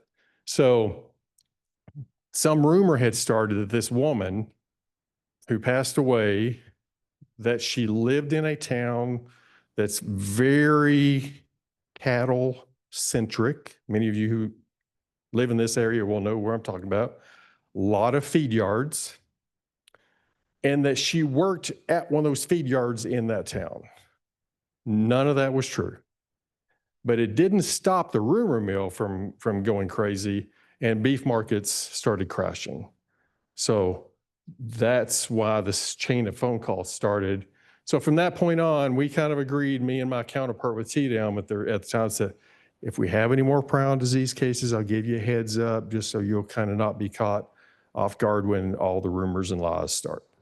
So it does have a huge economic impact. And the things that the folks who work in these industries have a huge impact on the financial status of this state. So we're not ignorant to that. We value our relationships with our other agencies. I do think there's always room for improvement. We're learning more and more, I think, about the capabilities of each of our partner agencies and who those people are. And the better you know them face to face, having met them in a place like this, more likely you are to be able to call them up and they'll know who you are. You have a good conversation and figure something out. What are the resources, right? All those kind of things. So a conference like this is very valuable for those kind of interactions. And I'm glad to see the number of people that are here today, and I thank you. I want to start with the official thanks with Dr. Awasil and the Texas Tech University School of Veterinary Medicine. Thank you for this fantastic facility. Let's give them applause. They provided the location, they provided snacks and drinks, and just overall the hospitalities that they've shown us today. So thank you very much. I want to also thank the Panhandle Area Health Education Center who provided lunch today. So thanks to you folks. The Texas Epidemic Public Health Institute, or TEPI, for just their overall assistance with planning the entire event. And I want to give a special thanks to our zoonosis control team, Dr. Abdul, Christy Olszewski, and Tanya Finch. Where'd Tanya go? Back there. Thank them for all the work you put in on organizing this. And thanks to all of the speakers, the panelists, everybody who brought their expertise to bear on this. And I look forward to hopefully doing this again in the future. But thanks to all of you many of you came quite a distance to be here. So thanks for your time, energy, expertise, and we hope to see you again down the road. Thank you.